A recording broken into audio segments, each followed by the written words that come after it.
Credo. I believe in God, who made of one blood all nations that on earth do dwell. I believe that all men, black and brown and white, are brothers, varying through time and opportunity, in form and gift and feature, but differing in no essential particular, and alike in soul and the possibility of infinite development. Especially do I believe in the Negro race, in the beauty of its genius, the sweetness of its soul, and its strength in that meekness which shall yet inherit this turbulent earth.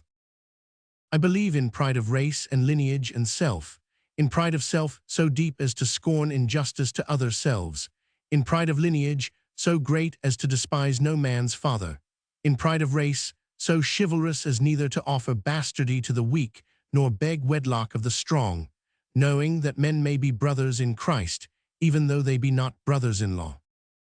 I believe in service, humble, reverent service, from the blackening of boots to the whitening of souls, for work is heaven, idleness hell, and wage is the well done, of the Master, who summoned all them that labor and are heavy laden, making no distinction between the black, sweating cotton hands of Georgia and the first families of Virginia, since all distinction not based on deed is devilish and not divine.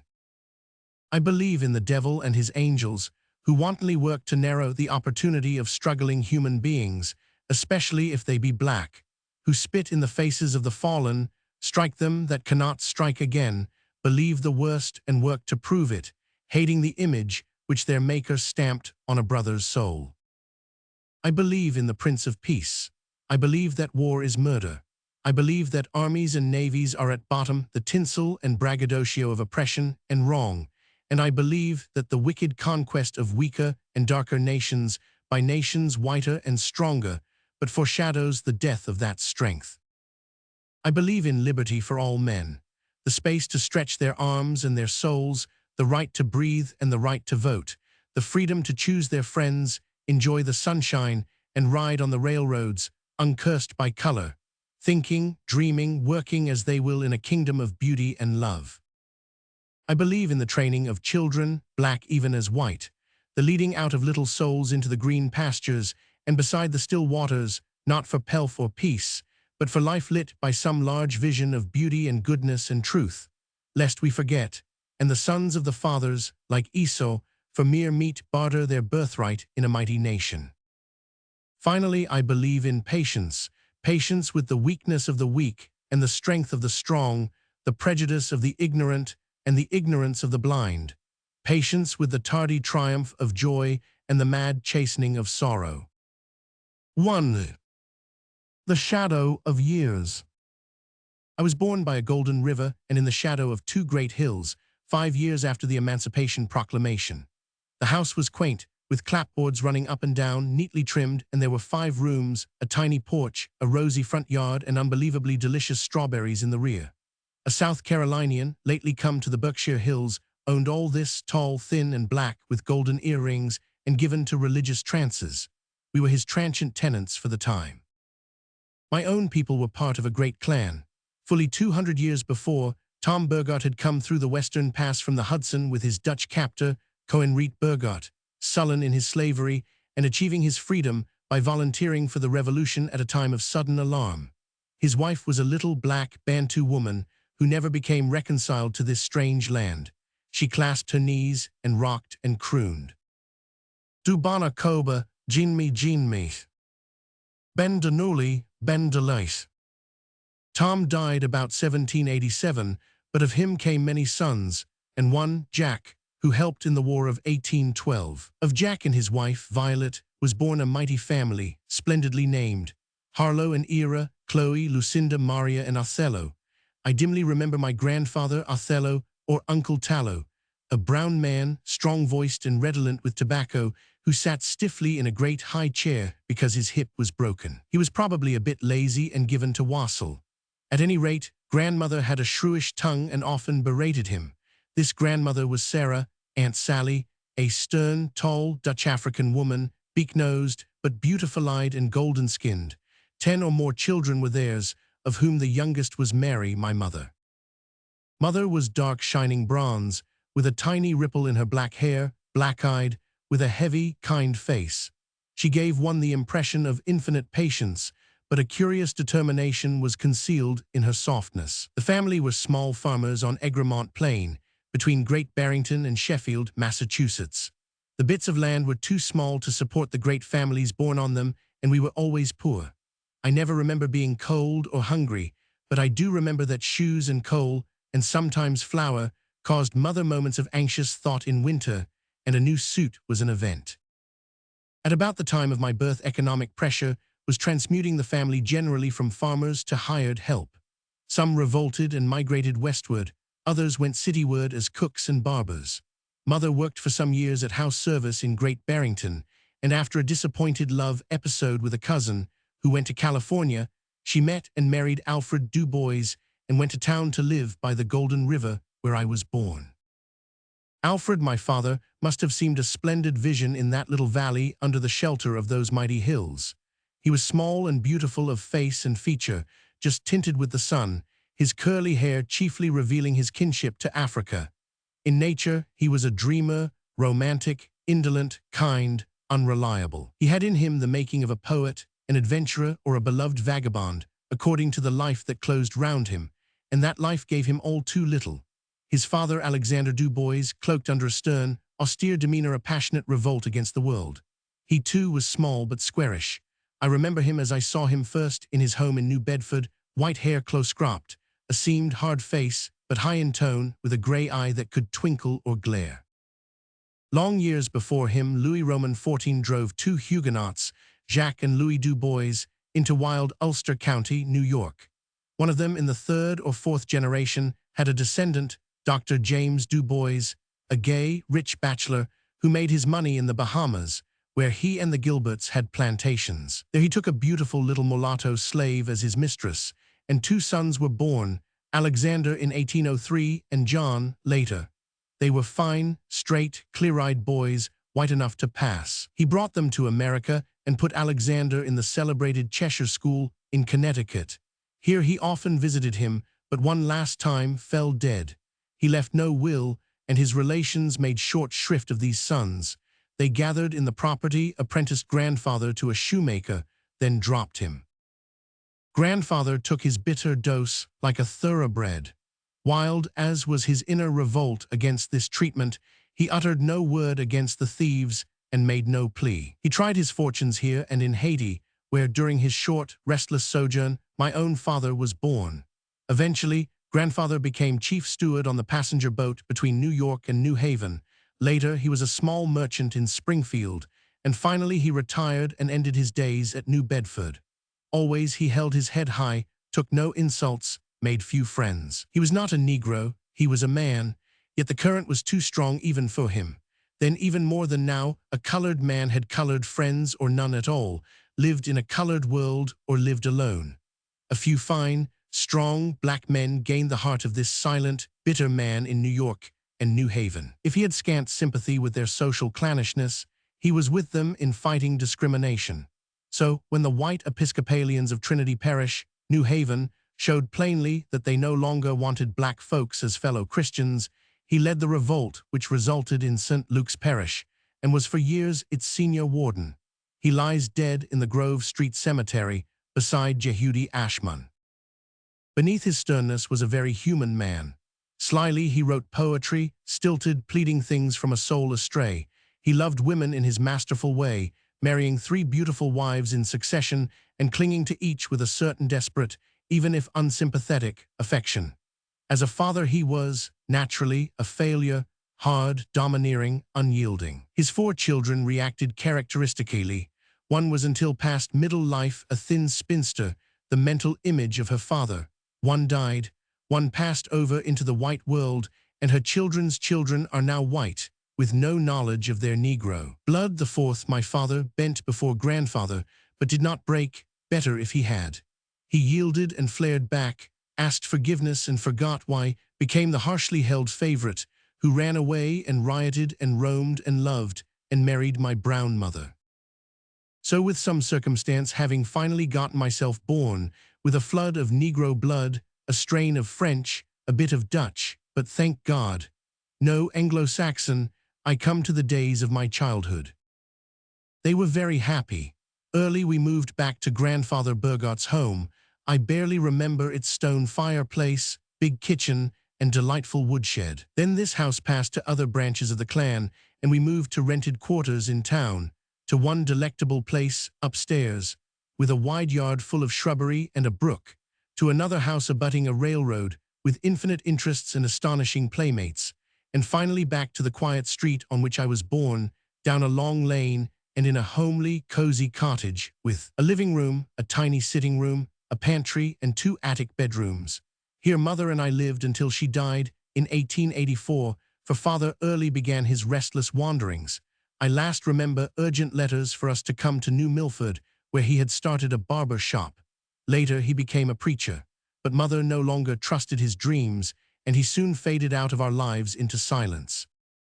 From the age of 5 until I was 16, I went to a school on the same grounds, down a lane into a widened yard, with a big chokecherry tree and 2 buildings, wood and brick. Here I got acquainted with my world, and soon had my criterions of judgment. Wealth had no particular lure. On the other hand, the shadow of wealth was about us. That river of my birth was golden because of the woolen and paper waste that soiled it. The gold was theirs, not ours, but the gleam and glint was for all. To me it was all in order, and I took it philosophically. I cordially despised the poor Irish and South Germans who slaved in the mills and annexed the rich and well-to-do as my natural companions. Of such is the kingdom of snobs. Most of our townfolk were, naturally, the well-to-do, shading downward, but seldom reaching poverty. As playmate of the children, I saw the homes of nearly everyone except a few immigrant New Yorkers, of whom none of us approved. The homes I saw impressed me, but did not overwhelm me. Many were bigger than mine, with newer and shinier things, but they did not seem to differ in kind. I think I probably surprised my hosts more than they me, for I was easily at home and perfectly happy, and they looked to me just like ordinary people, while my brown face and frizzled hair must have seemed strange to them. Yet I was very much one of them. I was a center and sometimes the leader of the town gang of boys. We were noisy, but never very bad, and indeed my mother's quiet influence came in here as I realize now. She did not try to make me perfect. To her I was already perfect. She simply warned me of a few things, especially saloons. In my town the saloon was the open door to hell. The best families had their drunkards, and the worst had little else. Very gradually, I cannot now distinguish the steps, though here and there I remember a jump or a jolt, but very gradually I found myself assuming quite placidly that I was different from other children.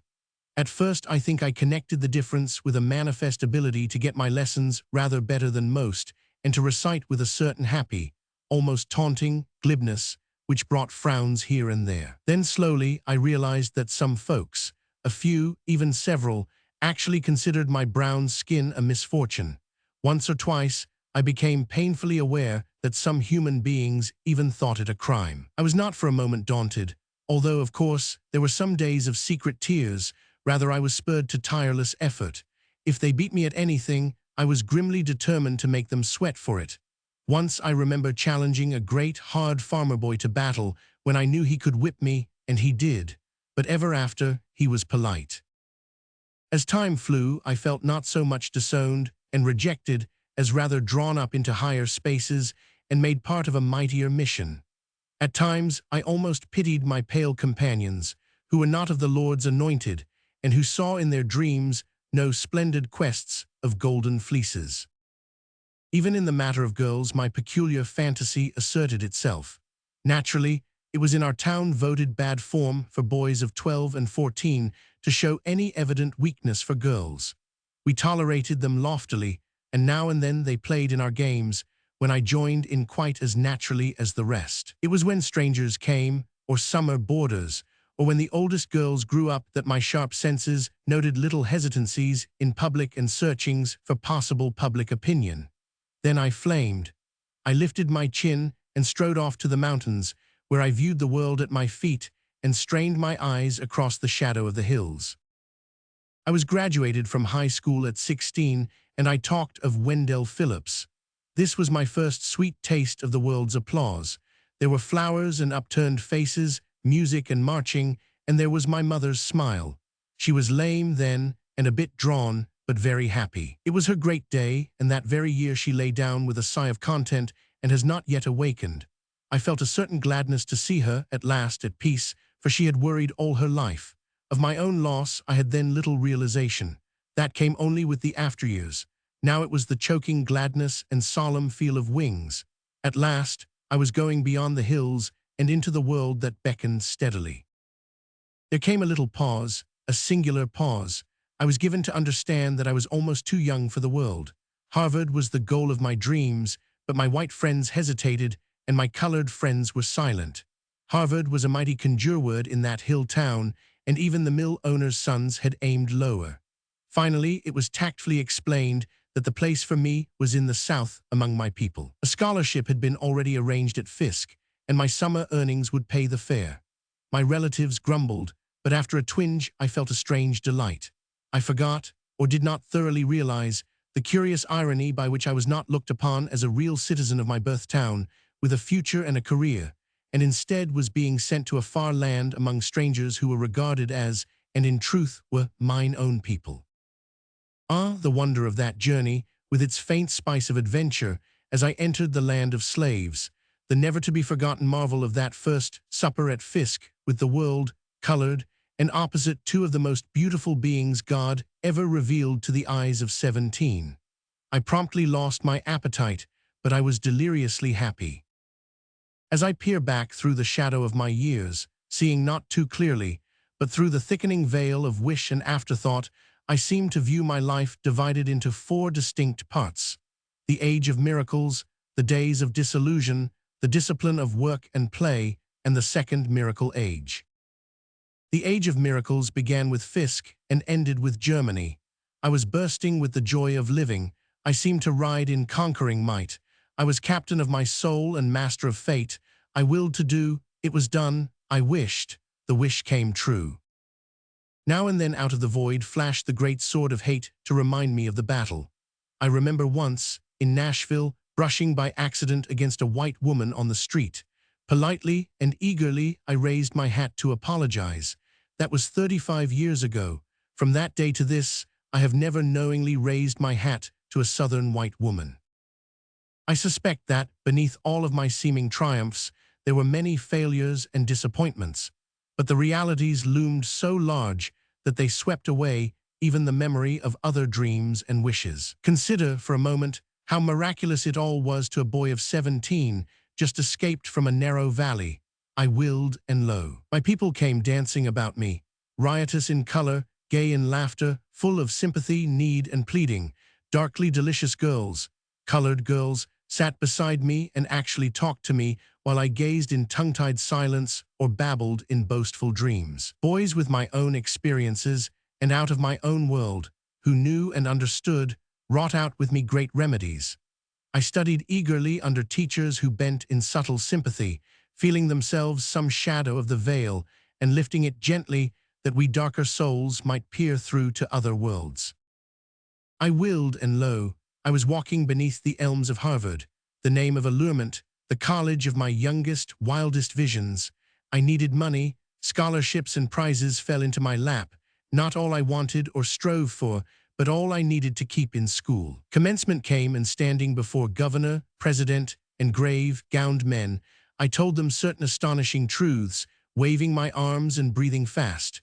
They applauded with what now seems to me uncalled for fervor, but then I walked home on pink clouds of glory. I asked for a fellowship and got it.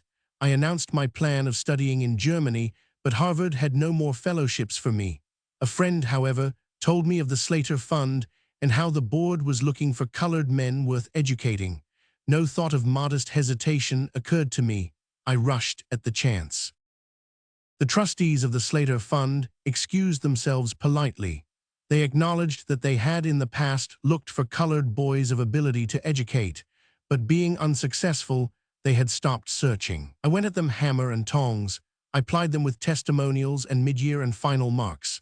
I intimated plainly, impudently, that they were stalling.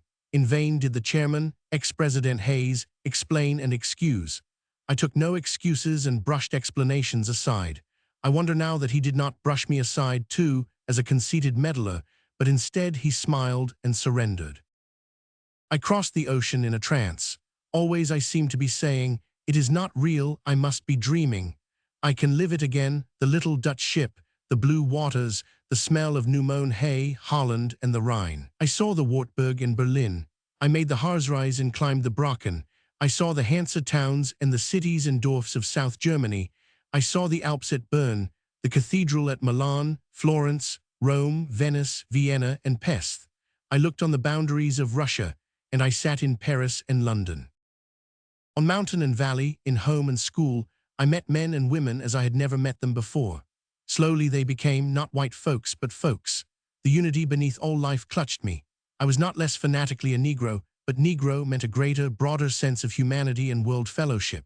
I felt myself standing, not against the world, but simply against American narrowness and color prejudice, with the greater, finer world at my back urging me on.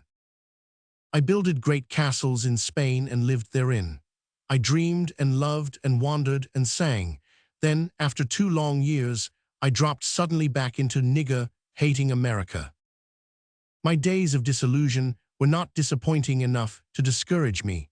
I was still upheld by that fund of infinite faith, although dimly about me I saw the shadow of disaster. I began to realize how much of what I had called will and ability was sheer luck. Suppose my good mother had preferred a steady income from my child labor rather than bank on the precarious dividend of my higher training. Suppose that pompous old village judge, whose dignity we often ruffled and whose apples we stole, had had his way and sent me while a child to a reform school to learn a trade. Suppose Principal Hosmer had been born with no faith in darkies, and instead of giving me Greek and Latin had taught me carpentry and the making of tin pans. Suppose I had missed a Harvard scholarship. Suppose the Slater Board had then, as now, distinct ideas as to where the education of Negroes should stop. Suppose and suppose. As I sat down calmly on flat earth and looked at my life, a certain great fear seized me. Was I the masterful captain or the pawn of laughing sprites? Who was I to fight a world of color prejudice? I raise my hat to myself when I remember that, even with these thoughts, I did not hesitate or waver, but just went doggedly to work, and therein lay whatever salvation I have achieved. First came the task of earning a living. I was not nice or hard to please. I just got down on my knees and begged for work, anything and anywhere. I wrote to Hampton, Tuskegee, and a dozen other places. They politely declined with many regrets. The trustees of a backwoods Tennessee town considered me, but were eventually afraid. Then, suddenly, Wilberforce offered to let me teach Latin and Greek at $750 a year. I was overjoyed. I did not know anything about Latin and Greek, but I did know of Wilberforce. The breath of that great name had swept the water and dropped into southern Ohio, where Southerners had taken their cure at Tawawa Springs and where white Methodists had planted a school. Then came the little bishop, Daniel Payne, who made it a school of the African Methodists. This was the school that called me, and when reconsidered offers from Tuskegee and Jefferson City followed, I refused. I was so thankful for that first offer. I went to Wilberforce with high ideals. I wanted to help to build a great university. I was willing to work night as well as day. I taught Latin, Greek, English, and German. I helped in the discipline, took part in the social life, begged to be allowed to lecture on sociology, and began to write books. But I found myself against a stone wall. Nothing stirred before my impatient pounding, or if it stirred, it soon slept again. Of course I was too impatient. The snarl of years was not to be undone in days. I set at solving the problem before I knew it. Wilberforce was a colored church school. In it were mingled the problems of poorly prepared pupils, an inadequately equipped plant, the natural politics of bishoprics, and the provincial reactions of a country town loaded with traditions. It was my first introduction to a Negro world, and I was at once marvelously inspired and deeply depressed. I was inspired with the children. Had I not rubbed against the children of the world, and did I not find here the same eagerness, the same joy of life, the same brains as in New England, France, and Germany? But on the other hand, the ropes and myths and knots and hindrances, the thundering waves of the white world beyond beating us back, the scalding breakers of this inner world, its currents and back eddies, its meanness and smallness, its sorrow and tragedy, its screaming farce. In all this I was as one bound hand and foot. Struggle, work, fight as I would, I seemed to get nowhere and accomplish nothing. I had all the wild intolerance of youth and no experience in human tangles. For the first time in my life, I realized that there were limits to my will to do. The day of miracles was past, and a long, grey road of dogged work lay ahead. I had, naturally, my triumphs here and there. I defied the bishops in the matter of public extemporaneous prayer, and they yielded. I bearded the poor, hunted president in his den, and yet was re-elected to my position. I was slowly winning away, but quickly losing faith in the value of the way won. Was this the place to begin my life work? Was this the work which I was best fitted to do? What business had I, anyhow, to teach Greek when I had studied men? I grew sure that I had made a mistake, so I determined to leave Wilberforce and try elsewhere. Thus, the third period of my life began. First, in 1896, I married a slip of a girl, beautifully dark-eyed and thorough and good as a German housewife. Then I accepted a job to make a study of Negroes in Philadelphia for the University of Pennsylvania, 1 year at $600. How did I dare these two things? I do not know, yet they spelled salvation. To remain at Wilberforce without doing my ideals meant spiritual death. Both my wife and I were homeless. I dared a home and a temporary job, but it was a different daring from the days of my first youth. I was ready to admit that the best of men might fail. I meant still to be captain of my soul, but I realized that even captains are not omnipotent in uncharted and angry seas. I essayed a thorough piece of work in Philadelphia. I labored morning, noon, and night. Nobody ever reads that fat volume on the Philadelphia Negro, but they treat it with respect, and that consoles me. The colored people of Philadelphia received me with no open arms. They had a natural dislike to being studied like a strange species. I met again, and in different guise, those curious cross-currents and inner social whirlings of my own people. They set me to groping. I concluded that I did not know so much as I might about my own people, and when President Bumstead invited me to Atlanta University the next year to teach sociology and study the American Negro, I accepted gladly at a salary of $1,200. My real-life work was done at Atlanta for 13 years, from my 29th to my 42nd birthday. They were years of great spiritual upturning, of the making and unmaking of ideals, of hard work and hard play. Here I found myself. I lost most of my mannerisms. I grew more broadly human, made my closest and most holy friendships, and studied human beings. I became widely acquainted with the real condition of my people. I realized the terrific odds which faced them. At Wilberforce, I was their captious critic. In Philadelphia, I was their cold and scientific investigator with microscope and probe. It took but a few years of Atlanta to bring me to hot and indignant defense. I saw the race hatred of the whites as I had never dreamed of it before, naked and unashamed.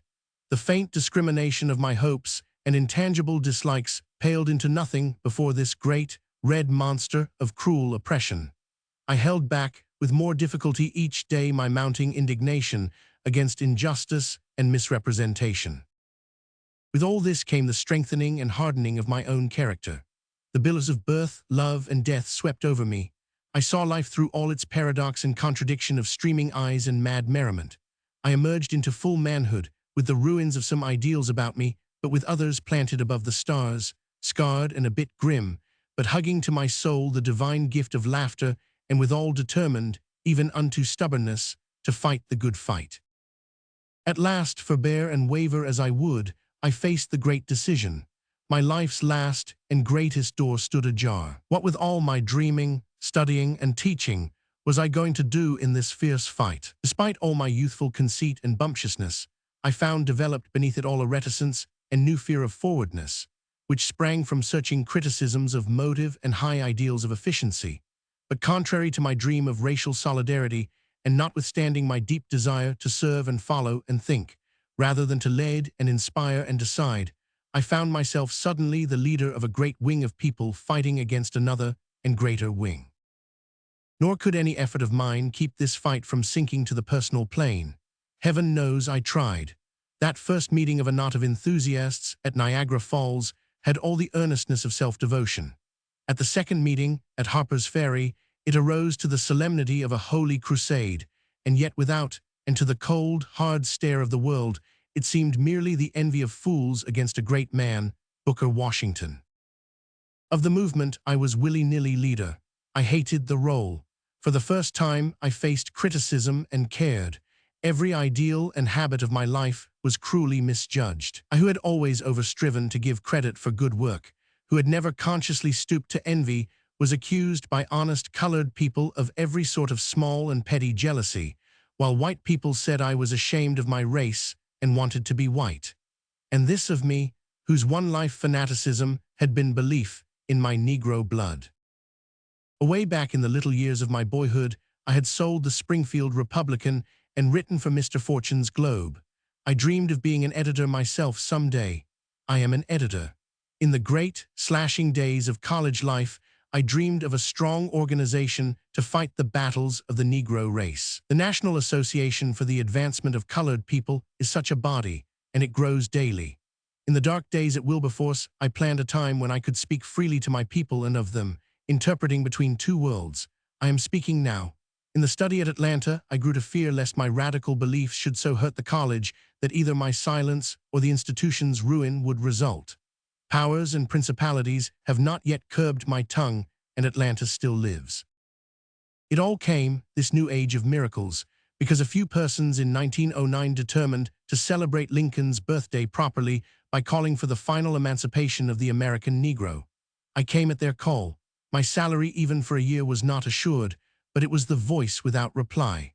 The result has been the National Association for the Advancement of Colored People and the Crisis and this book, which I am finishing on my 50th birthday. Last year I looked death in the face and found its lineaments not unkind. But it was not my time. Yet in nature sometime soon, and in the fullness of days, I shall die quietly, I trust, with my face turned south and eastward, and dreaming or dreamless, I shall, I am sure, enjoy death as I have enjoyed life. A litany at Atlanta. O silent God, thou whose voice afar in mist and mystery hath left our ears and hungered in these fearful days. Hear us, good Lord. Listen to us, thy children, our faces dark with doubt are made a mockery in thy sanctuary. With uplifted hands we front thy heaven, O God, crying. We beseech thee to hear us, good Lord. We are not better than our fellows, Lord. We are but weak and human men. When our devils do deviltry, curse thou the doer and the deed. Curse them as we curse them. Do to them all and more than ever they have done to innocence and weakness, to womanhood and home. Have mercy upon us, miserable sinners. And yet whose is the deeper guilt? Who made these devils? Who nursed them in crime and fed them on injustice? Who ravished and debauched their mothers and their grandmothers? Who bought and sold their crime and waxed fat and rich on public iniquity? Thou knowest, good God. Is this thy justice, O Father, that guile be easier than innocence, and the innocent be crucified for the guilt of the untouched guilty? Justice, O Judge of men. Wherefore do we pray? Is not the God of the fathers dead? Have not seers seen in heaven's halls thine hearse and lifeless form, stark amidst the black and rolling smoke of sin, where all along bow bitter forms of endless dead? Awake, thou that sleepest. Thou art not dead, but flown afar, up hills of endless light, through blazing corridors of suns, where worlds do swing of good and gentle men, of women strong and free, far from the cozenage, black hypocrisy, and chaste prostitution of this shameful speck of dust. Turn again, O Lord, leave us not to perish in our sin. From lust of body and lust of blood. Great God, deliver us. From lust of power and lust of gold. Great God, deliver us. From the leagued lying of despot and of brute. Great God, deliver us. A city lay in travail, God our Lord, and from her loins sprang twin murder and black hate. Red was the midnight, clang, crack, and cry of death and fury filled the air and trembled underneath the stars, where church spires pointed silently to thee. And all this was to sate the greed of greedy men who hide behind the veil of vengeance. Bend us thine ear, O Lord. In the pale, still morning we looked upon the deed. We stopped our ears and held our leaping hands, but did they not wag their heads and leer and cry with bloody jaws, cease from crime, The word was mockery, for thus they train 100 crimes while we do cure one. Turn again our captivity, O Lord. Behold this maimed and broken thing, dear God. It was an humble black man who toiled and sweat to save a bit from the pittance paid him. They told him, work and rise, he worked. Did this man sin? Nay, but someone told how someone said another did, one whom he had never seen nor known. Yet for that man's crime this man lieth maimed and murdered, his wife naked to shame, his children to poverty and evil. Hear us, O heavenly Father. Doth not this justice of hell stink in thy nostrils, O God? How long shall the mounting flood of innocent blood roar in thine ears and pound in our hearts for vengeance? Pile the pale frenzy of blood-crazed brutes who do such deeds high on thine altar, Jehovah Jireh, and burn it in hell forever and forever. Forgive us, good Lord, we know not what we say.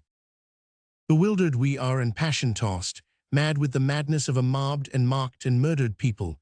Straining at the armposts of thy throne, we raise our shackled hands and charge thee, God, by the bones of our stolen fathers, by the tears of our dead mothers, by the very blood of thy crucified Christ. What meaneth this? Tell us the plan, give us the sign. Keep not thou silent, O God. Sit not longer blind, Lord God, deaf to our prayer and dumb to our dumb suffering. Surely thou too art not white, O Lord, a pale, bloodless, heartless thing. Ah, Christ of all the pities! Forgive the thought, forgive these wild, blasphemous words. Thou art still the God of our black fathers, and in thy soul's soul sit some soft darkenings of the evening, some shadowings of the velvet night. But whispers speak, call, great God, for thy silence is white terror to our hearts. The way, O God, show us the way and point us the path. Whither north is greed and south is blood, within the coward and without the liar, whither to death. Amen, welcome, dark sleep. Whither to life, but not this life, dear God, not this. Let the cup pass from us, tempt us not beyond our strength, for there is that clamoring and clawing within, to whose voice we would not listen, yet shudder lest we must, and it is red. Ah, God, it is a red and awful shape. Selah. In yonder east trembles a star. Vengeance is mine, I will repay, saith the Lord. Thy will, O Lord, be done. Kyrie eleison.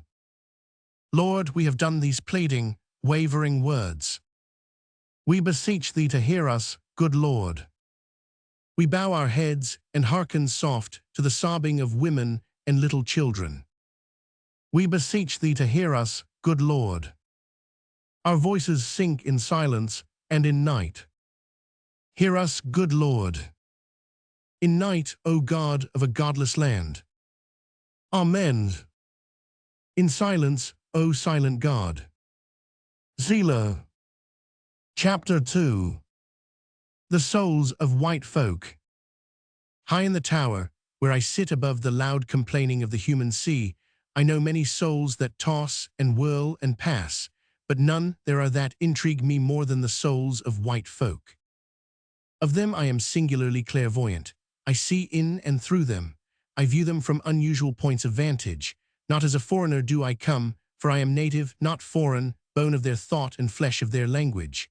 Mine is not the knowledge of the traveler or the colonial composite of dear memories, words, and wonder, nor yet is my knowledge that which servants have of masters, or mass of class, or capitalist of artisan. Rather I see these souls undressed, and from the back and side. I see the working of their entrails. I know their thoughts, and they know that I know.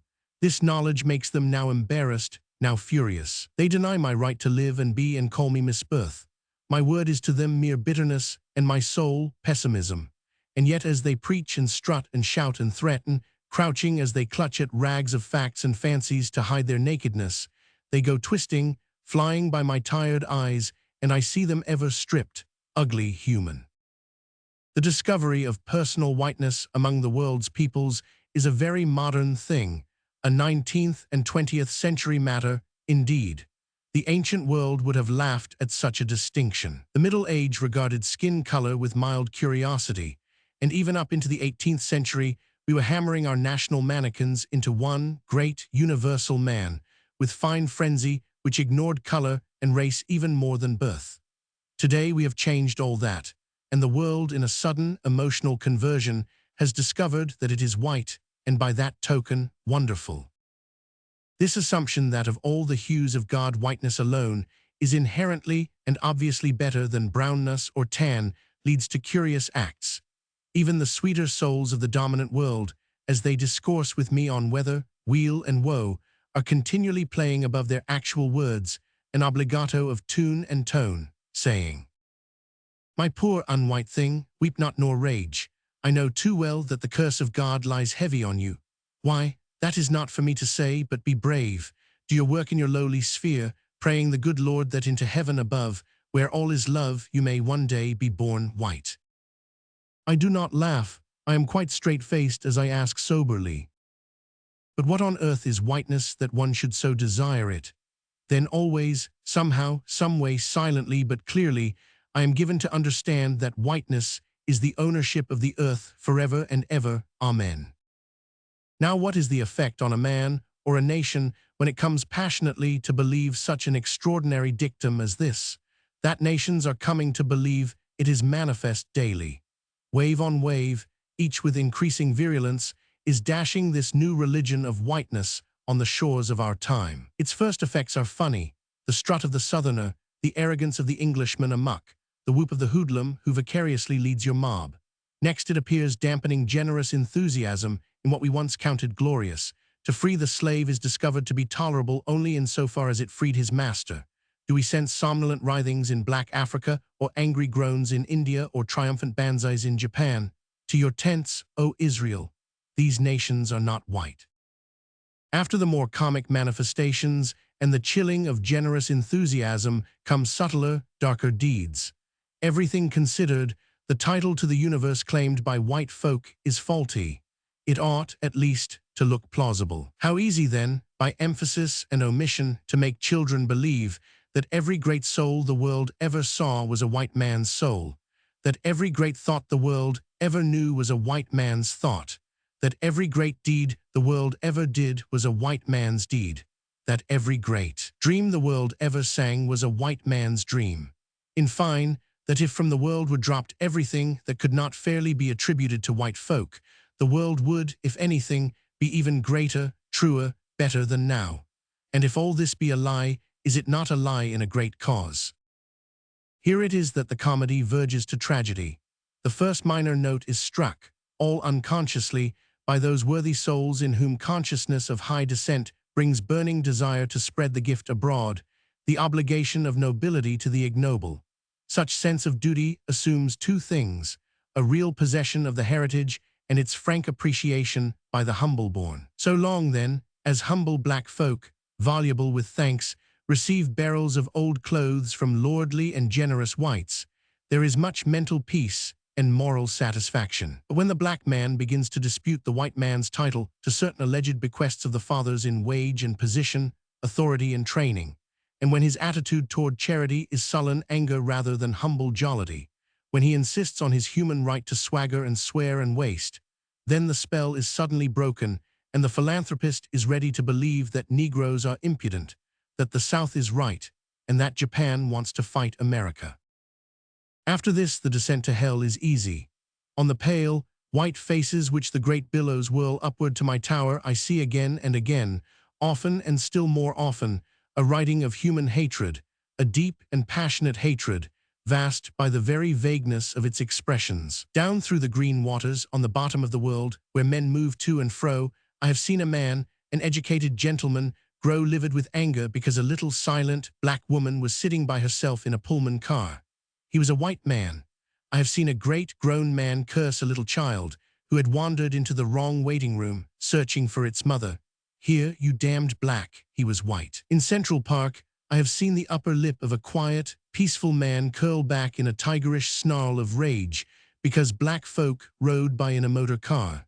He was a white man. We have seen, you and I, city after city drunk and furious with ungovernable lust of blood, mad with murder, destroying, killing, and cursing, torturing human victims because somebody accused of crime happened to be of the same color as the mob's innocent victims. And because that color was not white, we have seen, merciful God, in these wild days and in the name of civilization, justice, and motherhood, what have we not seen, right here in America, of orgy, cruelty, barbarism, and murder done to men and women of Negro descent?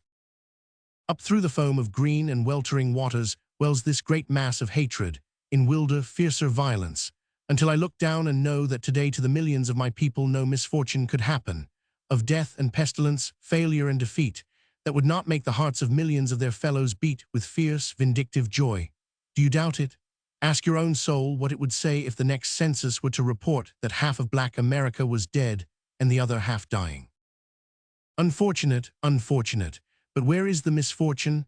Mine. Am I in my blackness the sole sufferer? I suffer. And yet somehow above the suffering, above the shackled anger that beats the bars, above the hurt that crazes there surges in me a vast pity, pity for a people imprisoned and enthralled, hampered and made miserable for such a cause, for such a fantasy. Conceive this nation, of all human peoples, engaged in a crusade to make the world safe for democracy.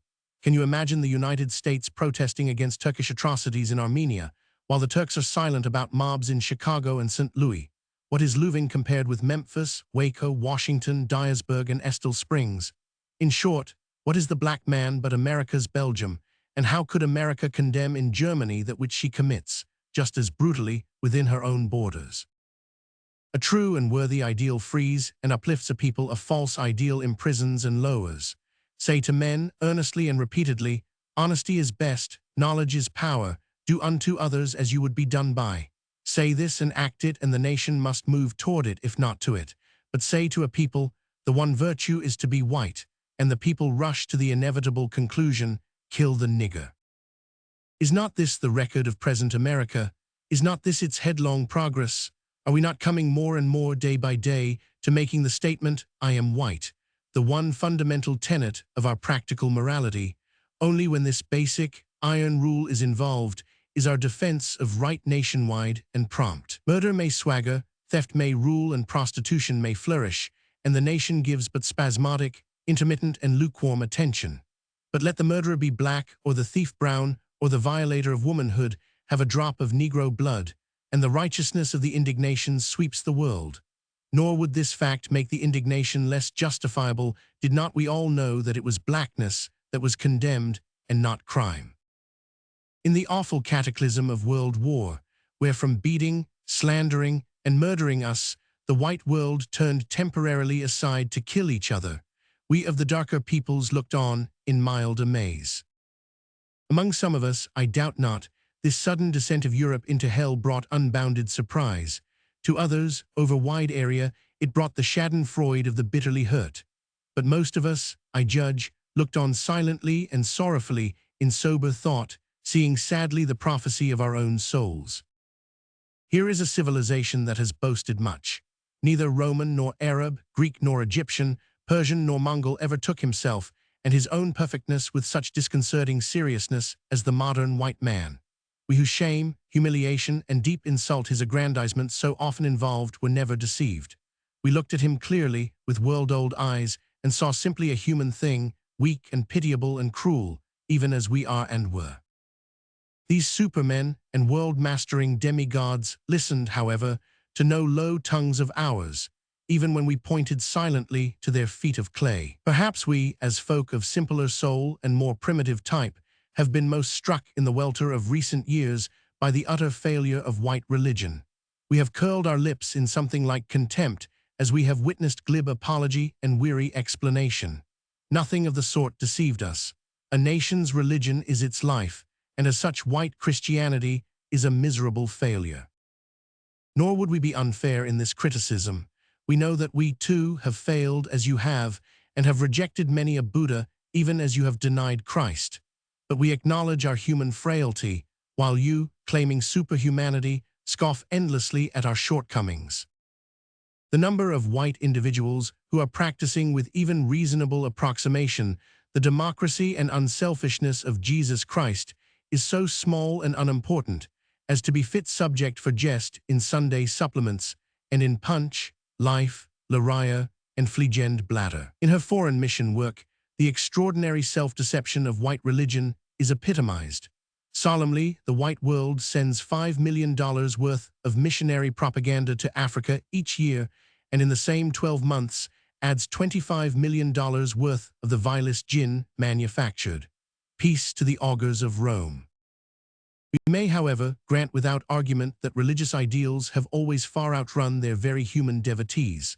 Let us then turn to more mundane matters of honor and fairness. The world today is trade.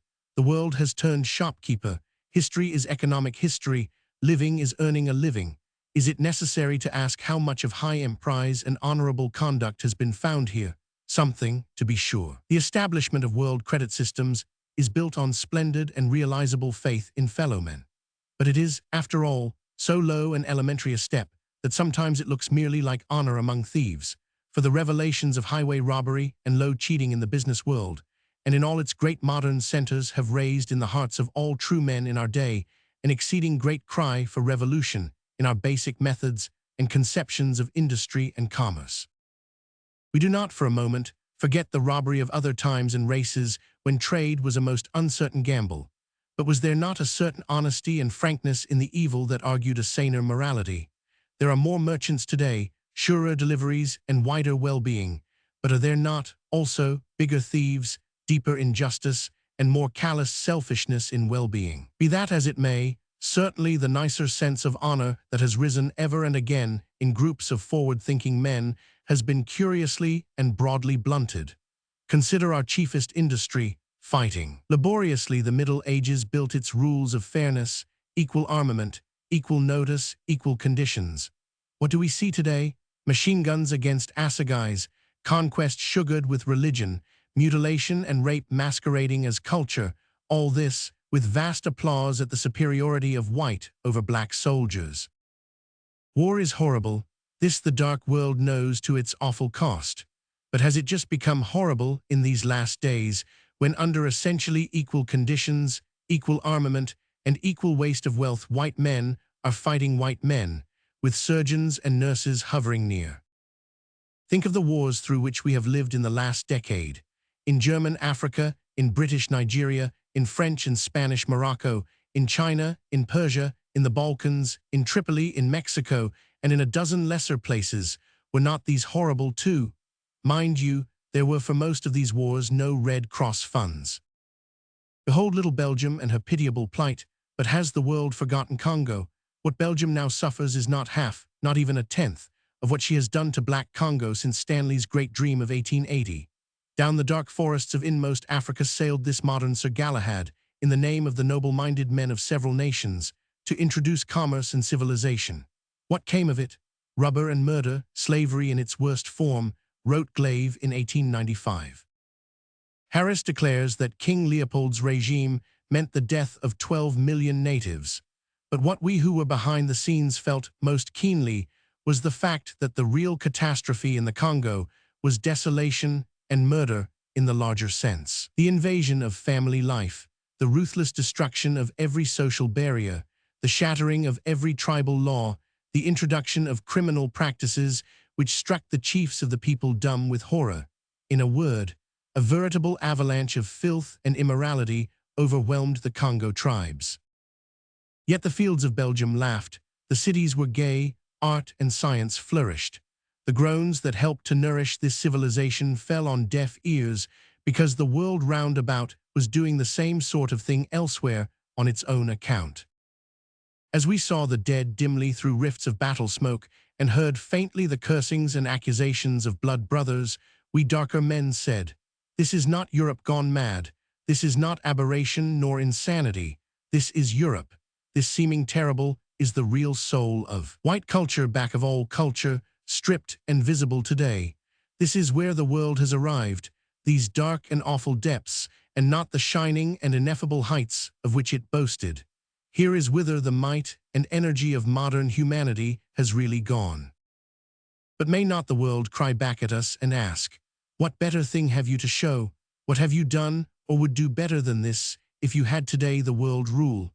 Paint with all riot of hateful colors the thin skin of European culture. Is it not better than any culture that arose in Africa or Asia? It is, of this there is no doubt and never has been, but why is it better? Is it better because Europeans are better, nobler, greater, and more gifted than other folk? It is not. Europe has never produced, and never will in our day, bring forth a single human soul who cannot be matched and overmatched in every line of human endeavor by Asia and Africa. Run the gamut, if you will, and let us have the Europeans who in sober truth overmatch Nefertari, Mohammed, Ramesses and Askia, Confucius, Buddha and Jesus Christ. If we could scan the calendar of thousands of lesser men, in like comparison, the result would be the same. But we cannot do this because of the deliberately educated ignorance of white schools by which they remember Napoleon and forget Sani Ali. The greatness of Europe has lain in the width of the stage on which she has played her part, the strength of the foundations on which she has builded, and a natural human ability no whit greater, if as great, than that of other days and races. In other words, the deeper reasons for the triumph of European civilization lie quite outside and beyond Europe, back in the universal struggles of all mankind. Why then is Europe great? Because of the foundations which the mighty past have furnished her to build upon, the iron trade of ancient black Africa, the religion and empire building of Yellow Asia, the art and science of the Dago Mediterranean shore, east, south, and west, as well as north. And where she has builded securely upon this great past and learned from it, she has gone forward to greater and more splendid human triumph. But where she has ignored this past and forgotten and sneered at it, she has shown the cloven hoof of poor, crucified humanity. She has played, like other empires gone, the world fool. If then European triumphs in culture have been greater, so too may her failures have been greater. How great a failure, and a failure in what does the World War betoken? Was it national jealousy of the sort of the 17th century? But Europe has done more to break down national barriers than any preceding culture. Was it fear of the balance of power in Europe? Hardly, save in the half-Asiatic problems of the Balkans. What then does Hauptmann mean when he says, "Our jealous enemies forged an iron ring about our breasts, and we knew our breasts had to expand, that we had to split asunder this ring, or else we had to cease breathing. But Germany will not cease to breathe, and so it came to pass that the iron ring was forced apart." Whither is this expansion? What is that breath of life, thought to be so indispensable to a great European nation? Manifestly, it is expansion overseas. It is colonial aggrandizement which explains, and alone adequately explains, the World War. How many of us today fully realize the current theory of colonial expansion, of the relation of Europe which is white, to the world which is black and brown and yellow? Bluntly put, that theory is this: it is the duty of white Europe to divide up the darker world and administer it for Europe's good. This Europe has largely done. The European world is using black and brown men for all the uses which men know.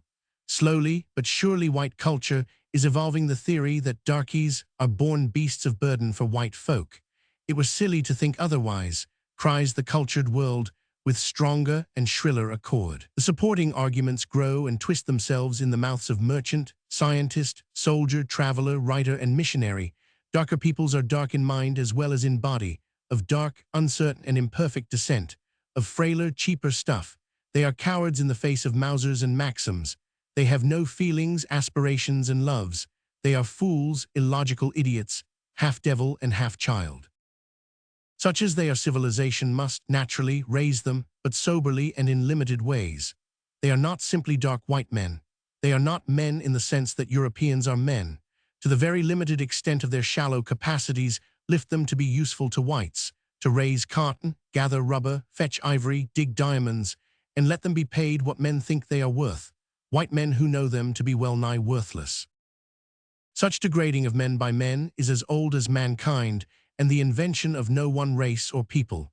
Ever have men striven to conceive of their victims as different from the victors, endlessly different, in soul and blood, strength and cunning, race and lineage? It has been left, however, to Europe and to modern days to discover the eternal worldwide mark of meanness, color. Such is the silent revolution that has gripped modern European culture in the later 19th and 20th centuries. Its zenith came in Boxer times. White supremacy was all but worldwide.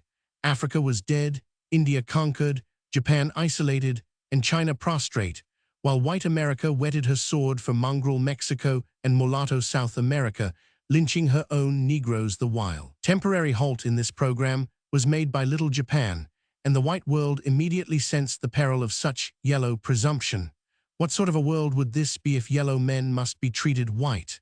Immediately, the eventual overthrow of Japan became a subject of deep thought and intrigue. From St. Petersburg to San Francisco, from the key of heaven to the little brother of the poor. The using of men for the benefit of masters is no new invention of modern Europe. It is quite as old as the world, but Europe proposed to apply it on a scale and with an elaborateness of detail of which no former world ever dreamed. The imperial width of the thing, the heaven-defying audacity, makes its modern newness. The scheme of Europe was no sudden invention, but a way out of long-pressing difficulties.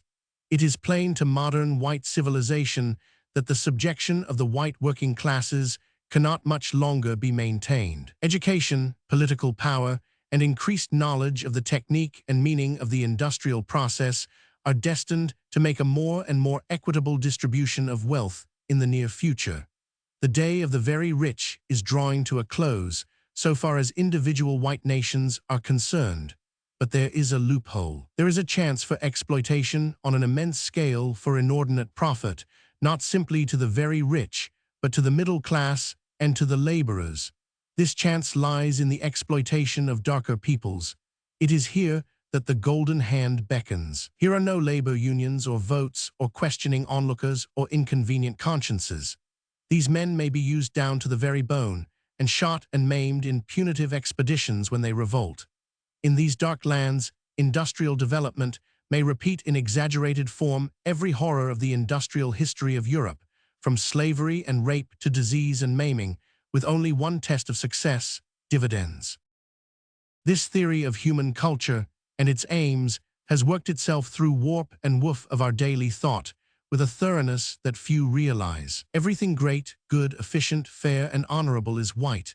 Everything mean, bad, blundering, cheating, and dishonorable is yellow. A bad taste is brown, and the devil is black.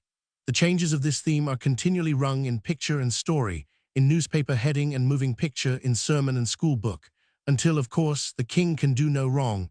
A white man is always right, and a black man has no rights which a white man is bound to respect.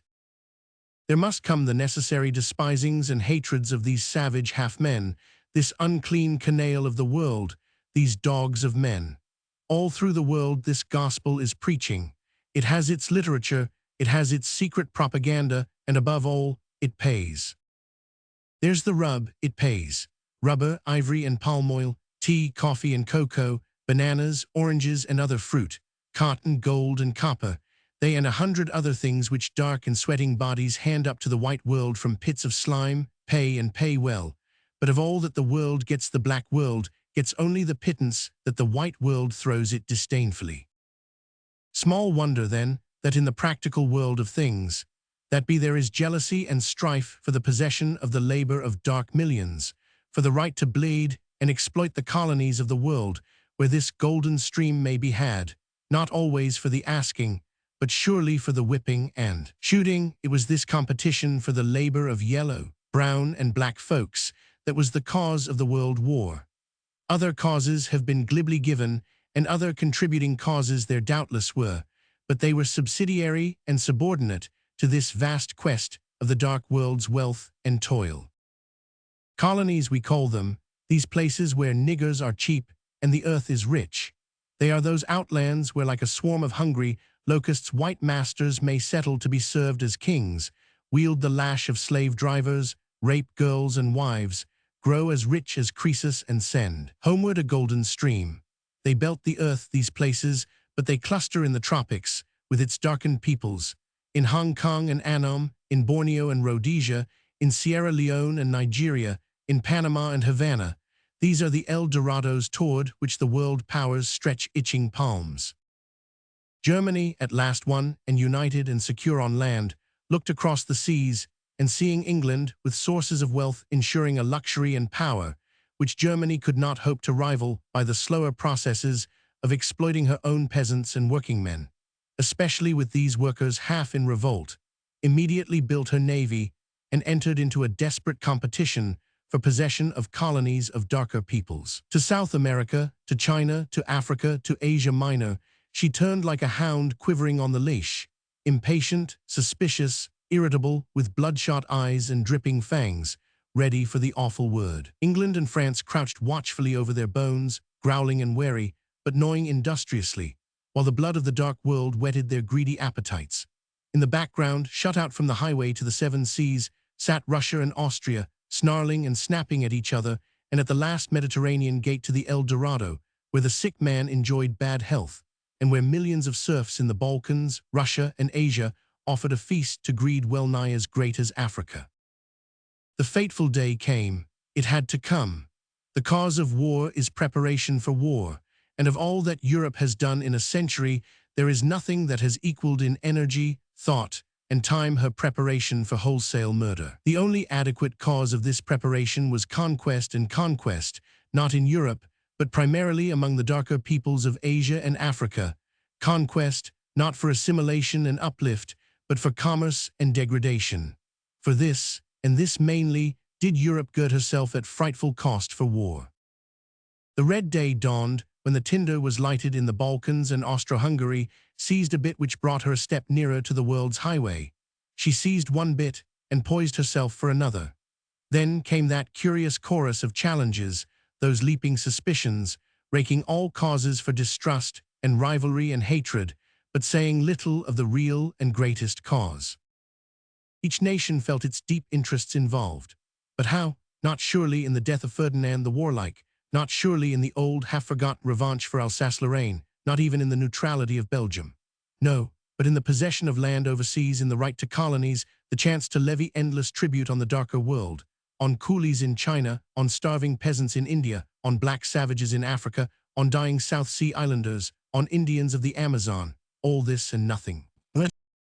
Even the broken reed, on which we had rested high hopes of eternal peace, the Guild of the Laborers, the front of that very important movement for human justice on which we had builded most, even this flew like a straw before the breath of king and Kaiser. Indeed, the flying had been foreshadowed when in Germany and America, international socialists had all but read yellow and black men out of the kingdom of industrial justice.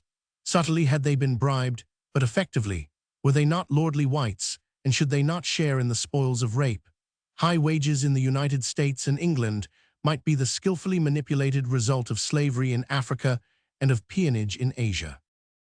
With the dog-in-the-manger theory of trade, with the determination to reap inordinate profits and to exploit the weakest to the utmost, there came a new imperialism, the rage for one's own nation to own the earth, or at least a large enough portion of it to ensure as big profits as the next nation. Where sections could not be owned by one dominant nation, there came a policy of open door, but the door was open to white people only.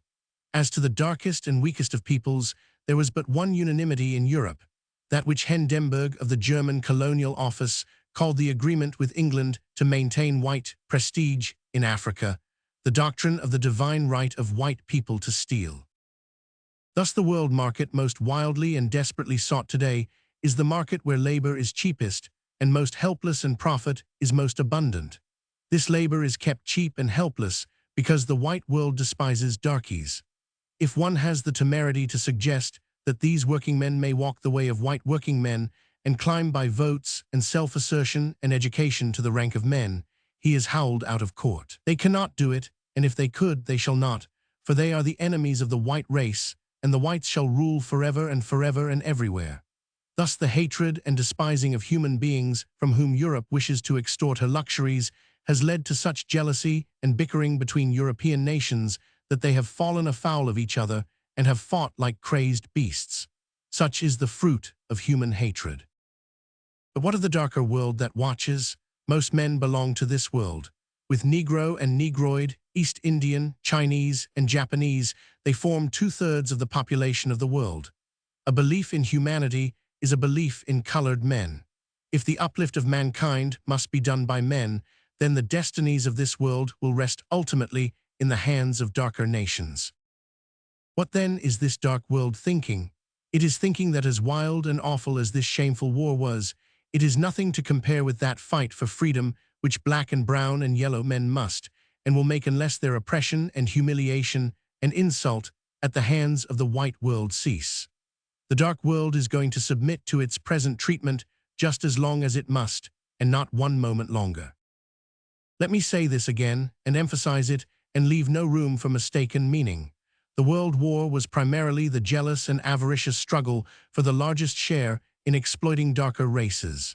As such it is, and must be, but the prelude to the armed and indignant protest of these despised and raped peoples. Today Japan is hammering on the door of justice, China is raising her half-manacled hands to knock next, India is writhing for the freedom to knock, Egypt is sullenly muttering, the Negroes of South and West Africa, of the West Indies, and of the United States are just awakening to their shameful slavery. Is then this war the end of wars? Can it be the end, so long as sits enthroned, even in the souls of those who cry peace, the despising and robbing of darker peoples? If Europe hugs this delusion, then this is not the end of world war, it is but the beginning. We see Europe's greatest sin precisely where we found Africa's and Asia's, in human hatred, the despising of men. With this difference, however, Europe has the awful lesson of the past before her, has the splendid results of widened areas of tolerance, sympathy, and love among men, and she faces a greater, an infinitely greater world of men than any preceding civilization ever faced. It is curious to see America, the United States, looking on herself first as a sort of natural peacemaker, then as a moral protagonist in this terrible time. No nation is less fitted for this role. For 2 or more centuries, America has marched proudly in the van of human hatred, making bonfires of human flesh and laughing at them hideously, and making the insulting of millions more than a matter of dislike. Rather a great religion, a world war cry, up white, down black, to your tents, O white folk, and world war with black and party-colored mongrel beasts. Instead of standing as a great example of the success of democracy and the possibility of human brotherhood, America has taken her place as an awful example of its pitfalls and failures, so far as black and brown and yellow peoples are concerned. And this too, in spite of the fact that there has been no actual failure. The Indian is not dying out, the Japanese and Chinese have not menaced the land, and the experiment of Negro suffrage has resulted in the uplift of 12 million people at a rate probably unparalleled in history. But what of this? America, land of democracy, wanted to believe in the failure of democracy so far as darker peoples were concerned. Absolutely without excuse, she established a caste system, rushed into preparation for war, and conquered tropical colonies. She stands today shoulder to shoulder with Europe in Europe's worst sin against civilization. She aspires to sit among the great nations who arbitrate the fate of lesser breeds without the law. And she is at times heartily ashamed even of the large number of new white people whom her democracy has admitted to place and power. Against this surging forward of Irish and German, of Russian Jew, Slav and Dago, her social bars have not availed. But against Negroes she can and does take her unflinching and immovable stand, backed by this new public policy of Europe. She trains her immigrants to this despising of niggers from the day of their landing, and they carry and send the news back to the submerged classes in the fatherlands. All this I see and hear up in my tower, above the thunder of the 7 seas. From my narrowed windows I stare into the night that looms beneath the cloud-swept stars. Eastward and westward storms are breaking, great, ugly whirlwinds of hatred and blood and cruelty. I will not believe them inevitable. I will not believe that all that was must be, that all the shameful drama of the past must be done again today before the sunlight sweeps the silver seas. If I cry amid this roar of elemental forces, must my cry be in vain, because it is but a cry, a small and human cry amid Promethean gloom. Back beyond the world and swept by these wild white faces of the awful dead, why will this soul of white folk, this modern Prometheus, hang bound by his own binding, tethered by a fable of the past? I hear his mighty cry reverberating through the world, I am white. Well and good, O Prometheus, divine thief. Is not the world wide enough for 2 colors, for many little shinings of the sun? Why then, devour your own vitals if I answer even as proudly, I am black. The riddle of the Sphinx. Dark daughter of the lotus leaves, that watch the southern sea. One spirit of a prisoned soul, a panting to be free. The muttered music of thy streams, the whisper of the deep, have kissed each other in God's name and kissed a world to sleep. The will of the world is a whistling wind, sweeping a cloud-swept sky. And not from the east, and not from the west knelled that soul-waking cry. But out of the south, the sad black south, it screamed from the top of the sky, crying, awake, O ancient race, wailing, O woman, arise.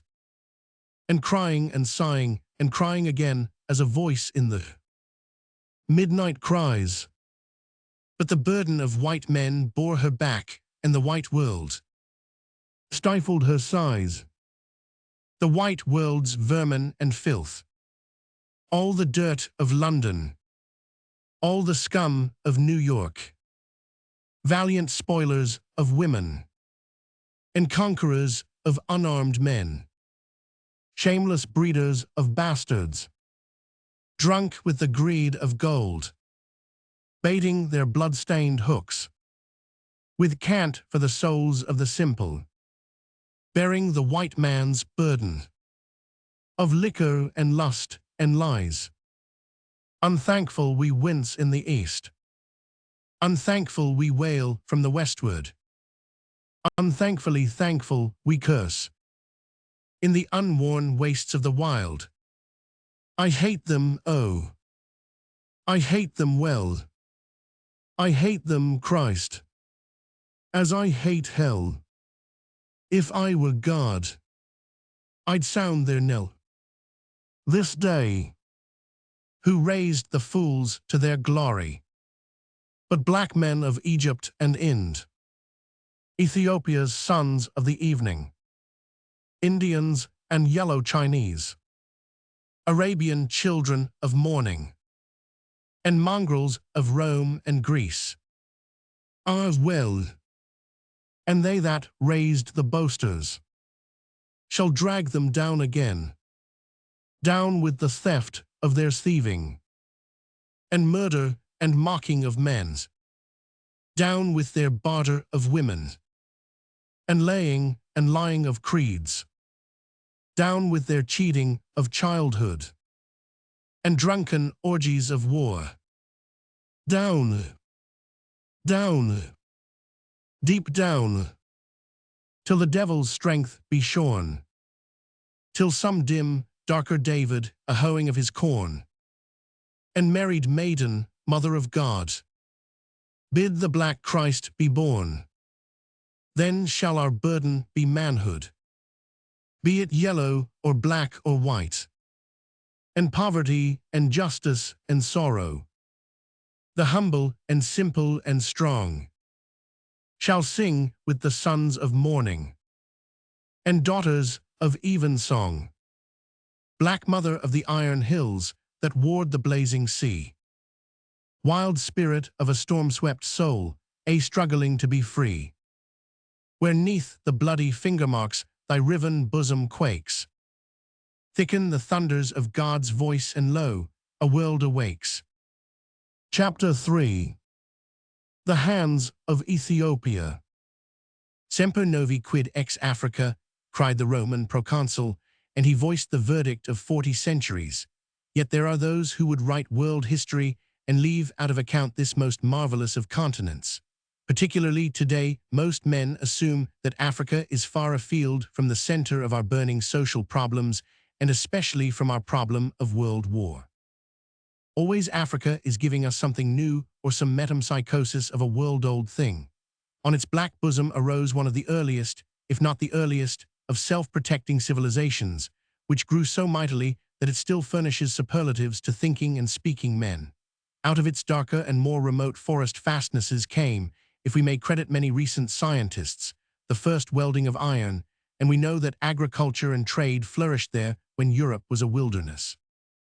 Nearly every human empire that has arisen in the world, material and spiritual, has found some of its greatest crises on this continent of Africa, from Greece to Great Britain. As Mommsen says, it was through Africa that Christianity became the religion of the world.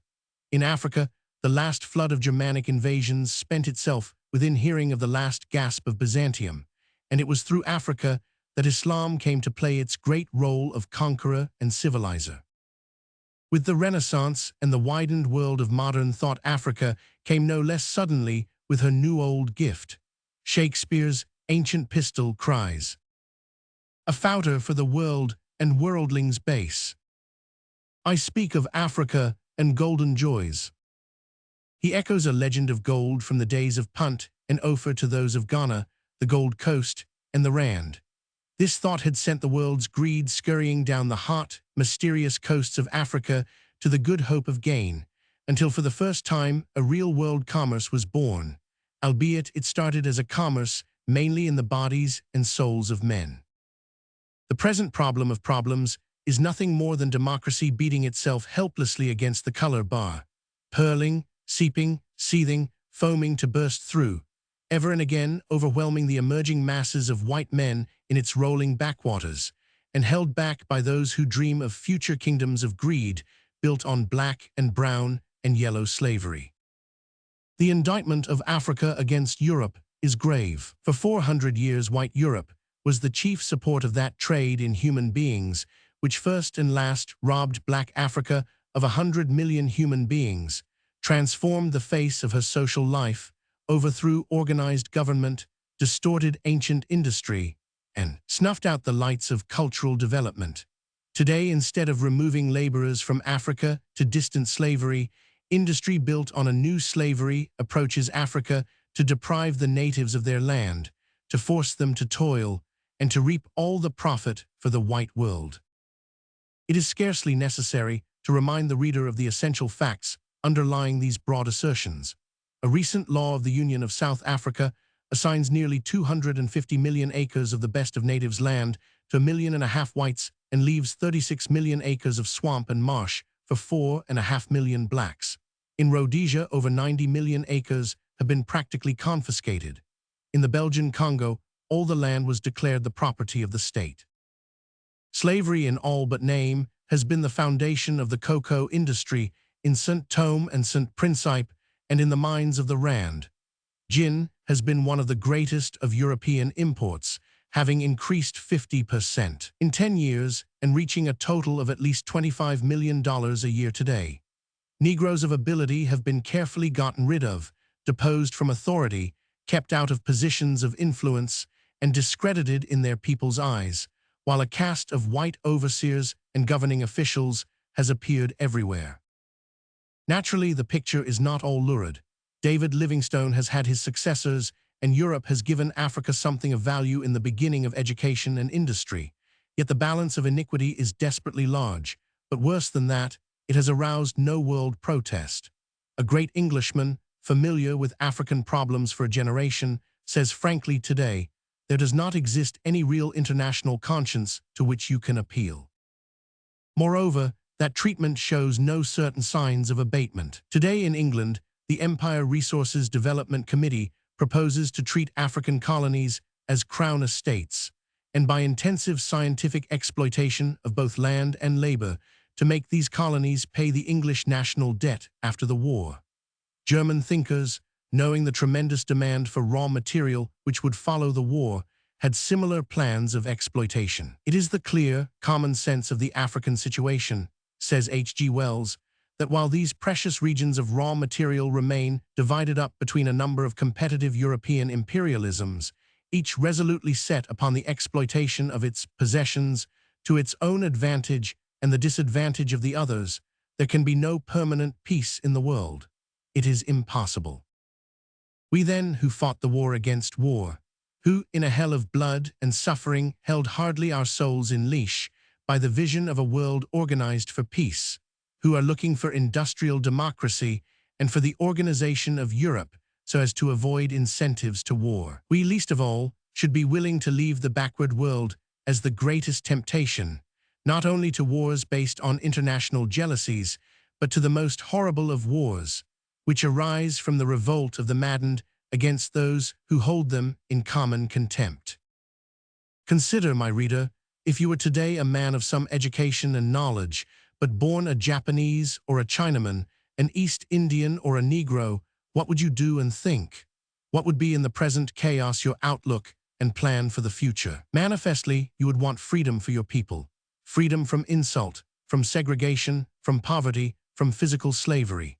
If the attitude of the European and American worlds is in the future going to be based essentially upon the same policies as in the past, then there is but one thing for the trained man of darker blood to do, and that is definitely and as openly as possible to organize his world for war against Europe. He may have to do it by secret, underground propaganda, as in Egypt and India and eventually in the United States, or by open increase of armament, as in Japan, or by desperate efforts at modernization, as in China, but he must do it.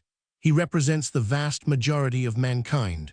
To surrender would be far worse than physical death. There is no way out unless the white world gives up such insult as its modern use of the adjective yellow indicates, or its connotation of chink and nigger implies.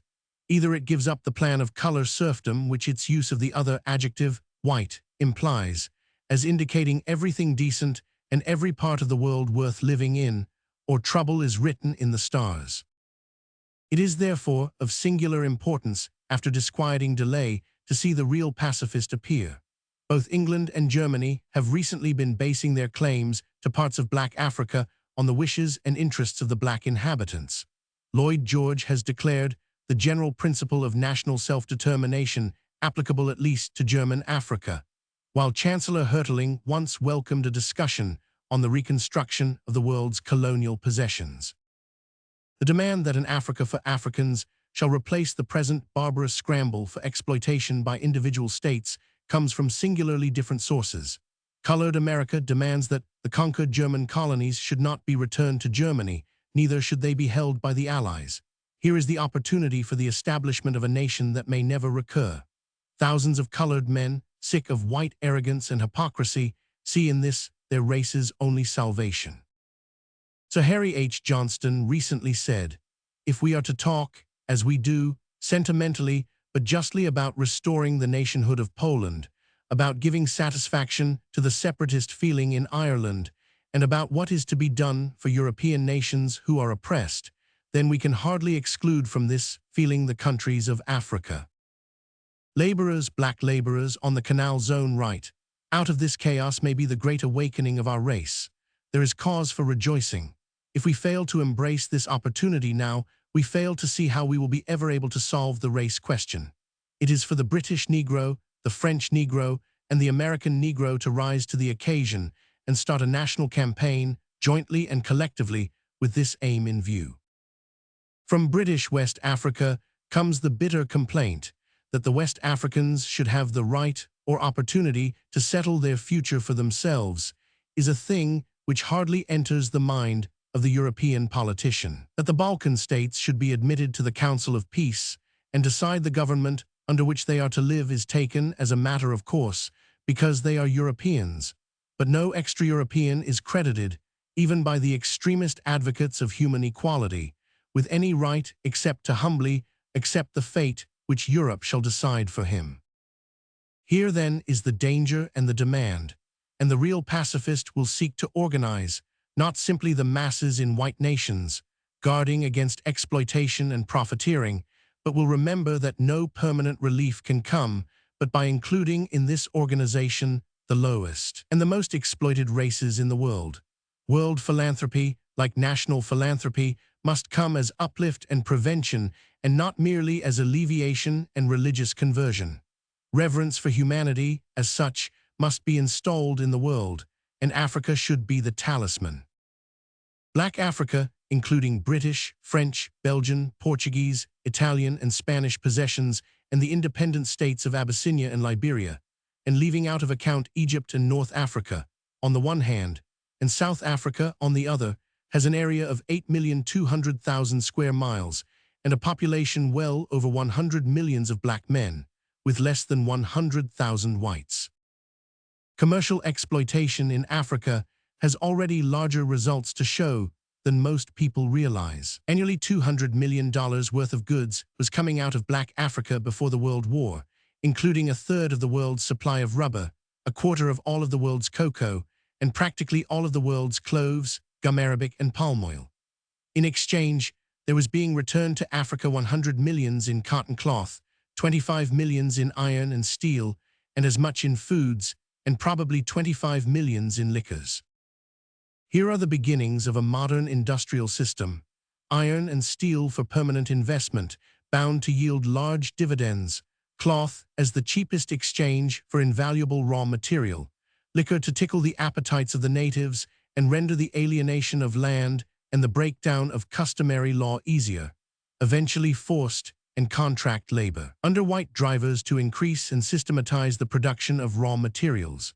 These materials are capable of indefinite expansion. Cotton may yet challenge the southern United States. Fruits and vegetables, hides and skins, lumber and dyestuffs, coffee and tea, grain and tobacco, and fibers of all sorts can easily follow organized and systematic toil. Is it a paradise of industry we thus contemplate?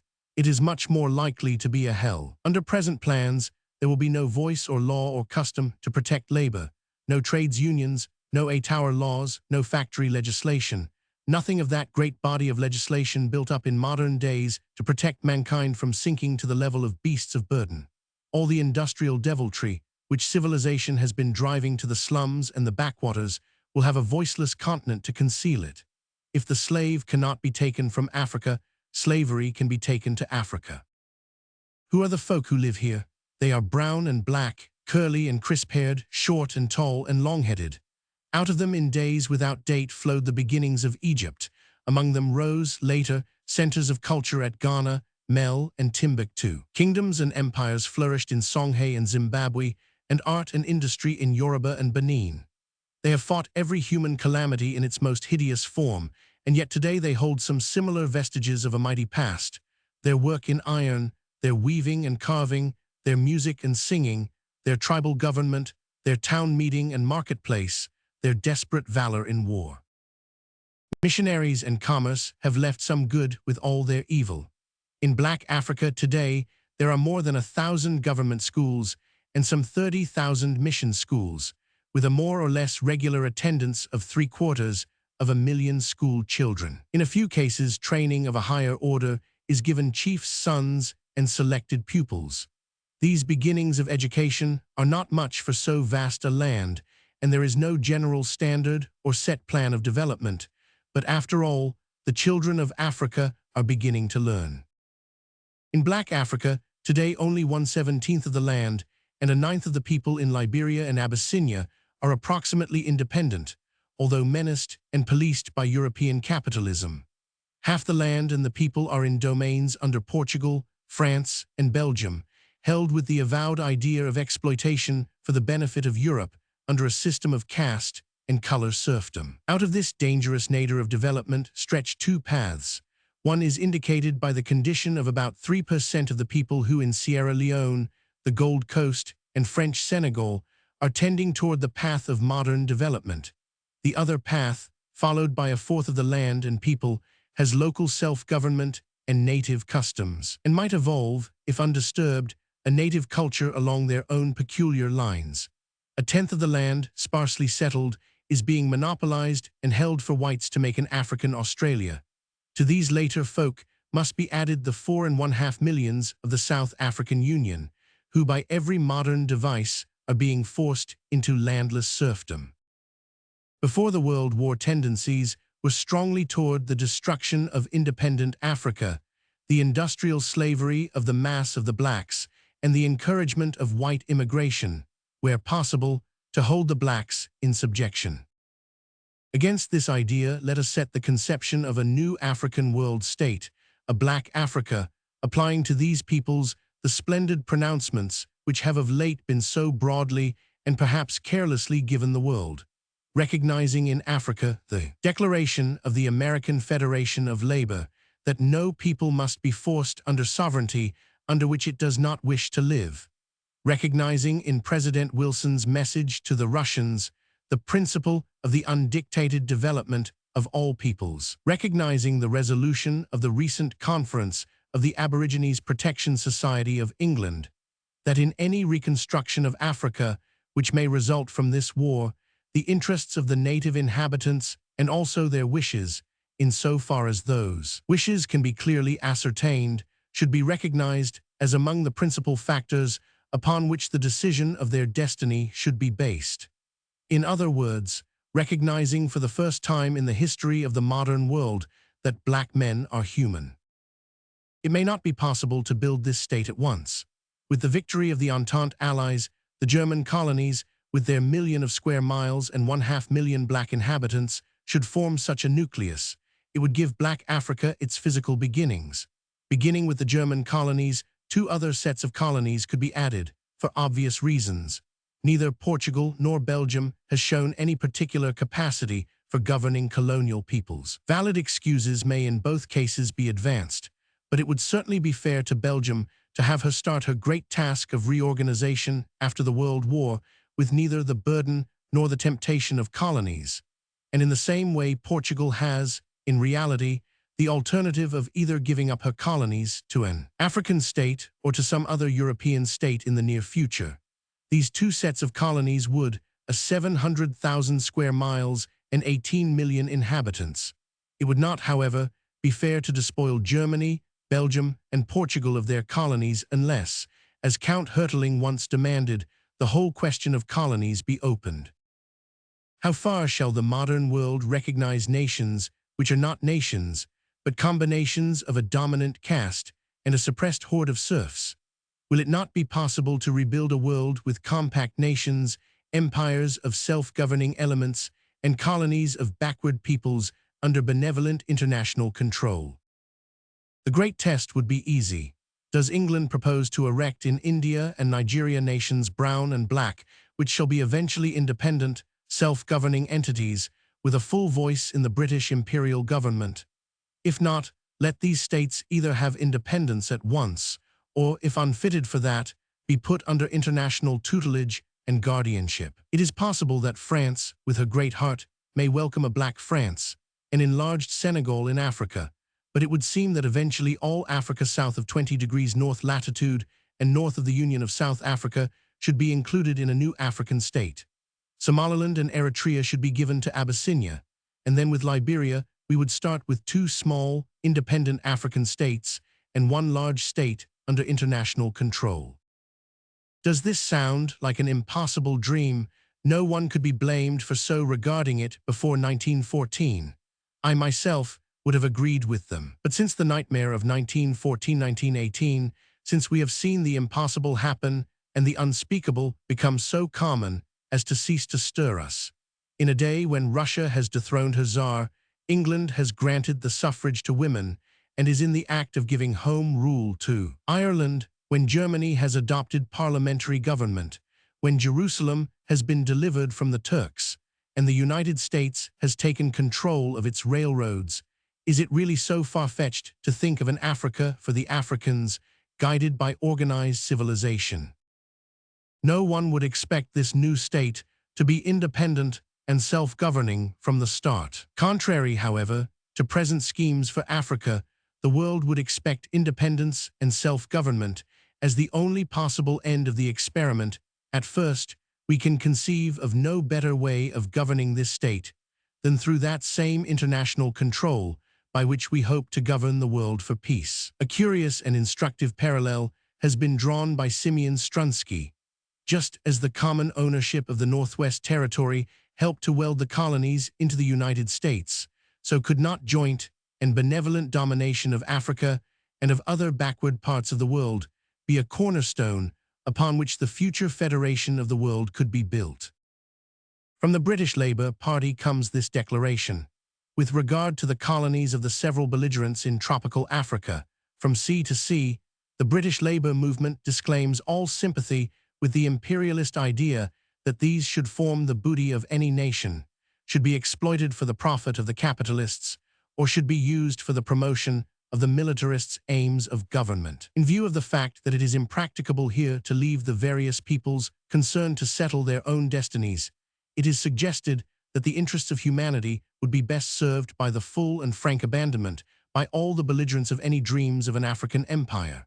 The transfer of the present colonies of the European powers in tropical Africa, however, and the limits of this area may be defined to the proposed supranational authority, or League of Nations.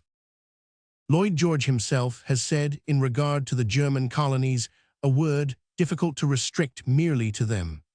I have repeatedly declared that they are held at the disposal of a conference, whose decision must have primary regard to the wishes and interests of the native inhabitants of such colonies. None of those territories is inhabited by Europeans. The governing considerations, therefore, must be that the inhabitants should be placed under the control of an administration acceptable to themselves, one of whose main purposes will be to prevent their exploitation for the benefit of European capitalists or governments. The Special Commission for the government of this African state must naturally be chosen with great care and thought. It must represent not simply governments, but civilization, science, commerce, social reform, religious philanthropy without sectarian propaganda. It must include not simply white men, but educated and trained men of Negro blood. The guiding principles before such a commission should be clearly understood. In the first place, it ought by this time to be realized by the labor movement throughout the world that no industrial democracy can be built on industrial despotism, whether the two systems are in the same country or in different countries, since the world today so nearly approaches a common industrial unity. If therefore it is impossible in any single land to uplift permanently skilled labor without also raising common labor, so too there can be no permanent uplift of American or European labor as long as African laborers are slaves. Secondly, this building of a new African state does not mean the segregation in it of all the world's black folk. It is too late in the history of the world to go back to the idea of absolute racial segregation. The new African state would not involve any idea of a vast transplantation of the 27 million Negroids of the Western world, of Africa, or of the gathering there of Negroid Asia. The Negroes in the United States and the other Americas have earned the right to fight out their problems where they are, but they could easily furnish from time to time technical experts, leaders of thought, and missionaries of culture for their backward brethren in the new Africa. With these two principles, the practical policies to be followed out in the government of the new states should involve a thorough and complete system of modern education, built upon the present government, religion, and customary laws of the natives. There should be no violent tampering with the curiously efficient African institutions of local self-government through the family and the tribe. There should be no attempt at sudden conversion by religious propaganda. Obviously deleterious customs and unsanitary usages must gradually be abolished, but the general government, set up from without, must follow the example of the best colonial administrators and build on recognized, established foundations rather than from entirely new and theoretical plans. The real effort to modernize Africa should be through schools rather than churches.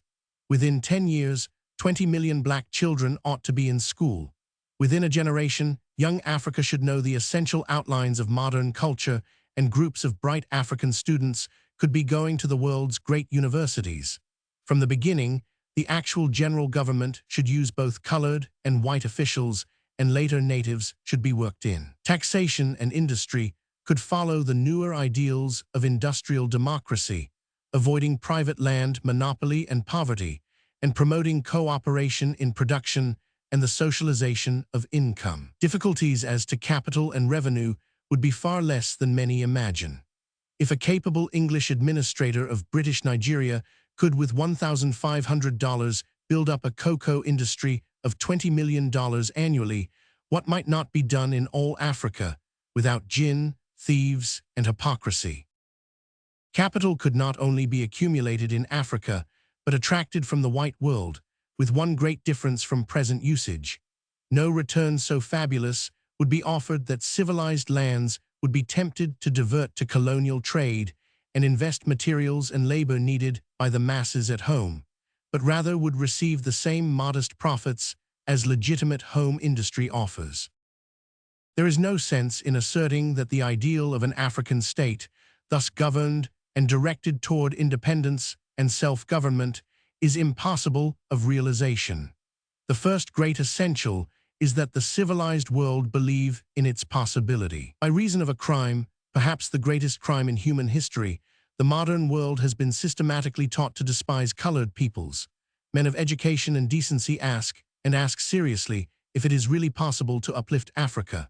Are Negroes human, or if human, developed far enough to absorb, even under benevolent tutelage, any appreciable part of modern culture? Has not the experiment been tried in Haiti and Liberia and failed? One cannot ignore the extraordinary fact that a world campaign beginning with the slave trade and ending with the refusal to capitalize the word Negro, leading through a passionate defense of slavery by attributing every bestiality to blacks, and finally culminating in the evident modern profit which lies in degrading blacks. All this has unconsciously trained millions of honest, modern men into the belief that black folk are subhuman. This belief is not based on science, else it would be held as a postulate of the most tentative kind, ready at any time to be withdrawn in the face of facts. The belief is not based on history, for it is absolutely contradicted by Egyptian, Greek, Roman, Byzantine, and Arabian experience. Nor is the belief based on any careful survey of the social development of men of Negro blood today in Africa and America. It is simply passionate, deep-seated heritage, and as such can be moved by neither argument nor fact. Only faith in humanity will lead the world to rise above its present color prejudice. Those who do believe in men, who know what black men have done in human history, who have taken pains to follow even superficially the story of the rise of the Negro in Africa, the West Indies, and the Americas of our day, know that our modern contempt of Negroes rests upon no scientific foundation worth a moment's attention. It is nothing more than a vicious habit of mind. It could as easily be overthrown as our belief in war, as our international hatreds, as our old conception of the status of women, as our fear of educating the masses, and as our belief in the necessity of poverty. We can, if we will, inaugurate on the Dark Continent a last great crusade for humanity. With Africa redeemed, Asia would be safe, and Europe, indeed, triumphant. I have not mentioned North and South Africa, because my eye was centered on the main mass of the Negro race. Yet it is clear that for the development of Central Africa, Egypt should be free and independent, there along the highway to a free and independent India, while Morocco, Algeria, Tunis, and Tripoli must become a part of Europe, with modern development and home rule. South Africa, stripped of its black serfs and their lands, must admit the resident natives and colored folk to its body politic as equals. The hands which Ethiopia shall soon stretch out unto God are not mere hands of helplessness and supplication, but rather are they hands of pain and promise, hard, gnarled, and muscled for the world's real work. They are hands of fellowship for the half-submerged masses of a distempered world. They are hands of helpfulness for an agonized God. 20 centuries before Christ, a great cloud swept over seas and settled on Africa, darkening and well-nigh blotting out the culture of the land of Egypt. For half 1,000 years it rested there, until a black woman, Queen Nefertari, the most venerated figure in Egyptian history, rose to the throne of the pharaohs and redeemed the world and her people. 20 centuries after Christ, black Africa, prostrated, raped, and shamed, lies at the feet of the conquering Philistines of Europe. Beyond the awful sea, a black woman is weeping and waiting with her sons on her breast. What shall the end be? The world-old and fearful things, war and wealth, murder and luxury, or shall it be a new thing, a new peace and a new democracy of all races, a great humanity of equal men? Semper novi quid ex Africa. The princess of the Hither Isles. Her soul was beautiful, wherefore she kept it veiled in lightly laced humility and fear, out of which peered anxiously and anon the white and blue and pale gold of her face, beautiful as daybreak or as the laughing of a child. She sat in the Hither Isles, well walled between the this and now, upon a low and silver throne, and leaned upon its armposts, sadly looking upward toward the sun. Now the Hither Isles are flat and cold and swampy, with drear drab light and all manner of slimy, creeping things, and piles of dirt and clouds of flying dust, and sordid scraping and feeding and noise. She hated them, and ever as her hands and busy feet swept back the dust and slime, her soul sat silver-throned, staring toward the great hill to the westward, which shone so brilliant golden beneath the sunlight and above the sea.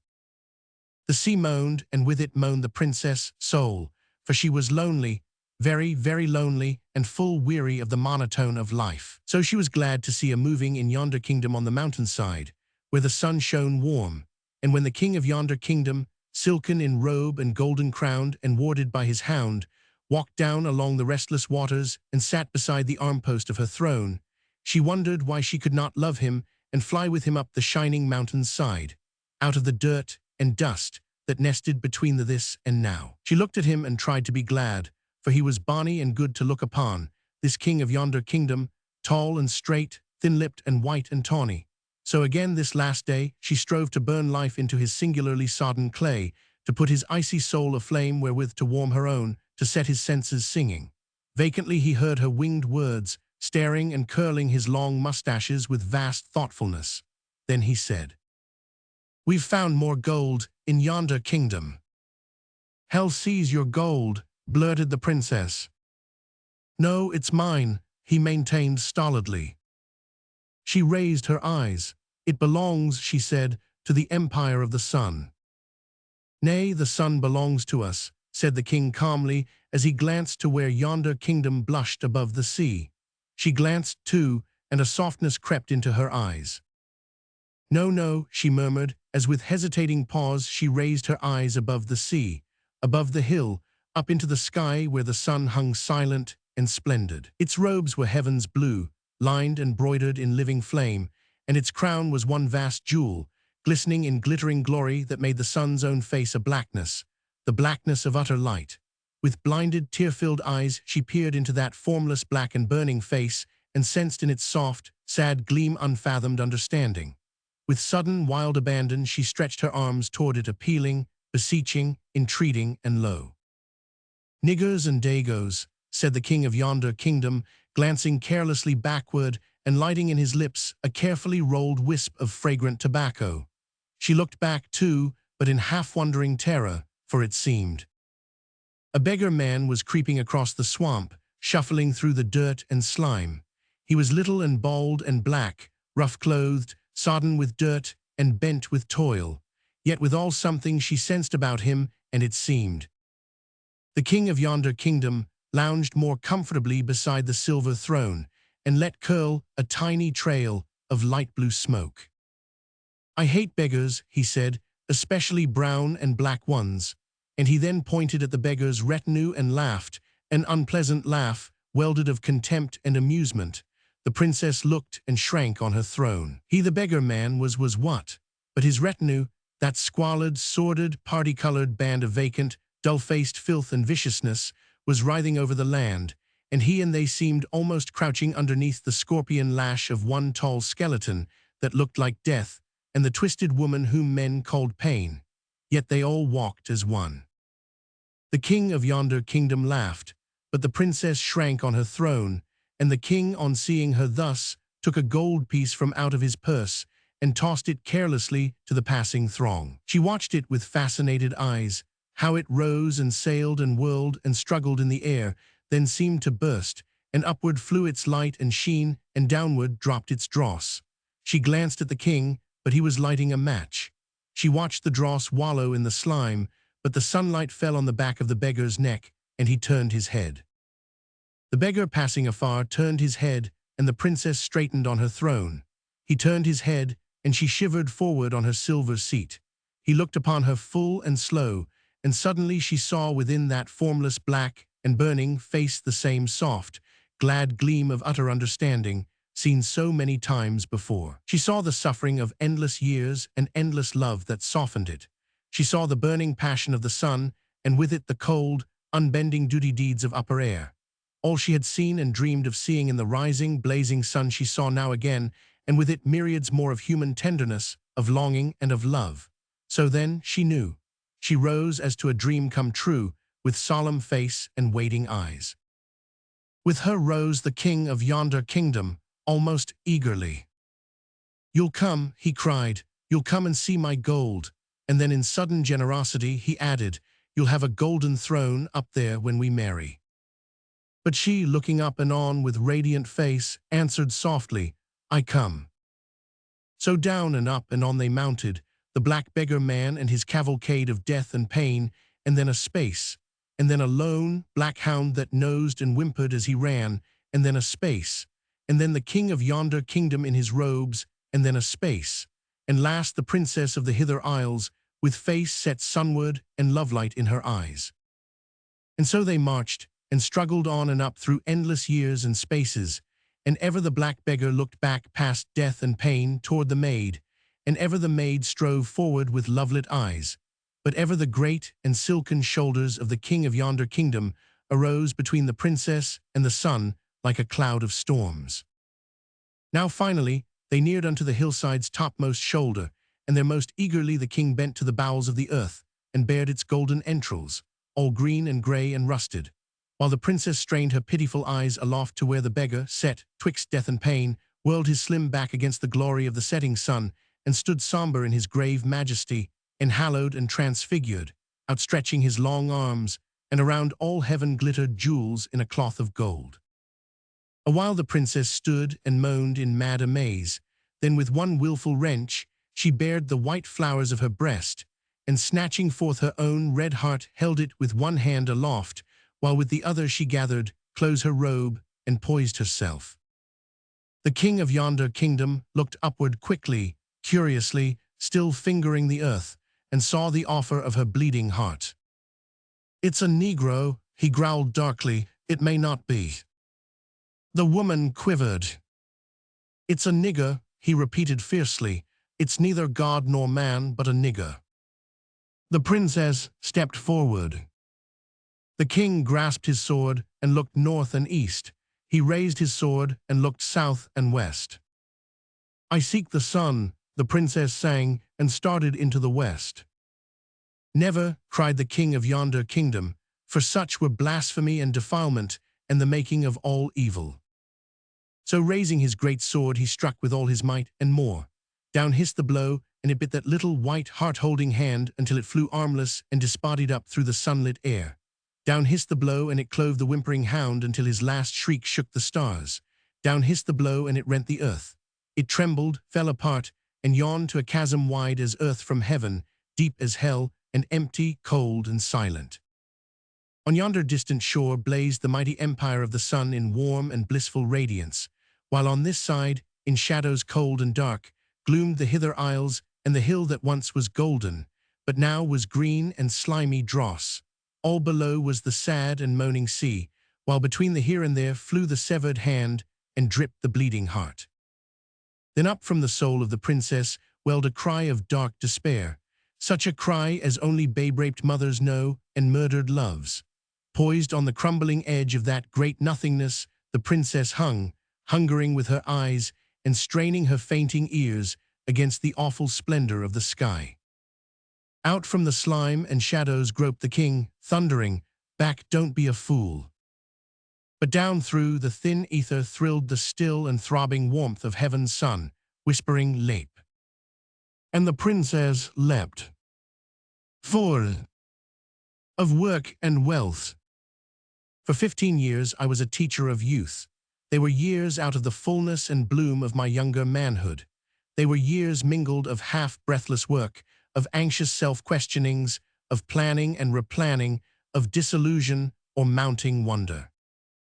The teacher's life is a double one. He stands in a certain fear. He tends to be stilted, almost dishonest, veiling himself before those awful eyes. Not the eyes of Almighty God are so straight, so penetrating, so all-seeing as the wonder-swept eyes of youth. You walk into a room, to the left is a tall window, bright with colors of crimson and gold and sunshine. Here are rows of books, and there is a table. Somber blackboards clothe the walls to the right, and beside your desk is the delicate ivory of a nobly cast head. But you see nothing of this. You see only a silence and eyes, fringed, soft eyes, hard eyes, eyes great and small, eyes here so poignant with beauty that the sob struggles in your throat, eyes there so hard with sorrow that laughter wells up to meet and beat it back, eyes through which the mockery and ridicule of hell or some pulse of high heaven may suddenly flash. Ah, that mighty pause before the class, that orison and benediction, how much of my life it has been and made. I fought earnestly against posing before my class. I tried to be natural and honest and frank, but it was a bitter hard. What would you say to a soft brown face, aureoled in 1,000 ripples of gray-black hair, which knells suddenly. Do you trust white people? You do not, and you know that you do not, much as you want to, yet you rise and lie and say you do. You must say it for her salvation and the world's. You repeat that she must trust them, that most white folks are honest, and all the while you are lying in every level. Silent either knows you are lying, and miserably you sit and lie on to the greater glory of God. I taught history and economics, and something called sociology at Atlanta University, where, as our Mr. Webster used to say, we professors occupied settees and not mere chairs. I was fortunate with this teaching in having vivid in the minds of my pupils a concrete social problem of which we all were parts, and which we desperately desired to solve. There was little danger, then, of my teaching or of their thinking becoming purely theoretical. Work and wage were thrilling realities to us all.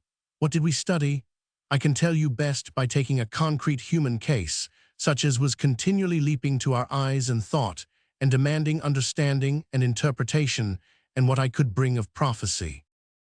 St. Louis sprawls where mighty rivers meet, as broad as Philadelphia, but 3 stories high instead of 2, with wider streets and dirtier atmosphere over the dull brown of wide, calm rivers. The city overflows into the valleys of Illinois and lies there, writhing under its grimy cloud. The other city is dusty and hot beyond all dream, a feverish Pittsburgh in the Mississippi Valley, a great, ruthless, terrible thing. It is the sort that crushes man and invokes some living Superman, a giant of things done, a clang of awful accomplishment. 3 men came wandering across this place. They were neither kings nor wise men, but they came with every significance, perhaps even greater, than that which the kings bore in the days of old. There was one who came from the north, brawny and riotous with energy, a man of concentrated power, who held all the thunderbolts of modern capital in his great fists, and made flour and meat, iron and steel, cunning chemicals, wood, paint and paper, transforming to endless tools a disemboweled earth. He was one who saw nothing, knew nothing, sought nothing but the making and buying of that which sells, who out from the magic of his hand rolled over miles of iron road, ton upon ton of food and metal and wood, of coal and oil and lumber, until the thronging of knotted ways in East and real St. Louis was like the red, festering ganglia of some mighty heart.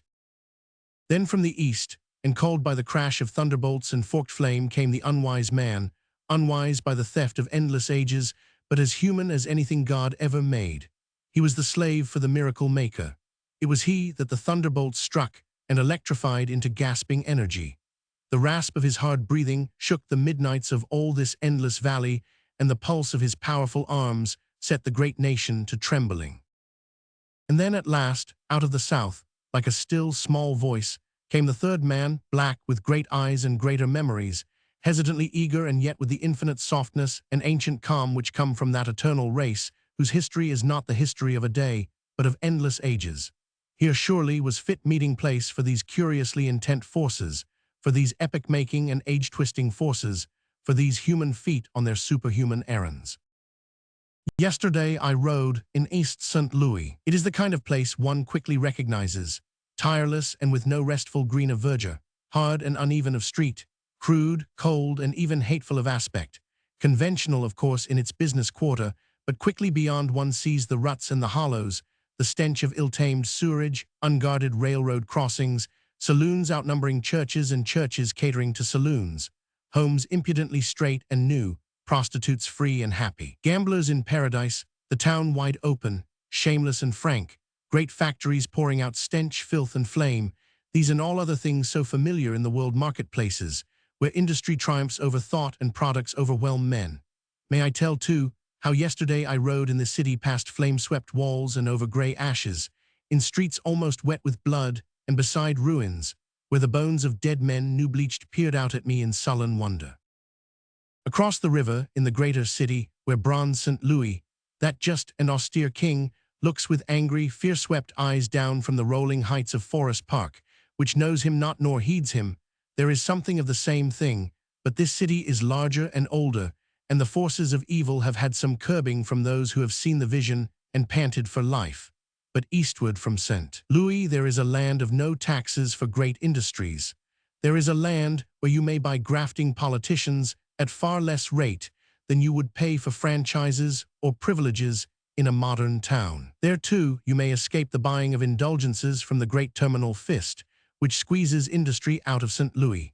In fact, East St. Louis is a paradise for high and frequent dividends, and for the piling up of wealth to be spent in St. Louis and Chicago and New York, and when the world is sane again, across the seas. So the unwise men pouring out of the East, falling, scrambling, rushing into America at the rate of 1 million a year, ran, walked, and crawled to this maelstrom of the workers. They garnered higher wage than ever they had before, but not all of it came in cash. A part, and an insidious part, was given to them transmuted into whiskey, prostitutes, and games of chance. They laughed and disported themselves. God, had not their mothers wept enough? It was a good town. There was no veil of hypocrisy here, but a wickedness, frank, ungilded, and open. To be sure, there were things sometimes to reveal the basic savagery and thin veneer. Once, for instance, a man was lynched for brawling on the public square of the county seat. Once a mayor who sought to clean up was publicly assassinated. Always there was theft and rumors of theft, until St. Clair County was a hissing in good men's ears. But always, too, there were good wages and jolly hoodlums and unchecked wassail of Saturday nights. Gamblers, big and little, rioted in East St. Louis. The little gamblers used cards and roulette wheels and filched the weekly wage of the workers. The greater gamblers used meat and iron and undid the foundations of the world. All the gods of chance flaunted their wild raiment here, above the brown flood of the Mississippi. Then the world changed. Then civilization, built for culture, rebuilt itself for willful murder in Europe, Asia, America, and the southern seas. Hands that made food made powder, and iron for railways was iron for guns. The wants of common men were forgotten before the groan of giants.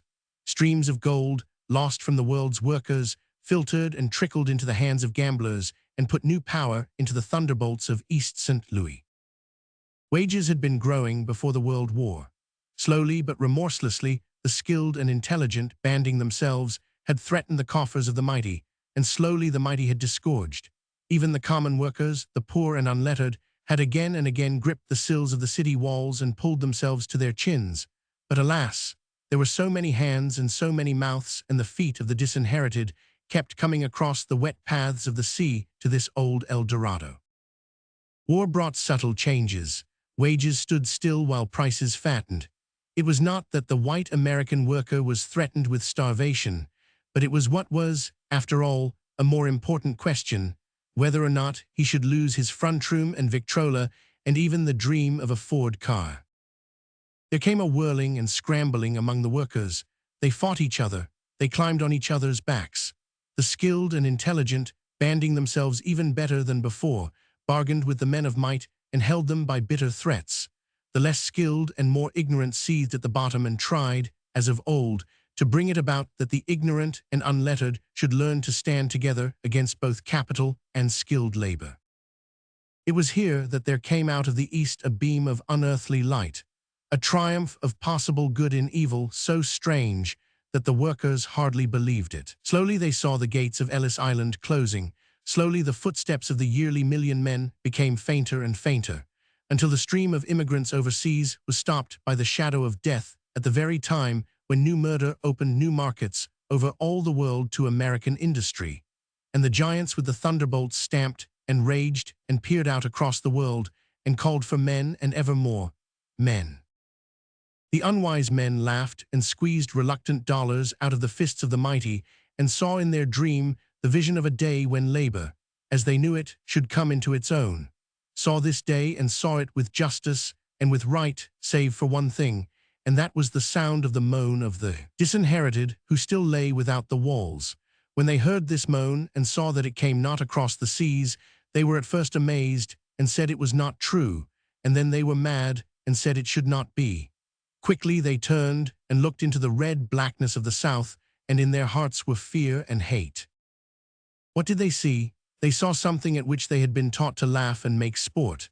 They saw that which the heading of every newspaper column, the lie of every cub reporter, the exaggeration of every press dispatch, and the distortion of every speech and book had taught them was a mass of despicable men, inhuman, at best, laughable, at worst, the meat of mobs and fury. What did they see? They saw 9.5 millions of human beings. They saw the spawn of slavery, ignorant by law and by deviltry, crushed by insult and debauched by systematic and criminal injustice.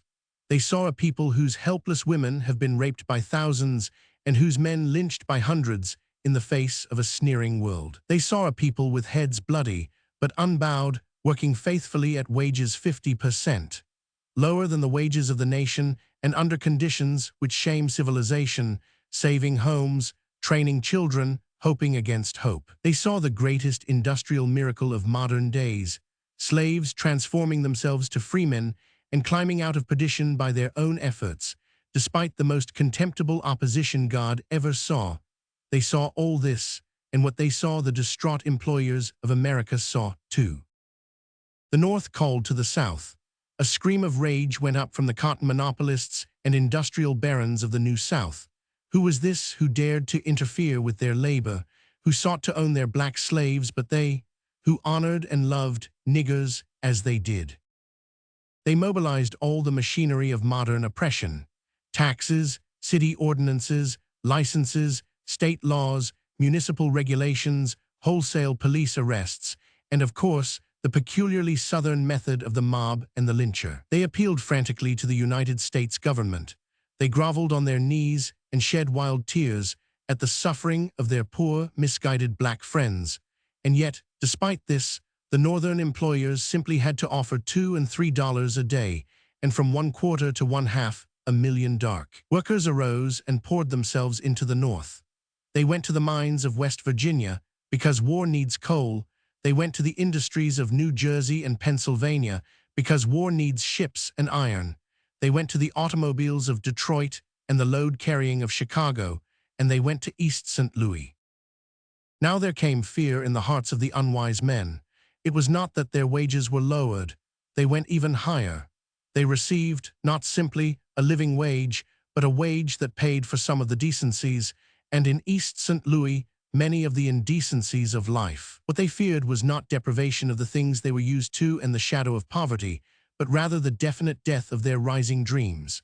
But if fear was newborn in the hearts of the unwise men, the black man was born in a house of fear.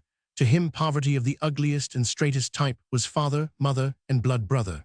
He was slipping stealthily northward to escape hunger and insult, the hand of oppression, and the shadow of death. Here then, in the wide valley, which Father Marquette saw peaceful and golden, lazy with fruit and river, half asleep beneath the nod of God, here then was staged every element for human tragedy, every element of the modern economic paradox. Ah, that hot, wide plain of East St. Louis is a gripping thing. The rivers are dirty with sweat and toil and lip, like lakes, along the low and burdened shores. Flatboats ramble and thread among them, and above the steamers bridges swing on great arches of steel, striding with mighty grace from shore to shore. Everywhere are brick kennels, tall black and red chimneys, tongues of flame. The ground is littered with cars and iron, tracks and trucks, boxes and crates, metals and coal and rubber. Nature-defying cranes, grim elevators rise above pile on pile of black and grimy lumber. And ever below is the water, wide and silent, gray-brown and yellow.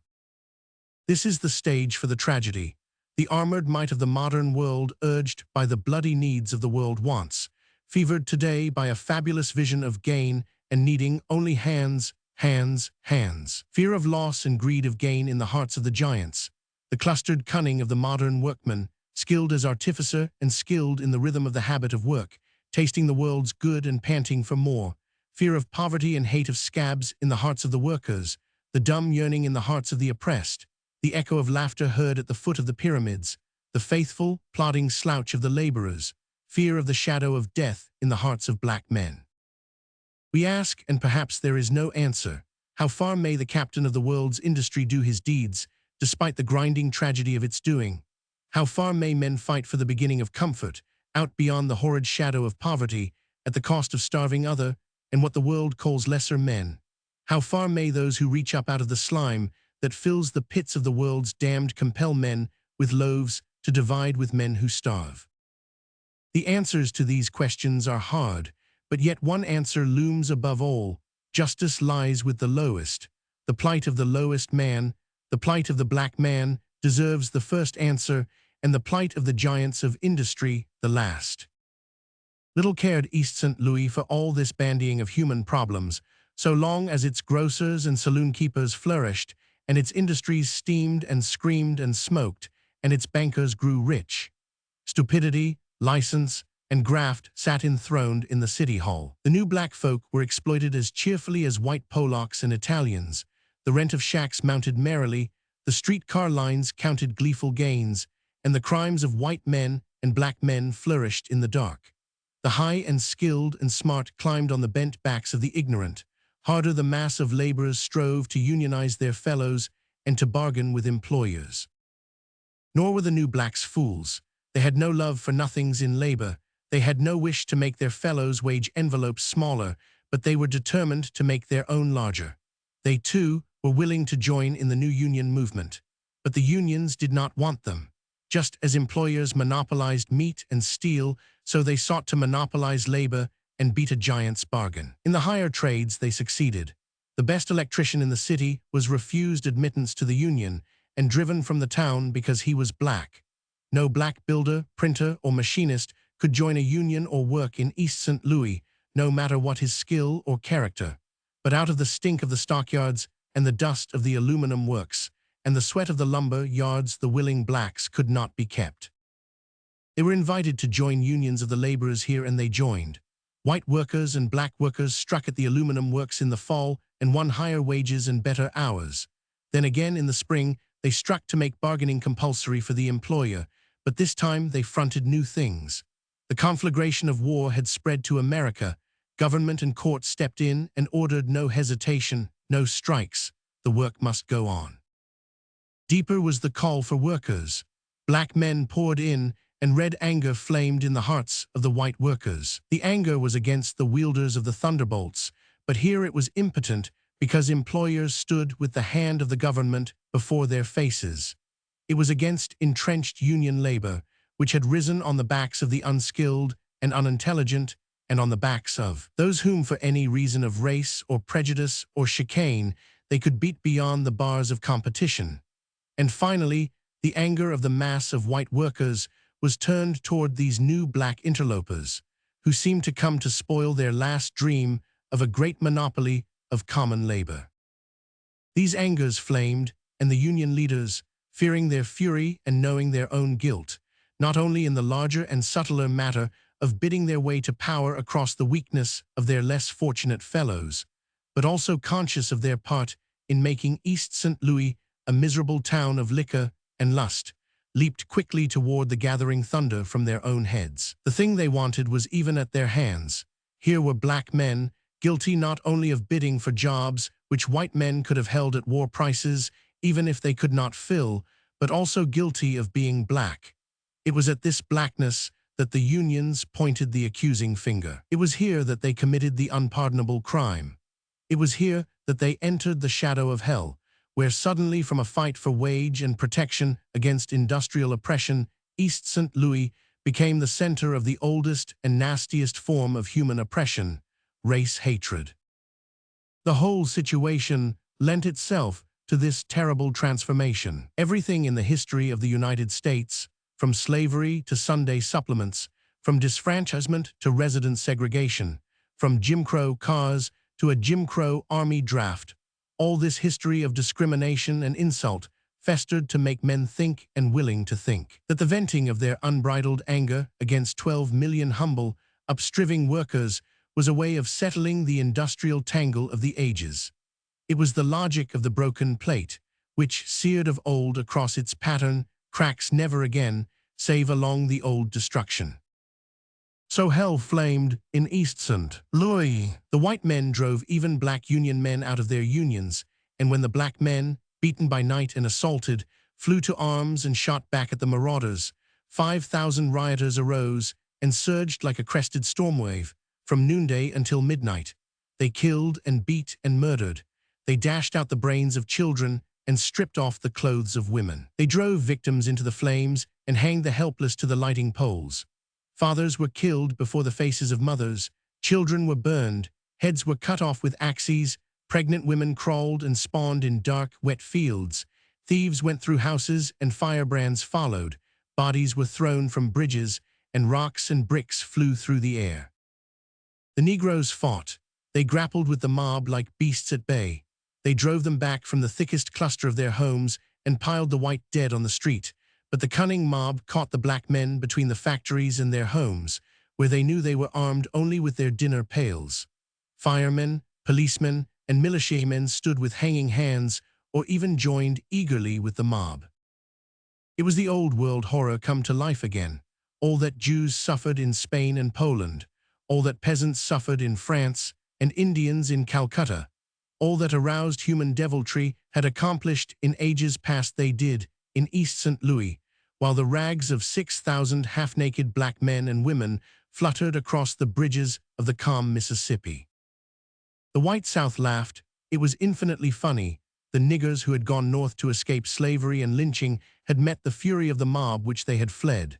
Delegations rushed north from Mississippi and Texas with suspicious timeliness and with great-hearted offers to take these workers back to a lesser hell. The man from Greensville, Mississippi, who wanted 1,000 got 6, because, after all, the end was not so simple. No, the end was not simple. On the contrary, the problem raised by East St. Louis was curiously complex. The ordinary American, tired of the persistence of the Negro problem, sees only another anti-Negro mob and wonders, not when we shall settle this problem, but when we shall be well rid of it.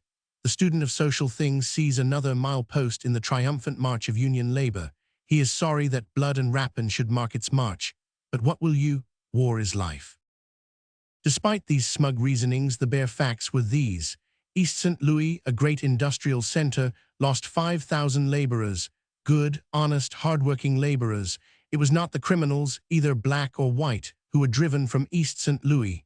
They are still there, they will stay there. But half the honest black laborers were gone. The crippled ranks of industrial organization in the mid-Mississippi Valley cannot be recruited from Ellis Island, because in Europe men are dead and maimed. And restoration, when restoration comes, will raise a European demand for labor such as this age has never seen. The vision of industrial supremacy has come to the giants who lead American industry and finance. But it can never be realized unless the laborers are here to do the work. The skilled laborers, the common laborers, the willing laborers, the well-paid laborers. The present forces, organized however cunningly, are not large enough to do what America wants. But there is another group of laborers, 12 million strong, the natural heirs, by every logic of justice, to the fruits of America's industrial advance. They will be used simply because they must be used, but their using means East St. Louis. Eastward from St. Louis lie great centers, like Chicago, Indianapolis, Detroit, Cleveland, Pittsburgh, Philadelphia, and New York. In every one of these and in lesser centers there is not only the industrial unrest of war and revolutionized work, but there is the call for workers, the coming of black folk, and the deliberate effort to divert the thoughts of men, and particularly of working men, into channels of race hatred against blacks.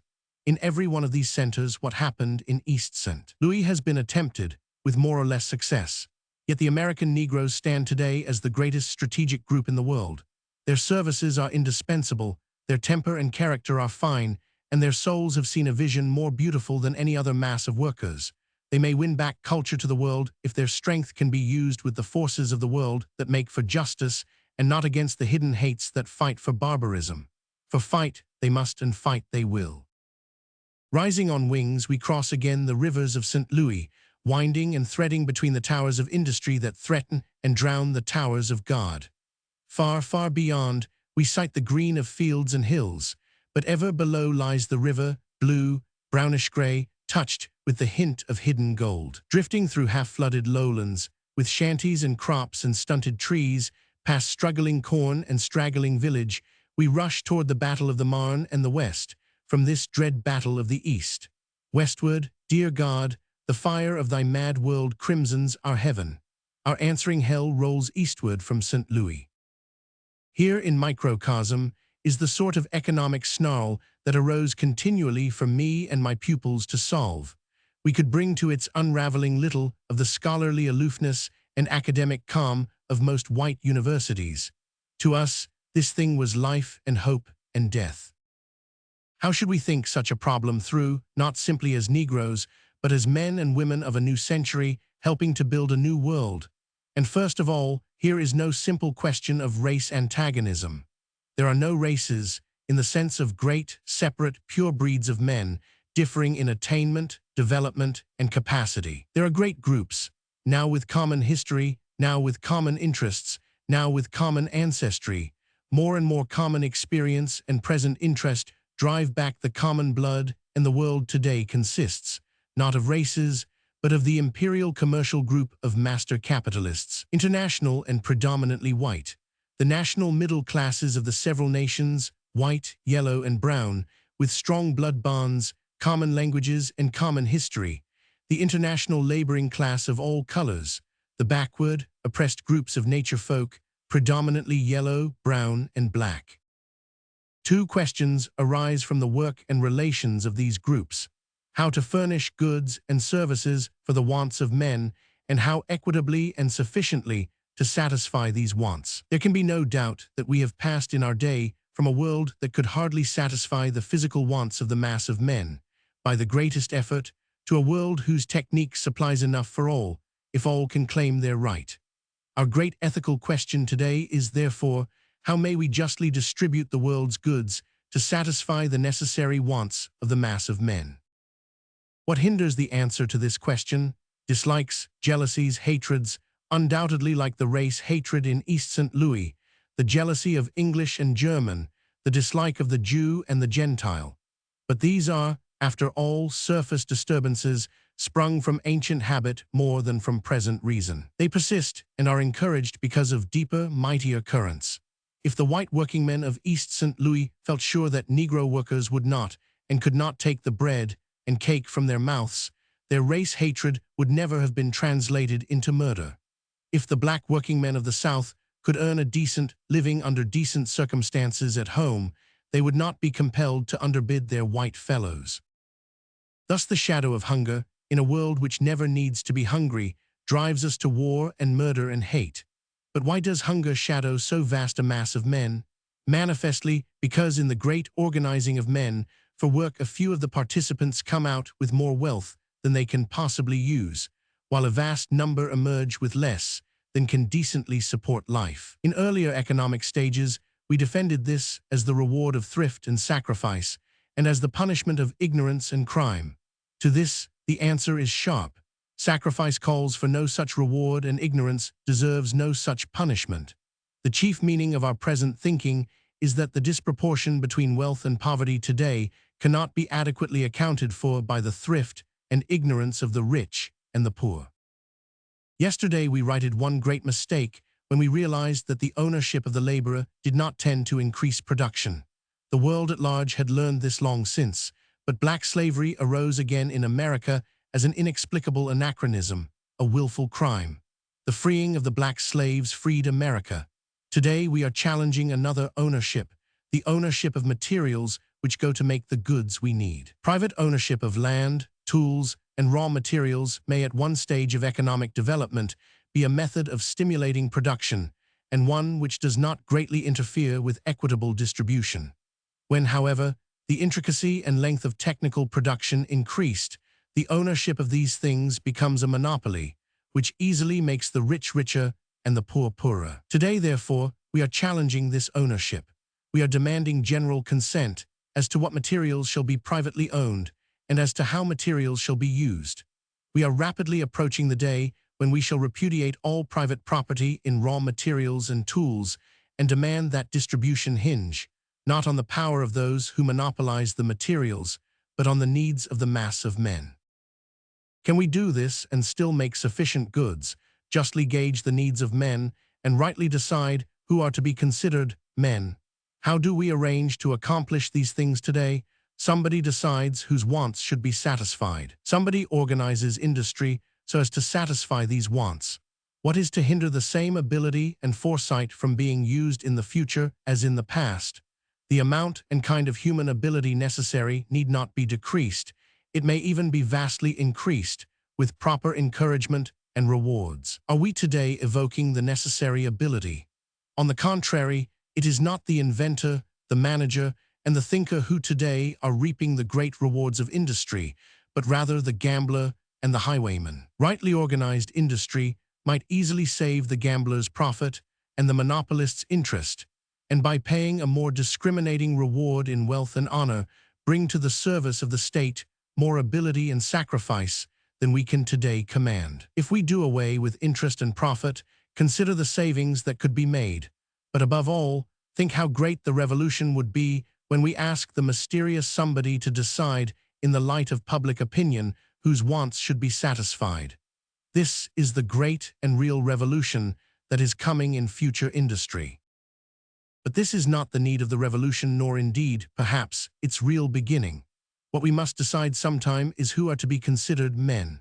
Today, at the beginning of this industrial change, we are admitting that economic classes must give way. The laborer's hire must increase, the employer's profit must be curbed. But how far shall this change go? Must it apply to all human beings and to all work throughout the world? Certainly not. We seek to apply it slowly and with some reluctance to white men, and more slowly and with greater reserve to white women, but black folk and brown, and for the most part yellow folk, we have widely determined, shall not be among those whose needs must justly be heard, and whose wants must be ministered to in the great organization of world industry. In the teaching of my classes, I was not willing to stop with showing that this was unfair. Indeed, I did not have to do this. They knew through bitter experience its rank injustice because they were black.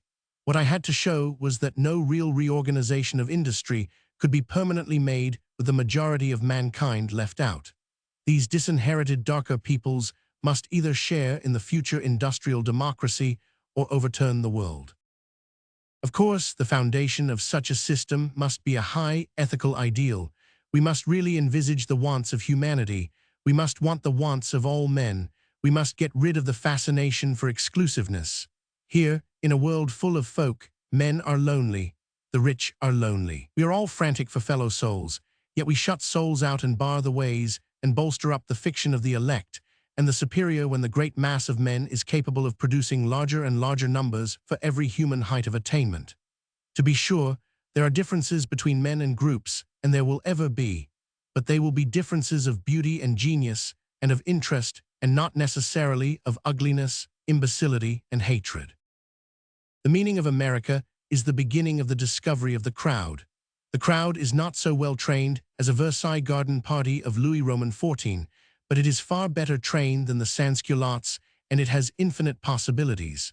What a world this will be when human possibilities are freed, when we discover each other, when the stranger is no longer the potential criminal and the certain inferior. What hinders our approach to the ideals outlined above? Our profit from degradation, our colonial exploitation, our American attitude toward the Negro. Think again of East St. Louis. Think back of that to slavery and Reconstruction. Do we want the wants of American Negroes satisfied? Most certainly not, and that negative is the greatest hindrance today to the reorganization of work and redistribution of wealth, not only in America, but in the world. All humanity must share in the future industrial democracy of the world. For this, it must be trained in intelligence and in appreciation of the good and the beautiful. Present big business, that science of human wants, must be perfected by eliminating the price paid for waste, which is interest, and for chance, which is profit, and making all income a personal wage for service rendered by the recipient, by recognizing no possible human service as great enough to enable a person to designate another as an idler or as a worker at work which he cannot do. Above all, industry must minister to the wants of the many and not to the few, and the Negro, the Indian, the Mongolian, and the South Sea Islander must be among the many as well as Germans, Frenchmen, and Englishmen. In this coming socialization of industry, we must guard against that same tyranny of the majority that has marked democracy in the making of laws. There must, for instance, persist in this future economics a certain minimum of machine-like work and prompt obedience and submission. This necessity is a simple corollary from the hard facts of the physical world. It must be accepted with the comforting thought that its routine need not demand 12 hours a day or even 8. With work for all and all at work, probably from 3 to 6 hours would suffice, and leave abundant time for leisure, exercise, study, and avocations. But what shall we say of work, where spiritual values and social distinctions enter? Who shall be artists, and who shall be servants in the world to come? Or shall we all be artists and all serve? The Second Coming. 3 bishops sat in San Francisco, New Orleans, and New York, peering gloomily into 3 flickering fires, which cast and recast shuddering shadows on book-lined walls. 3 letters lay in their laps, which said, "And thou, Valdosta, in the land of Georgia, art not least among the princes of America, for out of thee shall come a governor who shall rule my people." The white bishop of New York scowled and impatiently threw the letter into the fire. Valdosta, he thought, that's where I go to the governor's wedding of little Marguerite, my white flower. Then he forgot the writing in his musing, but the paper flared red in the fireplace. Valdosta, said the black bishop of New Orleans, turning uneasily in his chair, I must go down there. Those colored folk are acting strangely. I don't know where all this unrest and moving will lead to. Then there's poor Lucy, and he threw the letter into the fire, but eyed it suspiciously as it flamed green. Stranger things than that have happened, he said slowly, and ye shall hear of wars and rumors of wars, for nation shall rise against nation and kingdom against kingdom. In San Francisco, the priest of Japan, abroad to study strange lands, sat in his lacquer chair, with face like soft yellow and wrinkled parchment. Slowly he wrote in a great and golden book, I have been strangely bidden to the Val d'Aosta, where one of those religious cults that swarm here will welcome a prophet. I shall go and report to Kyoto. So in the dim waning of the day before Christmas, 3 bishops met in Valdosta and saw its mills and storehouses, its wide-throated and sandy streets, in the mellow glow of a crimson sun.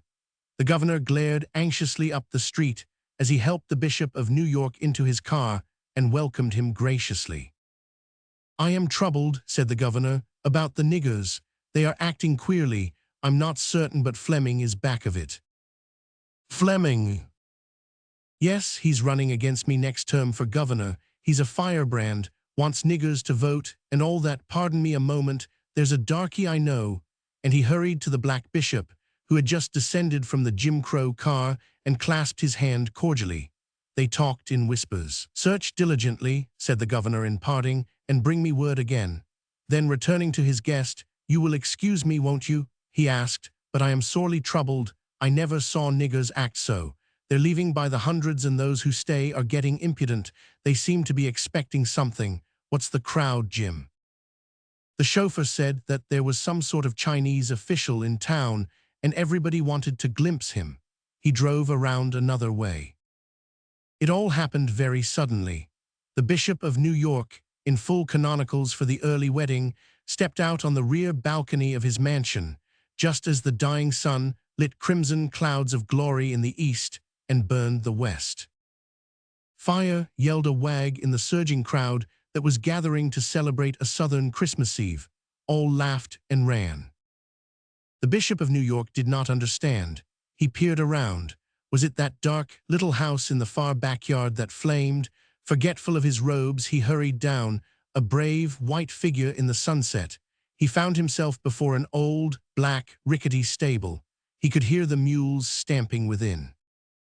No, it was not fire. It was the sunset glowing through the cracks. Behind the hut, its glory rose toward God like flaming wings of cherubim.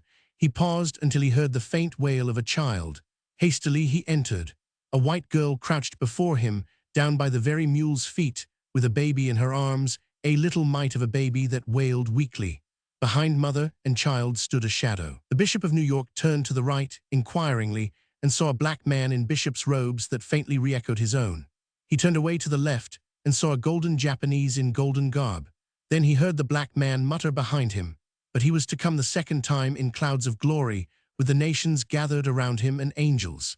At the word, a shaft of glorious light fell full upon the child, while without came the tramping of unnumbered feet and the whirring of wings.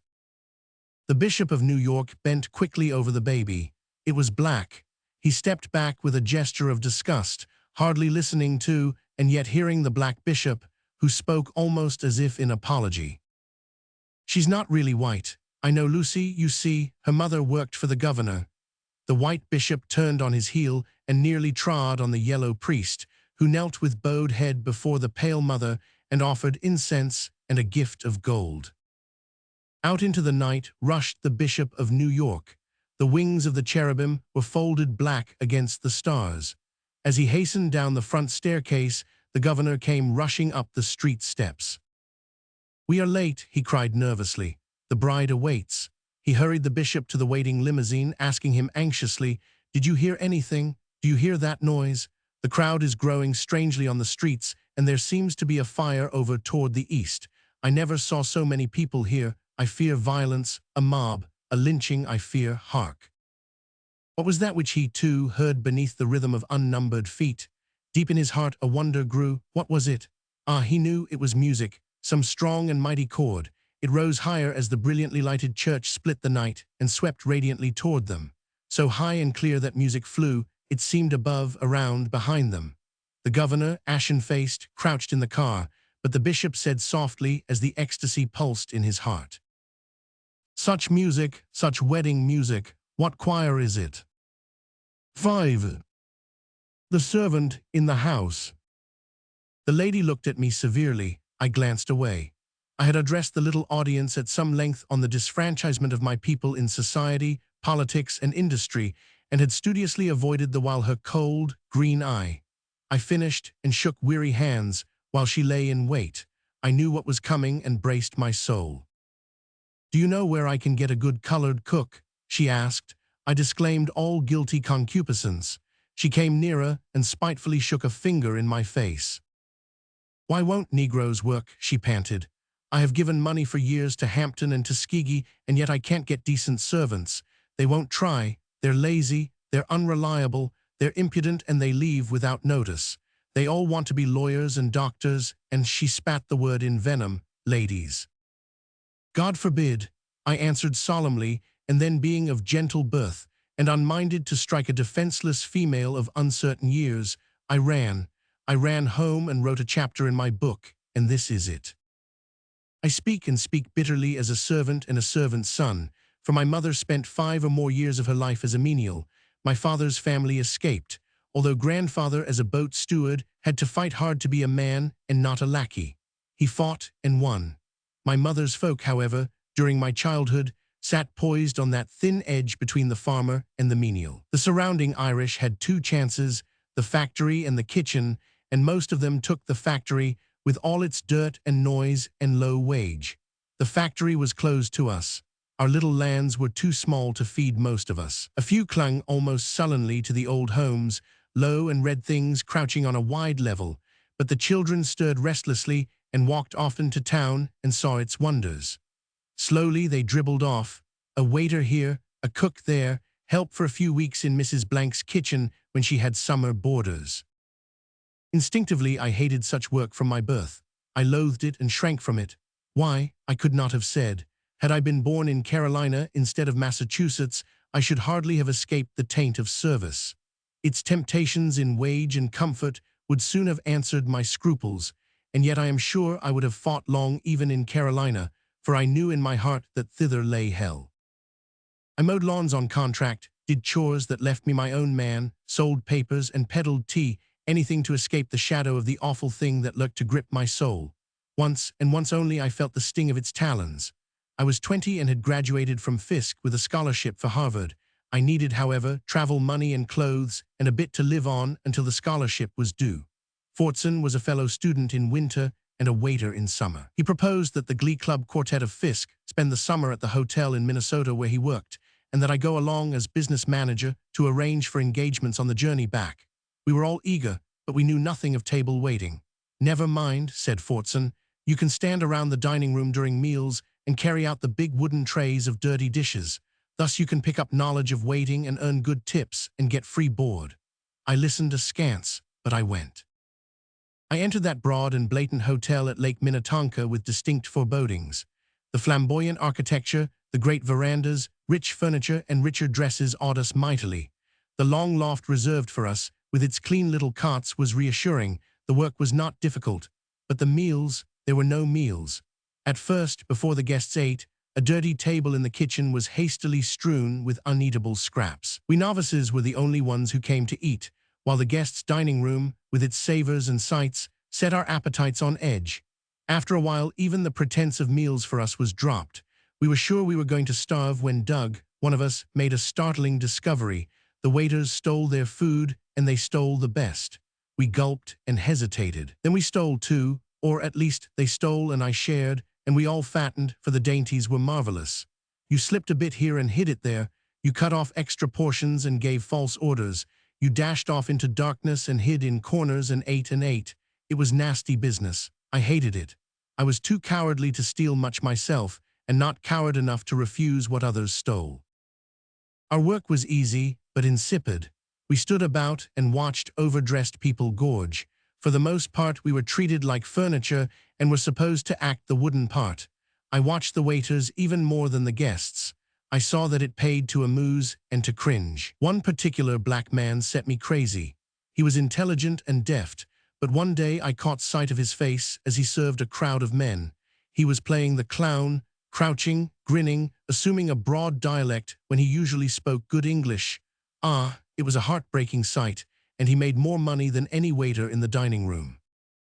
I did not mind the actual work or the kind of work, but it was the dishonesty and deception, the flattery and cajolery, the unnatural assumption that worker and diner had no common humanity.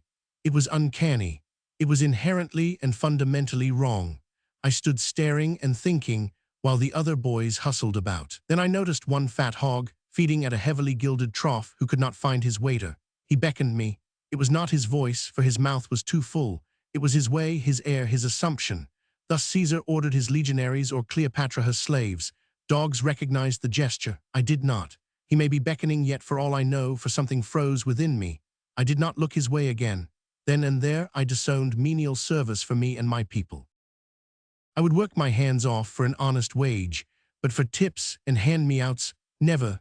Fortson was a pious, honest fellow who regarded tips as in the nature of things, being to the manner born, but the hotel that summer in other respects rather astonished even him. He came to us much flurried one night and got us to help him with a memorial to the absentee proprietor, telling of the wild and gay doings of midnights in the rooms and corridors among tired businessmen and their prostitutes. We listened wide-eyed and eager and wrote the filth out manfully. The proprietor did not thank Fortson. He did not even answer the letter. When I finally walked out of that hotel and out of menial service forever, I felt as though, in a field of flowers, my nose had been held unpleasantly long to the worms and manure at their roots. "Cursed be Canaan," cried the Hebrew priests, "a servant of servants shall he be unto his brethren." With what characteristic complacency did the slaveholders assume that Canaanites were Negroes and their brethren white? Are not Negroes servants, ergo? Upon such spiritual myths was the anachronism of American slavery built, and this was the degradation that once made menial servants the aristocrats among colored folk. House servants secured some decencies of food and clothing and shelter. They could more easily reach their master's ear. Their personal abilities of character became known, and bonds grew between slave and master which strengthened from friendship to love, from mutual service to mutual blood. Naturally out of this, the West Indian servant climbed out of slavery into citizenship, for few West Indian masters, fewer Spanish or Dutch, were callous enough to sell their own children into slavery. Not so with English and Americans. With a harshness and indecency seldom paralleled in the civilized world, white masters on the mainland sold their mulatto children, half-brothers and half-sisters, and their own wives in all but name, into life slavery by the hundreds and thousands. They originated a special branch of slave trading for this trade, and the white aristocrats of Virginia and the Carolinas made more money by this business during the 18th and 19th centuries than in any other way. The clang of the door of opportunity thus knelled in the ears of the colored house servant whirled the whole face of Negro advancement as on some great pivot. The movement was slow but vast. When emancipation came, before and after 1863, the house servant still held advantages. He had whatever education the race possessed, and his white father, no longer able to sell him, often helped him with land and protection. Notwithstanding this, the lure of house service for the Negro was gone. The path of salvation for the emancipated host of black folk lay no longer through the kitchen door, with its wide hall and pillared veranda and flowered yard beyond. It lay, as every Negro soon knew and knows, in escape from menial serfdom. In 1860, 98% of the Negroes were servants and serfs. In 1880, 30% were servants and percent were serfs. The percentage of servants then rose slightly and fell again. Percent were in service in 1910, and doubtless much less than 20% today. This is the measure of our rise, but the Negro will not approach freedom until this hateful badge of slavery and medievalism has been reduced to less than 10%. Not only are less than a fifth of our workers servants today, but the character of their service has been changed. The million menial workers among us include 300,000 upper servants, skilled men and women of character, like hotel waiters, Pullman porters, janitors, and cooks, who, had they been white, could have called on the great labor movement to lift their work out of slavery, to standardize their hours, to define their duties, and to substitute a living, regular wage for personal largesse in the shape of tips, old clothes, and cold leavings of food. But the labor movement turned their backs on those black men when the white world dinned in their ears. Negroes are servants, servants are Negroes. They shut the door of escape to factory and trade in their fellows' faces and battened down the hatches, lest the 300,000 should be workers equal in pay and consideration with white men. But if the upper servants could not escape to modern, industrial conditions, how much the more did they press down on the bodies and souls of 700,000 washerwomen and household drudges, ignorant, unskilled offal of a millionaire industrial system. Their pay was the lowest, and their hours the longest of all workers. The personal degradation of their work is so great that any white man of decency would rather cut his daughter's throat than let her grow up to such a destiny. There is throughout the world, and in all races, no greater source of prostitution than this grade of menial service, and the Negro race in America has largely escaped this destiny simply because its innate decency leads black women to choose irregular and temporary sexual relations with men they like rather than to sell themselves to strangers. To such sexual morals is added, in the nature of self-defense, that revolt against unjust labor conditions which expresses itself in soldiering, sullenness, petty pilfering, unreliability, and fast and fruitless changes of masters. Indeed, here among American Negroes, we have exemplified the last and worst refuge of industrial caste. Menial service is an anachronism, the refuse of medieval barbarism. Why then does it linger? Why are we silent about it? Why in the minds of so many decent and upseeing folks does the whole Negro problem resolve itself into the matter of their getting a cook or a maid? No one knows better than I the capabilities of a system of domestic service at its best. I have seen children who were spiritual sons and daughters of their masters, girls who were friends of their mistresses, and old servants honored and revered. But in every such case the servant had transcended the menial, the service had been exalted above the wage. Now to accomplish this permanently and universally calls for the same revolution in household help as in factory help and public service.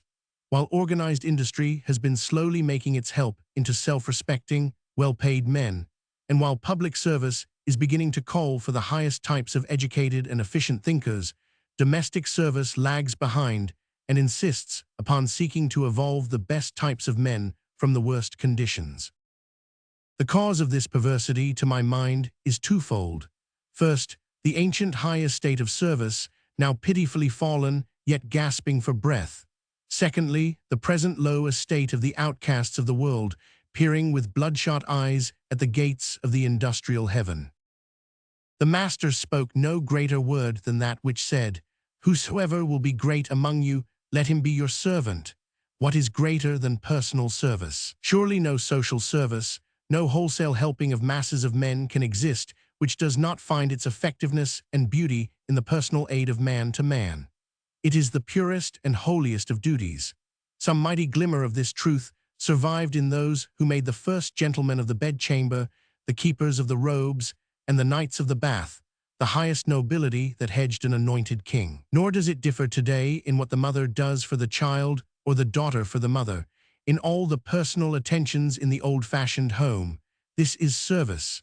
Think of what friend has meant, not simply in spiritual sympathies, but in physical helpfulness. In the world today, what calls for more of love, sympathy, learning, sacrifice, and long-suffering than the care of children, the preparation of food, the cleansing and ordering of the home, personal attendance and companionship, the care of bodies and their raiment. What greater, more intimate, more holy services are there than these? And yet we are degrading these services and loathing them and scoffing at them and spitting upon them first, by turning them over to the lowest and least competent and worst trained classes in the world, and then by yelling like spoiled children if our babies are neglected, our biscuits sodden, our homes dirty, and our baths unpoured. Let one suggest that the only cure for such deeds is in the uplift of the doer, and our rage is even worse and less explicable. We will call them by their first names, thus blaspheming a holy intimacy. We will confine them to back doors. We will insist that their meals be no gracious ceremony nor even a restful sprawl, but usually a hasty, heckled gulp amid garbage. We exact, not a natural, but a purchased deference, and we leave them naked to insult by our children and by our husbands. I remember a girl, how pretty she was, with the crimson flooding the old ivory of her cheeks and her gracious plumpness. She had come to the valley during the summer to do housework. I met and walked home with her, in the thrilling shadows, to an old village home I knew well. Then, as I turned to leave, I learned that she was there alone in that house for a weekend with only one young white man to represent the family. Oh, he was doubtless a gentleman, and all that, but for the first time in my life, I saw what a snare the fowler was spreading at the feet of the daughters of my people, baited by church and state. Not alone is the hurt thus offered to the lowly, society and science suffer. The unit which we seek to make the center of society, the home, is deprived of the help of scientific invention and suggestion. It is only slowly and by the utmost effort that some small foothold has been gained for the vacuum cleaner, the washing machine, the power tool, and the chemical reagent. In our frantic effort to preserve the last vestiges of slavery and medievalism, we not only set out faces against such improvements, but we seek to use education and the power of the state to train the servants who do not naturally appear. Meantime, the wild rush from house service, on the part of all who can scramble or run, continues. The rules of the labor union are designed not simply to raise wages, but to guard against any likeness between artisan and servant. There is no essential difference in ability and training between a subway guard and a Pullman porter, but between their union cards lies a whole world. Yet we are silent. Menial service is not a social problem. It is not really discussed. There is no scientific program for its reform. There is but one panacea: escape. Get yourselves and your sons and daughters out of the shadow of this awful thing. Hire servants, but never be one. Indeed, subtly but surely the ability to hire at least a maid is still civilization's patent to respectability, while a man is the first word of aristocracy. All this is because we still consciously and unconsciously hold to the manure theory of social organization.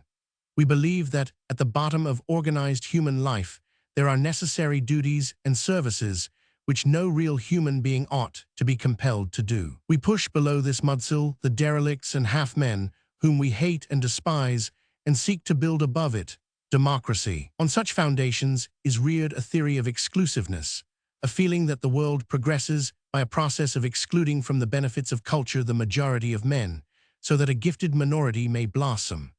Through this door, the modern democrat arrives to the place where he is willing to allot 2 able-bodied men and 2 fine horses to the task of helping one wizened beldam to take the morning air. Here the absurdity ends. Here all honest minds turn back and ask, is menial service permanent or necessary? Can we not transfer cooking from the home to the scientific laboratory, along with the laundry? Cannot machinery, in the hands of self-respecting and well-paid artisans, do our cleaning, sewing, moving, and decorating? Cannot the training of children become an even greater profession than the attending of the sick? And cannot personal service and companionship be coupled with friendship and love where it belongs, and whence it can never be divorced without degradation and pain? In fine, can we not, black and white, rich and poor, look forward to a world of service without servants? A miracle, you say? True. and only to be performed by the immortal child. Jesus Christ in Texas. It was in Waco, Texas. The convict guard laughed. I don't know, he said. I hadn't thought of that. He hesitated and looked at the stranger curiously. In the solemn twilight, he got an impression of unusual height and soft, dark eyes. Curious sort of acquaintance for the colonel, he thought. Then he continued aloud. But that nigger there is bad, a born thief, and ought to be sent up for life. Got 10 years last time. Here the voice of the promoter, talking within, broke in. He was bending over his figures, sitting by the colonel. He was slight, with a sharp nose. The convicts, he said, would cost us $96 a year and board. Well, we can squeeze this so that it won't be over $125 apiece. Now, if these fellows are driven, they can build this line within 12 months. It will be running by next April. Freights will fall 50%. Why, man, you'll be a millionaire in less than 10 years. The colonel started. He was a thick, short man with a clean-shaven face and a certain air of breeding about the lines of his countenance. The word millionaire sounded well to his ears. He thought a great deal.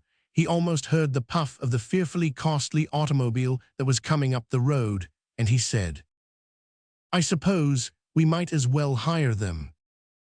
Of course, answered the promoter. The voice of the tall stranger in the corner broke in here. It will be a good thing for them, he said, half in question. The colonel moved. The guard makes strange friends, he thought to himself. What's this man doing here anyway? He looked at him, or rather looked at his eyes, and then somehow he felt a warming toward him. He said, well, at least it can't harm them. They're beyond that. It will do them good then, said the stranger again. The promoter shrugged his shoulders. It will do us good, he said. But the colonel shook his head impatiently. He felt a desire to justify himself before those eyes, and he answered, yes, it will do them good, or at any rate, it won't make them any worse than they are. Then he started to say something else, but here sure enough the sound of the automobile breathing at the gate stopped him, and they all arose. It is settled then, said the promoter. Yes, said the colonel, turning toward the stranger again. Are you going into town? He asked with the southern courtesy of white men to white men in a country town. The stranger said he was. Then come along in my machine. I want to talk with you about this. They went out to the car. The stranger, as he went, turned again to look back at the convict. He was a tall, powerfully built black fellow. His face was sullen, with a low forehead, thick, hanging lips, and bitter eyes. There was revolt written about his mouth despite the hangdog expression. He stood bending over his pile of stones, pounding listlessly. Beside him stood a boy of 12, yellow, with a hunted, crafty look. The convict raised his eyes, and they met the eyes of the stranger. The hammer fell from his hands. The stranger turned slowly toward the automobile, and the colonel introduced him. He had not exactly caught his name, but he mumbled something as he presented him to his wife and little girl, who were waiting. As they whirled away, the colonel started to talk, but the stranger had taken the little girl into his lap, and together they conversed in low tones all the way home. In some way, they did not exactly know how, they got the impression that the man was a teacher, and of course, he must be a foreigner. The long, cloak-like coat told this. They rode in the twilight through the lighted town, and at last drew up before the colonel's mansion, with its ghost-like pillars. The lady in the back seat was thinking of the guests she had invited to dinner and was wondering if she ought not to ask this man to stay. He seemed cultured, and she supposed he was some acquaintance of the colonel's. It would be rather interesting to have him there, with the judge's wife and daughter and the rector. She spoke almost before she thought. You will enter and rest a while. The colonel and the little girl insisted. For a moment, the stranger seemed about to refuse. He said he had some business for his father, about town. Then, for the child's sake, he consented. Up the steps they went, and into the dark parlor where they sat and talked a long time. It was a curious conversation. Afterwards, they did not remember exactly what was said, and yet they all remembered a certain strange satisfaction in that long, low talk. Finally, the nurse came for the reluctant child, and the hostess bethought herself. "We will have a cup of tea. You will be dry and tired." She rang and switched on a blaze of light. With one accord they all looked at the stranger, for they had hardly seen him well in the glooming twilight. The woman started in amazement, and the colonel half rose in anger. Why, the man was a mulatto, surely. Even if he did not own the Negro blood, their practiced eyes knew it. He was tall and straight, and the coat looked like a Jewish gabardine. His hair hung in close curls far down the sides of his face, and his face was olive, even yellow. A peremptory order rose to the colonel's lips and froze there as he caught the stranger's eyes. Those eyes, where had he seen those eyes before? He remembered them long years ago. The soft, tear-filled eyes of a brown girl. He remembered many things, and his face grew drawn and white. Those eyes kept burning into him, even when they were turned half away toward the staircase, where the white figure of the child hovered with her nurse and waved good night.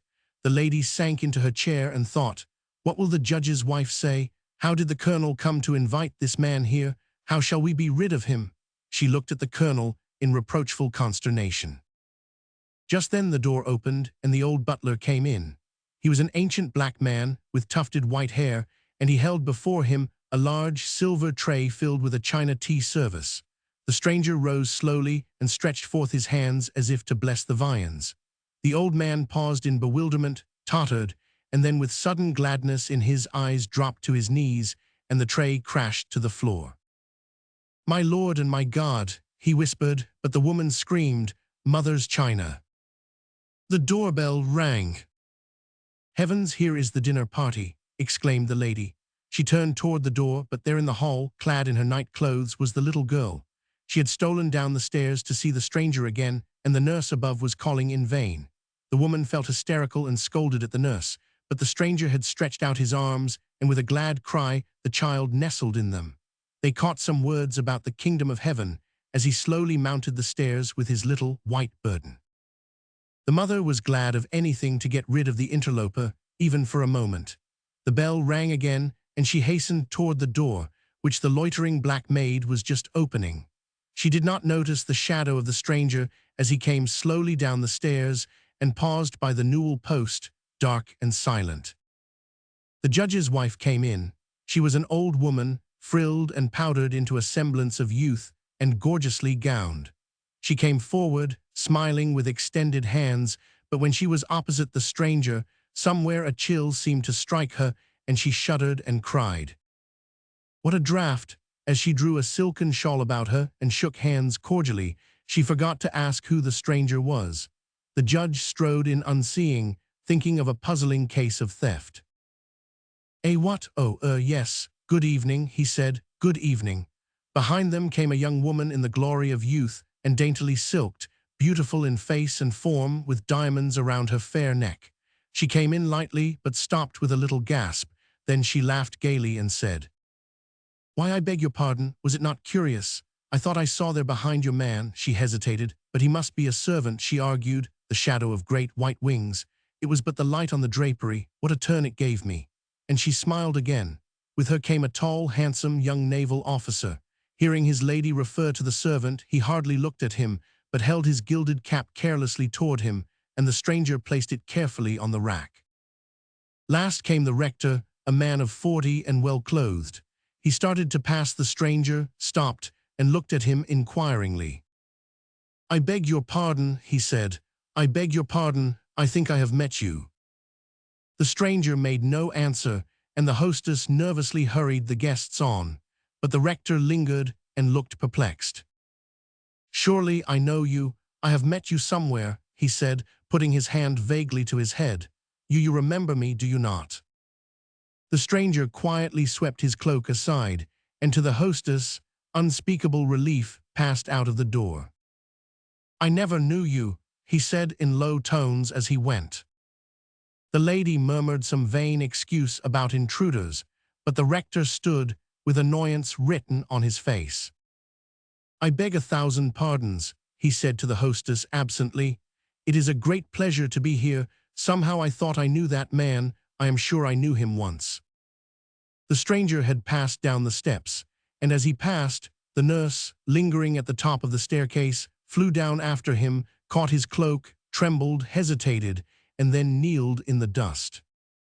He touched her lightly with his hand and said, "Go and sin no more." With a glad cry, the maid left the house, with its open door, and turned north, running. The stranger turned eastward into the night.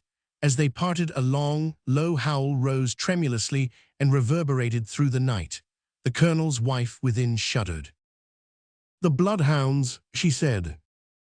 The rector answered carelessly. "Another one of those convicts escaped, I suppose. Really, they need severe measures." Then he stopped. He was trying to remember that stranger's name. The judge's wife looked about for the draft and arranged her shawl.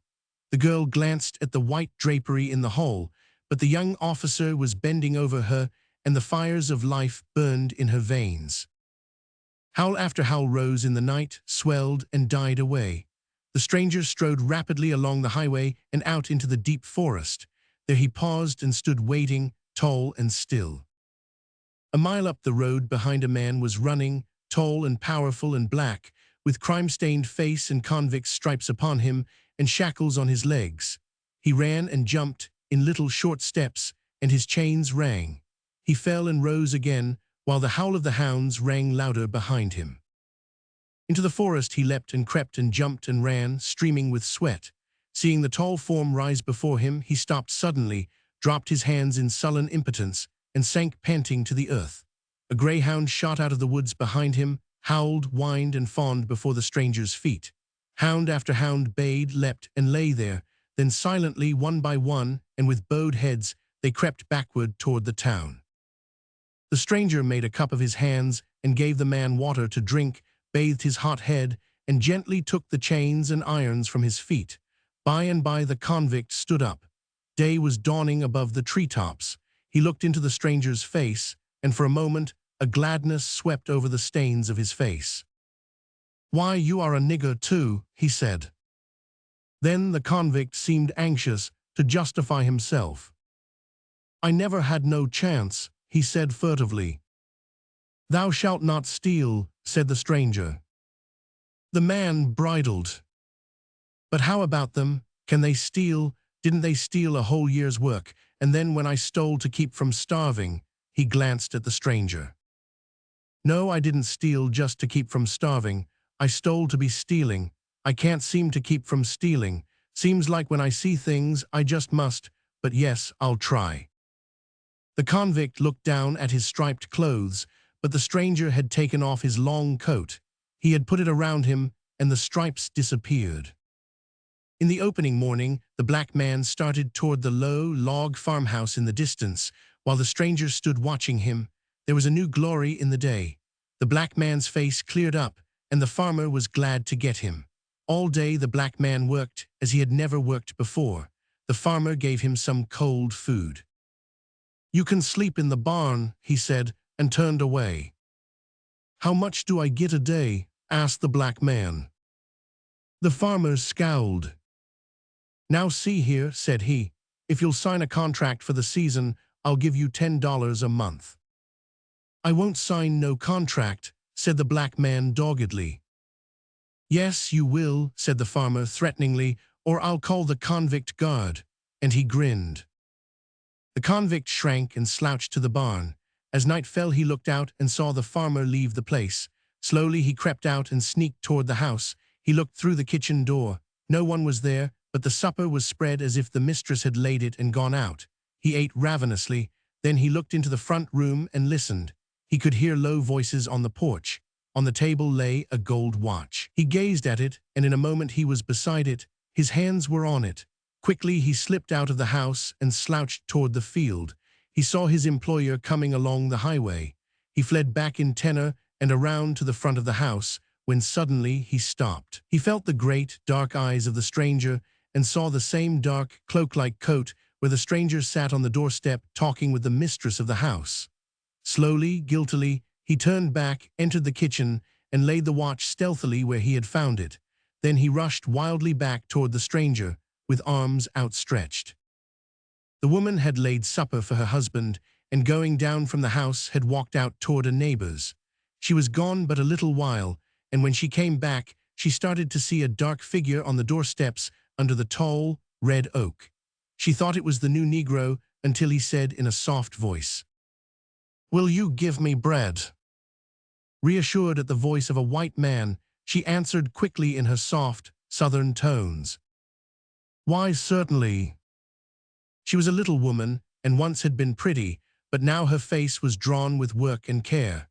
She was nervous and always thinking, wishing, wanting for something. She went in and got him some cornbread and a glass of cool, rich buttermilk. Then she came out and sat down beside him. She began, quite unconsciously, to tell him about herself, the things she had done and had not done, and the things she had wished for. She told him of her husband and this new farm they were trying to buy. She said it was hard to get niggers to work. She said they ought all to be in the chain gang and made to work. Even then some ran away. Only yesterday one had escaped, and another the day before. At last she gossiped of her neighbors, how good they were and how bad. "And do you like them all?" asked the stranger. She hesitated. "Most of them," she said, and then, looking up into his face and putting her hand into his, as though he were her father, she said, "There are none I hate, no, none at all." He looked away, holding her hand in his, and said dreamily, "You love your neighbor as yourself." She hesitated. "I try," she began, and then looked the way he was looking, down under the hill where lay a little half-ruined cabin. "They are niggers," she said briefly. He looked at her. Suddenly a confusion came over her, and she insisted, she knew not why. "But they are niggers." With a sudden impulse she arose and hurriedly lighted the lamp that stood just within the door and held it above her head. She saw his dark face and curly hair. She shrieked in angry terror and rushed down the path, and just as she rushed down, the black convict came running up with hands outstretched. They met in mid-path, and before he could stop he had run against her, and she fell heavily to earth and lay white and still. Her husband came rushing around the house with a cry and an oath. "I knew it," he said. "It's that runaway nigger." He held the black man struggling to the earth and raised his voice to a yell. Down the highway came the convict guard, with hound and mob and gun. They paused across the fields. The farmer motioned to them.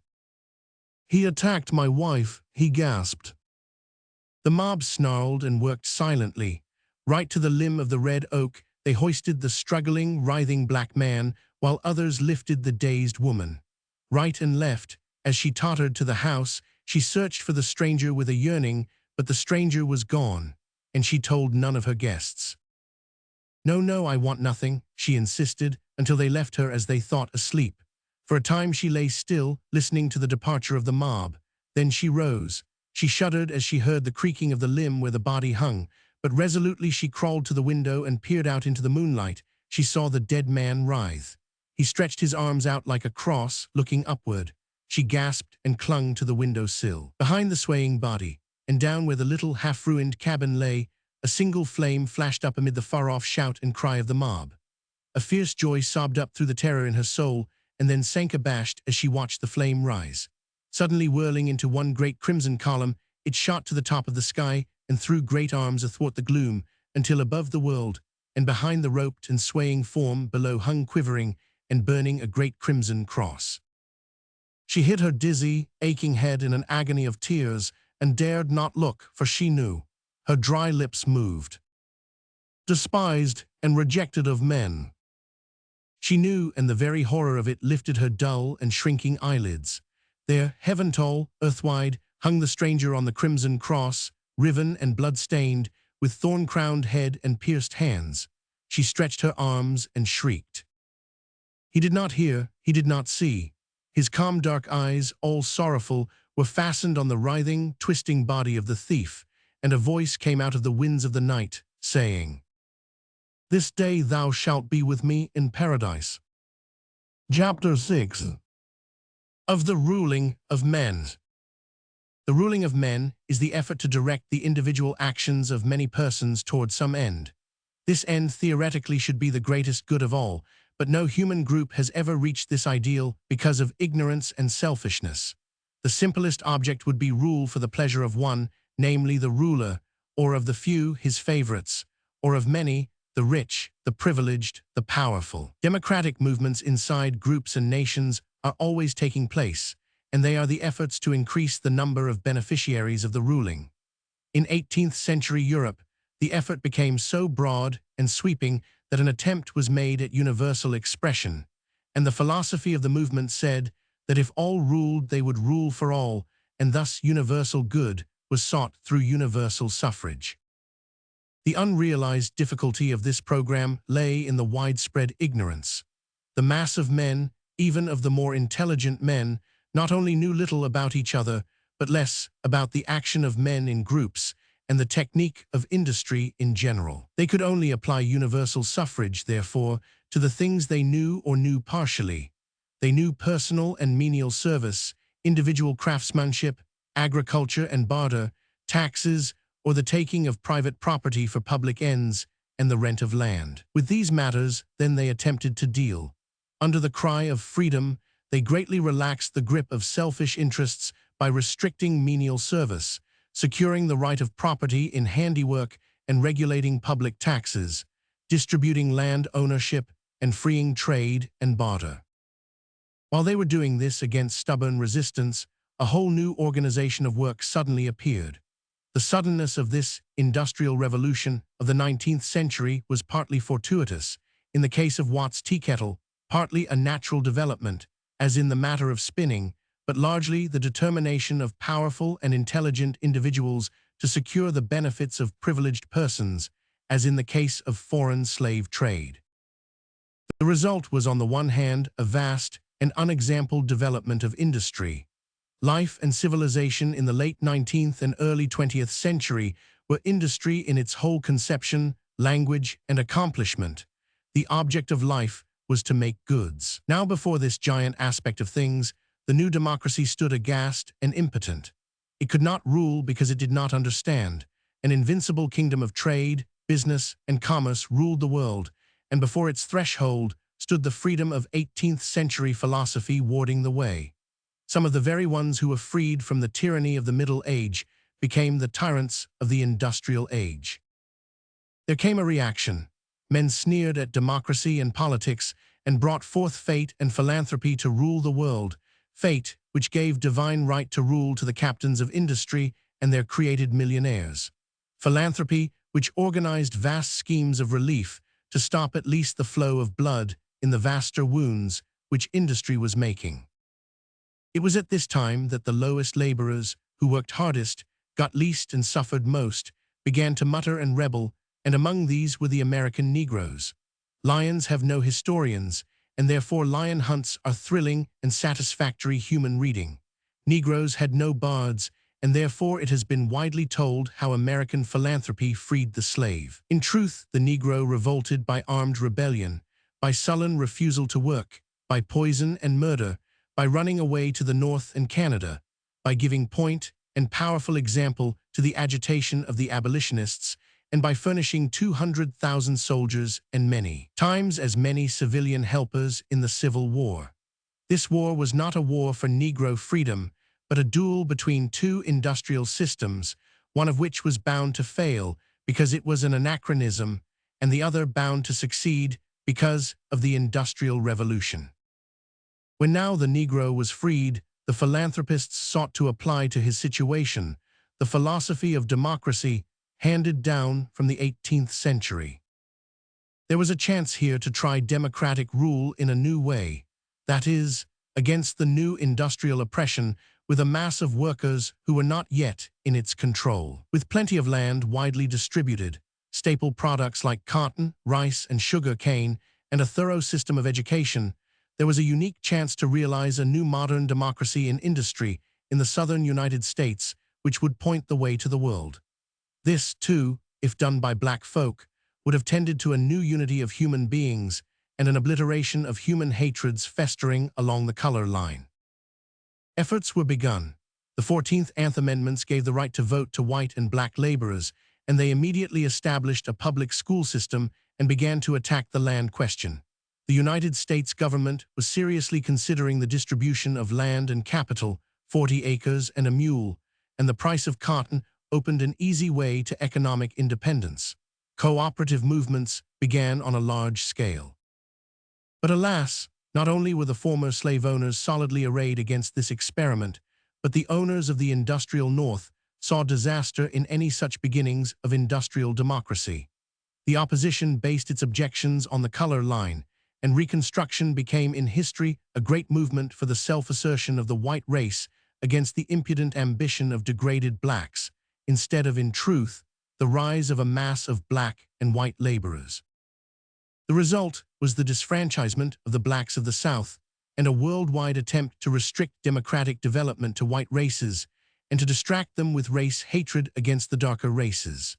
This program, however, although it undoubtedly helped raise the scale of white labor, in much greater proportion put wealth and power in the hands of the great European captains of industry and made modern industrial imperialism possible. This led to renewed efforts on the part of white European workers to understand and apply their political power to its reform through democratic control. Whether known as communism or socialism or whatnot, these efforts are neither new nor strange nor terrible, but world-old and seeking an absolutely justifiable human ideal, the only ideal that can be sought, the direction of individual action in industry so as to secure the greatest good of all. Marxism was one method of accomplishing this, and its panacea was the doing away with private property in machines and materials. Two mighty attacks were made on this proposal. One was an attack on the fundamental democratic foundation. Modern European white industry does not even theoretically seek the good of all, but simply of all Europeans. This attack was virtually unanswered. Indeed, some socialists openly excluded Negroes and Asiatics from their scheme. From this, it was easy to drift into that form of syndicalism, which asks socialism for the skilled laborer only and leaves the common laborer in his bonds. This throws us back on fundamentals. It compels us again to examine the roots of democracy. Who may be excluded from a share in the ruling of men? Time and time again, the world has answered. The ignorant, the inexperienced, the guarded, the unwilling. That is, we have assumed that only the intelligent should vote, or those who know how to rule men, or those who are not under benevolent guardianship, or those who ardently desire the right. These restrictions are not arguments for the wide distribution of the ballot. They are rather reasons for restriction addressed to the self-interest of the present real rulers. We say easily, for instance, the ignorant ought not to vote. We would say no civilized state should have citizens too ignorant to participate in government, and this statement is but a step to the fact that no state is civilized which has citizens too ignorant to help rule it. Or, in other words, education is not a prerequisite to political control. Political control is the cause of popular education. Again, to make experience a qualification for the franchise is absurd. It would stop the spread of democracy and make political power hereditary, a prerequisite of a class, caste, race, or sex.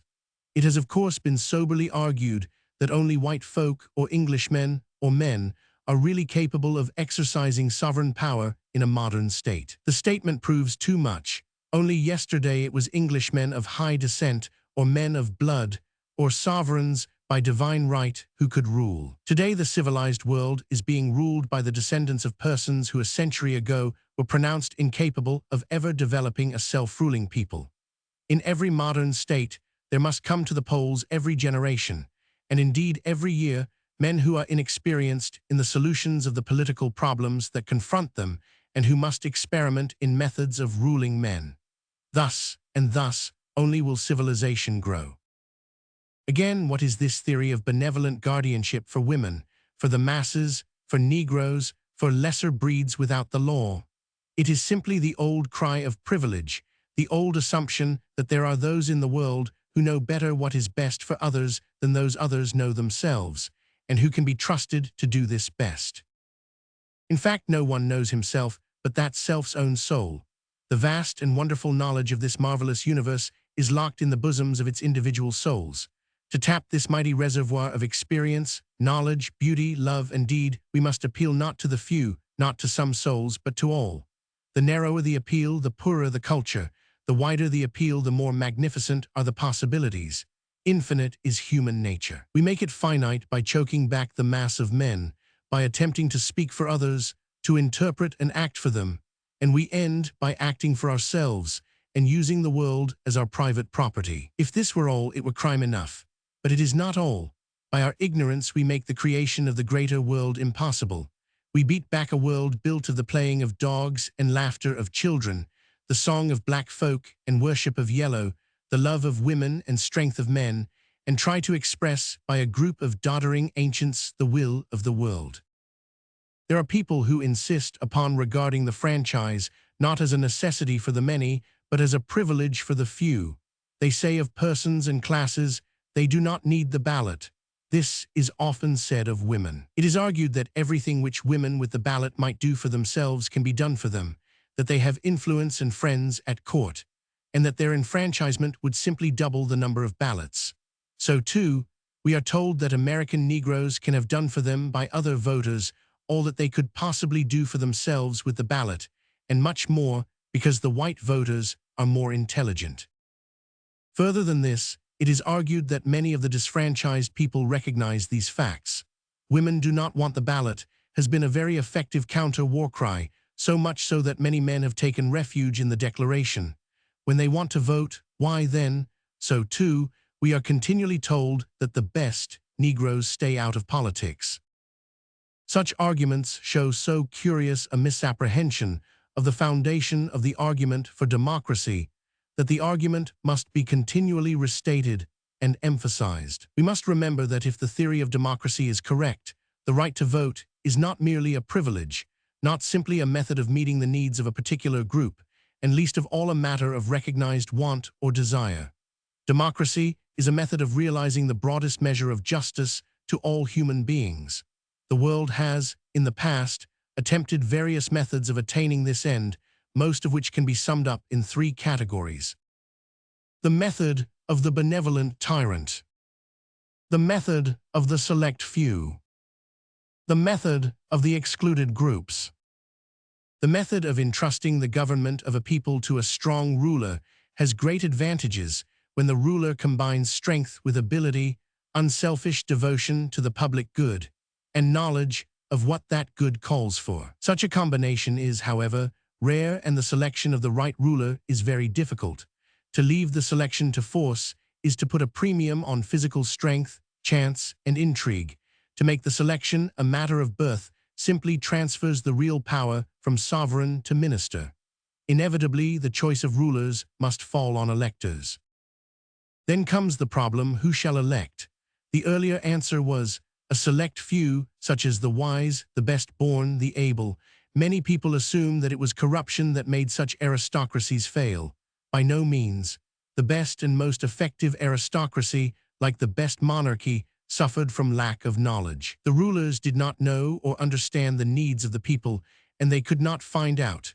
For in the last analysis, only the man himself, however humble, knows his own condition. He may not know how to remedy it, he may not realize just what is the matter, but he knows when something hurts, and he alone knows how that hurt feels. Or if sunk below feeling or comprehension or complaint, he does not even know that he is hurt. God help his country, for it not only lacks knowledge, but has destroyed the sources of knowledge. So soon as a nation discovers that it holds in the heads and hearts of its individual citizens the vast mine of knowledge, out of which it may build a just government, then more and more it calls those citizens to select their rulers and to judge the justice of their acts.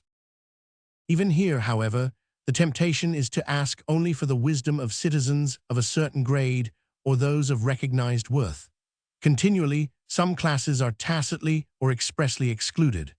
Thus, women have been excluded from modern democracy because of the persistent theory of female subjection, and because it was argued that their husbands or other male folks would look to their interests. Now, manifestly, most husbands, fathers, and brothers will, so far as they know how or as they realize women's needs, look after them. But remember the foundation of the argument, that in the last analysis only the sufferer knows his sufferings, and that no state can be strong which excludes from its expressed wisdom the knowledge possessed by mothers, wives, and daughters. We have but to view the unsatisfactory relations of the sexes the world over, and the problem of children to realize how desperately we need this excluded wisdom. The same arguments apply to other excluded groups. If a race, like the Negro race, is excluded, then so far as that race is a part of the economic and social organization of the land, the feeling and the experience of that race are absolutely necessary to the realization of the broadest justice for all citizens. Or if the submerged tenth be excluded, then again, there is lost from the world an experience of untold value, and they must be raised rapidly to a place where they can speak for themselves. In the same way, and for the same reason, children must be educated, insanity prevented, and only those put under the guardianship of others who can in no way be trained to speak for themselves. The real argument for democracy is, then, that in the people we have the source of that endless life and unbounded wisdom which the rulers of men must have. A given people today may not be intelligent, but through a democratic government that recognizes not only the worth of the individual to himself, but the worth of his feelings and experiences to all, they can educate not only the individual unit, but generation after generation, until they accumulate vast stores of wisdom. Democracy alone is the method of showing the whole experience of the race for the benefit of the future, and if democracy tries to exclude women or Negroes or the poor or any class because of innate characteristics which do not interfere with intelligence, then that democracy cripples itself and belies its name. From this point of view, we can easily see the weakness and strength of current criticism of extension of the ballot. It is the business of a modern government to see to it, first, that the number of ignorant within its bounds is reduced to the very smallest number. Again, it is the duty of every such government to extend as quickly as possible the number of persons of mature age who can vote. Such possible voters must be regarded not as sharers of a limited treasure, but as sources of new national wisdom and strength. The addition of the new wisdom, the new points of view, and the new interests must, of course, be from time to time bewildering and confusing. Today, those who have a voice in the body politic have expressed their wishes and sufferings. The result has been a smaller or greater balancing of their conflicting interests. The appearance of new interests and complaints means disarrangement and confusion to the older equilibrium. It is, of course, the inevitable preliminary step to that larger equilibrium in which the interests of no human soul will be neglected. These interests will not surely be all fully realized, but they will be recognized and given as full weight as the conflicting interests will allow. The problem of government thereafter would be to reduce the necessary conflict of human interests to the minimum. From such a point of view, one easily sees the strength of the demand for the ballot on the part of certain disfranchised classes. When women ask for the ballot, they are asking not for a privilege, but for a necessity. You may not see the necessity. You may easily argue that women do not need to vote. Indeed, the women themselves in considerable numbers may agree with you. Nevertheless, women do need the ballot. They need it to right the balance of a world sadly awry because of its brutal neglect of the rights of women and children. With the best will and knowledge, no man can know women's wants as well as women themselves. To disfranchise women is deliberately to turn from knowledge and grope in ignorance. So too with American Negroes. The South continually insists that a benevolent guardianship of whites over blacks is the ideal thing. They assume that white people not only know better what Negroes need than Negroes themselves, but that they are anxious to supply these needs. As a result, they grope in ignorance and helplessness. They cannot understand the Negro, they cannot protect him from cheating and lynching, and in general, instead of loving guardianship, we see anarchy and exploitation. If the Negro could speak for himself in the South instead of being spoken for, if he could defend himself instead of having to depend on the chance sympathy of white citizens, how much healthier a growth of democracy the South would have. So too with the darker races of the world. No federation of the world, no true internation can exclude the black and brown and yellow races from its councils. They must equally and according to number act and be heard at the World's Council. It is not for a moment to be assumed that enfranchising women will not cost something. It will for many years confuse our politics. It may even change the present status of family life. It will admit to the ballot thousands of inexperienced persons unable to vote intelligently. Above all, it will interfere with some of the present prerogatives of men and probably for some time to come annoy them considerably. So too, Negro enfranchisement meant Reconstruction, with its theft and bribery and incompetency, as well as its public schools and enlightened social legislation. It would mean today that black men in the South would have to be treated with consideration, have their wishes respected, and their manhood rights recognized. Every white Southerner who wants peons beneath him, who believes in hereditary menials and a privileged aristocracy, or who hates certain races because of their characteristics, would resent this. Notwithstanding this, if America is ever to become a government built on the broadest justice to every citizen, then every citizen must be enfranchised. There may be temporary exclusions until the ignorant and their children are taught, or to avoid too sudden an influx of inexperienced voters. But such exclusions can be but temporary if justice is to prevail. The principle of basing all government on the consent of the governed is undenied and undeniable. Moreover, the method of modern democracy has placed within reach of the modern state larger reserves of efficiency, ability, and even genius than the ancient or medieval state dreamed of.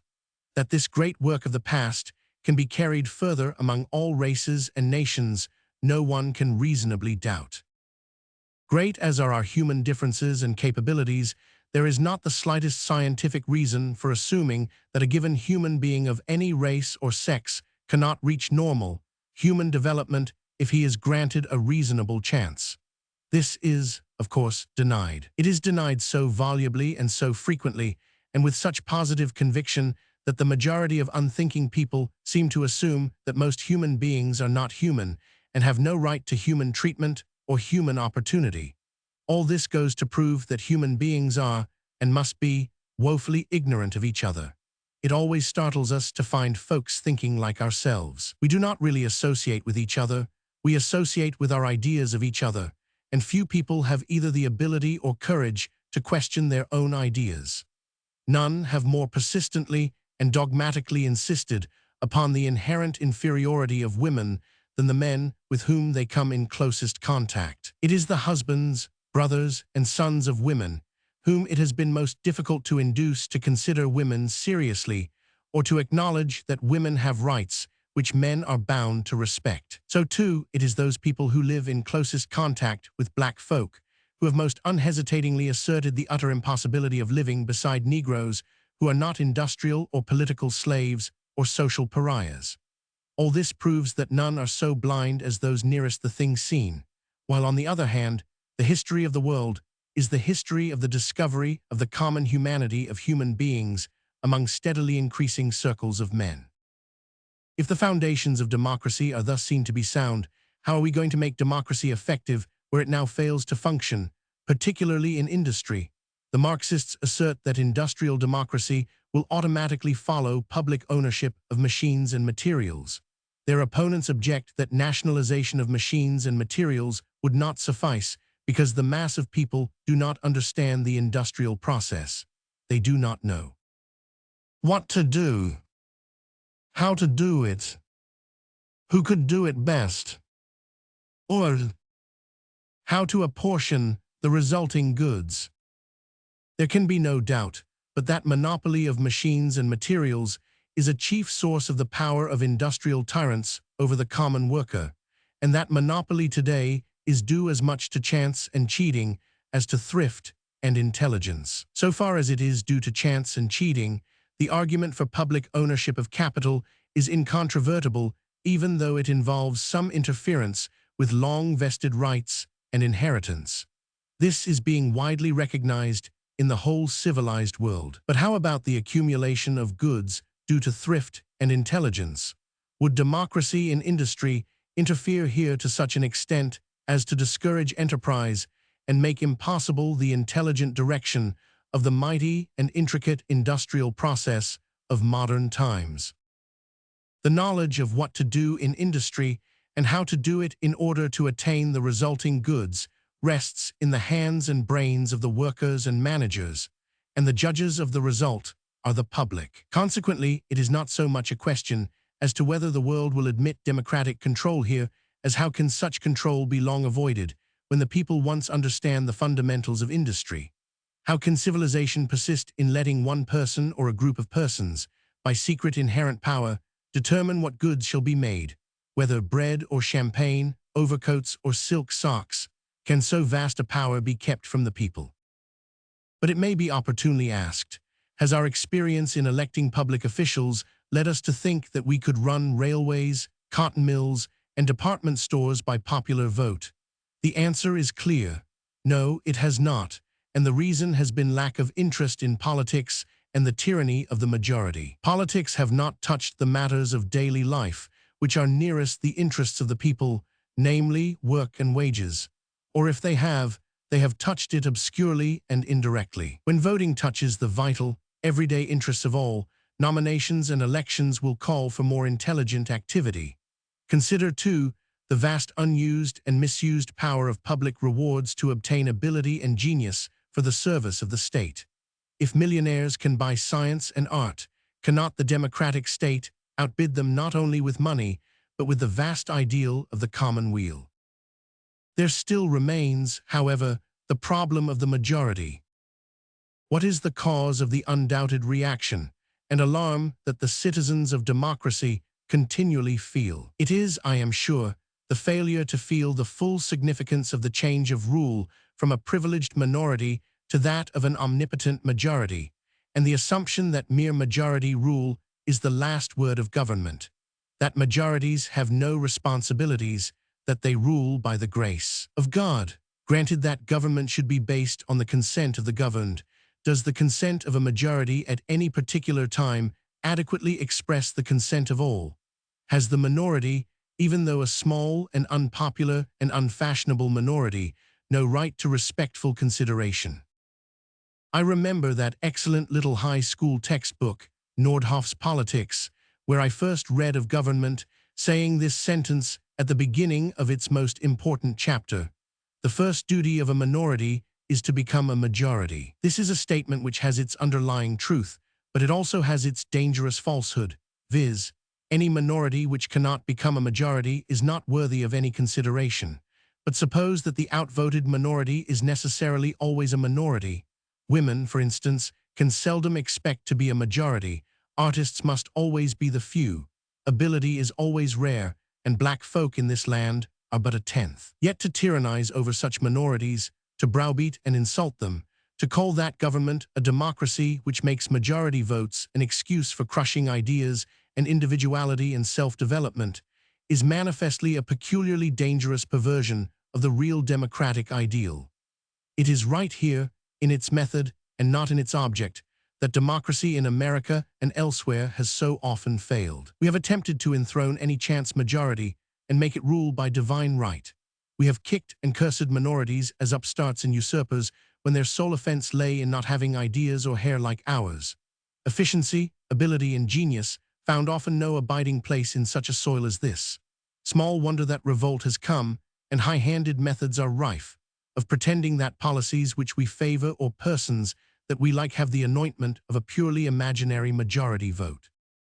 Are the methods of such a revolt wise, howsoever great the provocation and evil may be? If the absolute monarchy of majorities is galling and inefficient, is it any more inefficient than the absolute monarchy of individuals or privileged classes have been found to be in the past? Is the appeal from a numerous-minded despot to a smaller, privileged group, or to one man likely to remedy matters permanently? Shall we step backward 1,000 years because our present problem is baffling? Surely not, and surely, too, the remedy for absolutism lies in calling these same minorities to counsel. As the king in council succeeded the king by the grace of God, so in future democracies the toleration and encouragement of minorities and the willingness to consider as men the crankiest, humblest, and poorest and blackest peoples must be the real key to the consent of the governed. Peoples and governments will not in the future assume that because they have the brute power to enforce momentarily dominant ideas, it is best to do so without thoughtful conference with the ideas of smaller groups and individuals. Proportionate representation in physical and spiritual form must come. That this method is virtually coming in vogue, we can see by the minority groups of modern legislatures. Instead of the artificial attempts to divide all possible ideas and plans between two great parties, modern legislatures in advanced nations tend to develop smaller and smaller minority groups, while government is carried on by temporary coalitions. For a time, we inveighed against this and sought to consider it a perversion of the only possible method of practical democracy. Today, we are gradually coming to realize that government by temporary coalition of small and diverse groups may easily become the most efficient method of expressing the will of man and of setting the human soul free.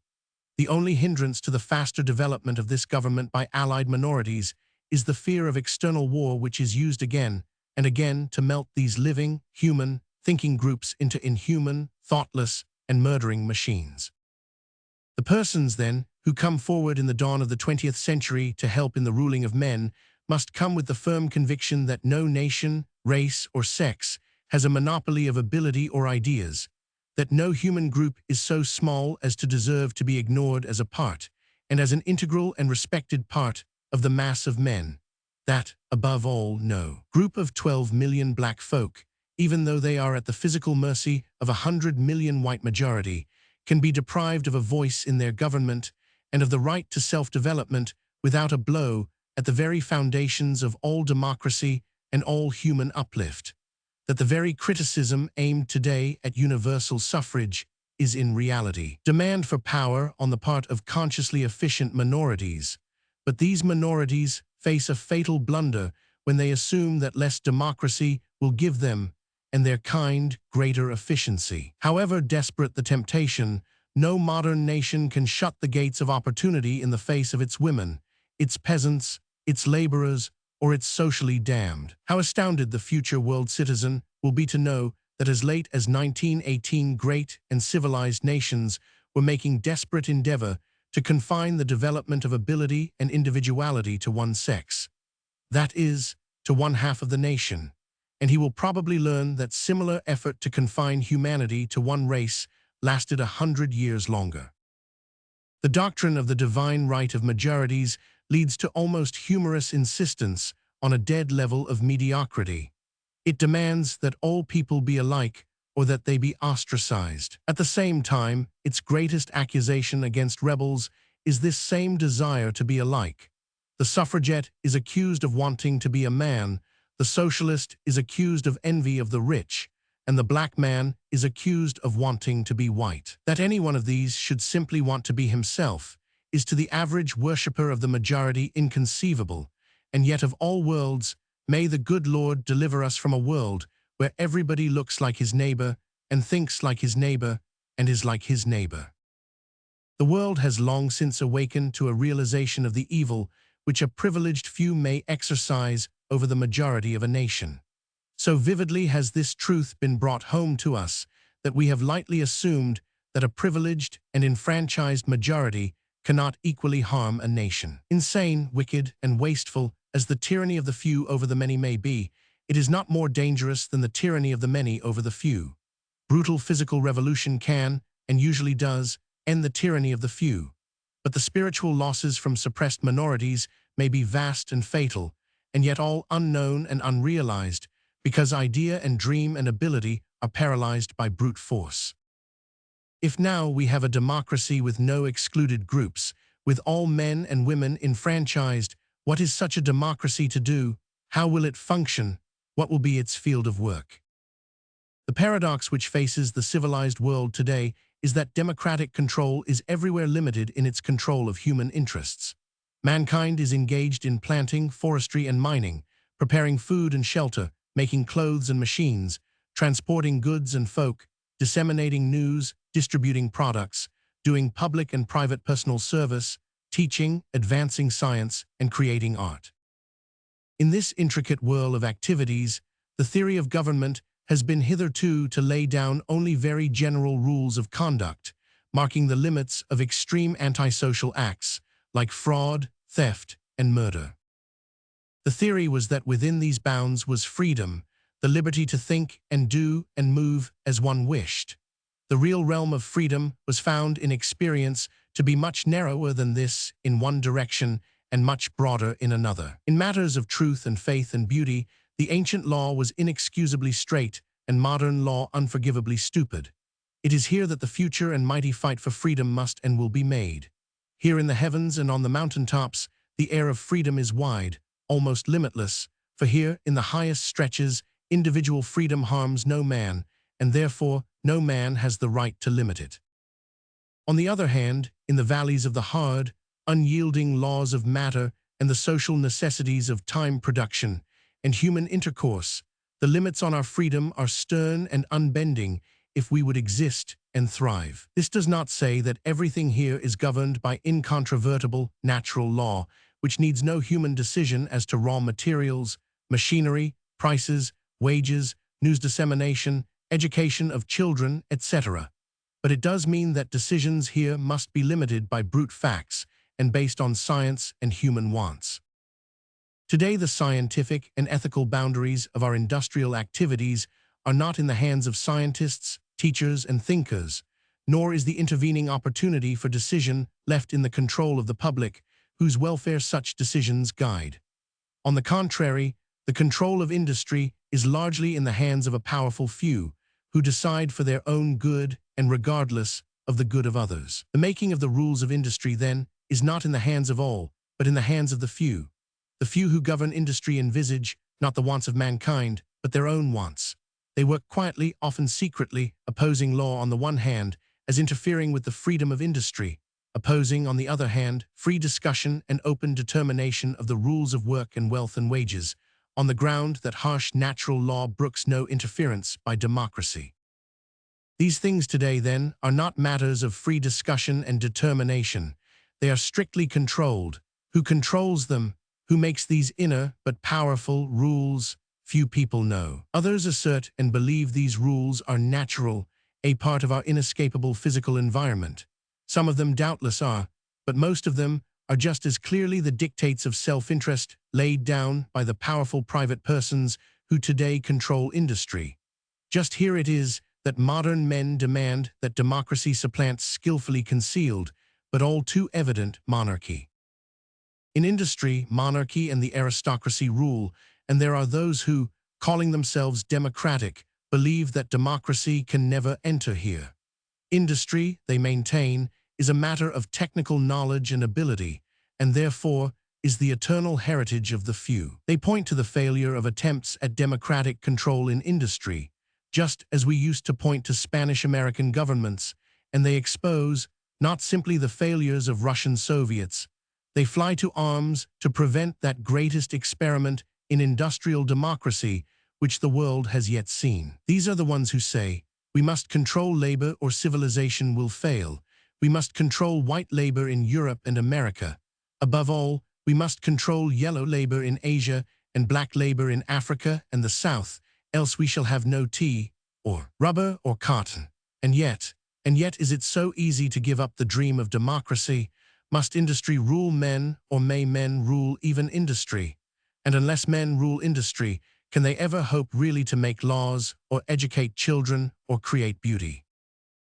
That the problem of the democratization of industry is tremendous, let no man deny. We must spread that sympathy and intelligence which tolerates the widest individual freedom despite the necessary public control.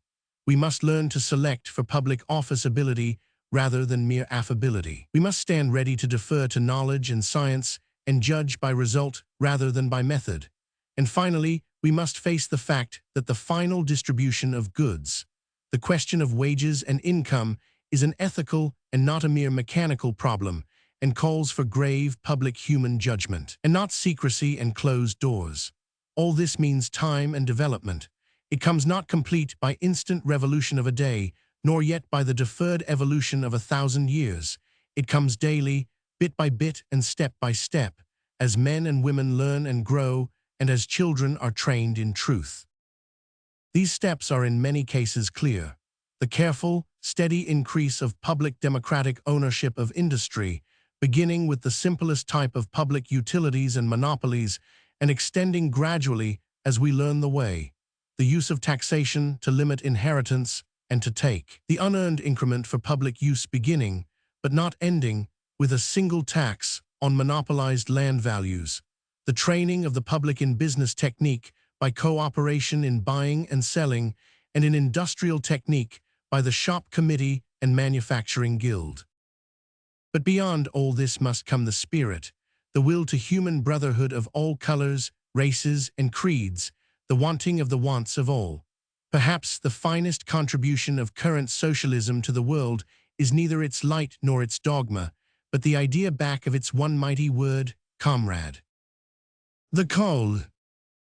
In the land of the heavy laden came once a dreary day, and the king, who sat upon the great white throne, raised his eyes and saw afar off how the hills around were hot with hostile feet, and the sound of the mocking of his enemies struck anxiously on the king's ears, for the king loved his enemies. So the king lifted up his hand in the glittering silence and spake softly, saying, "Call the servants of the king."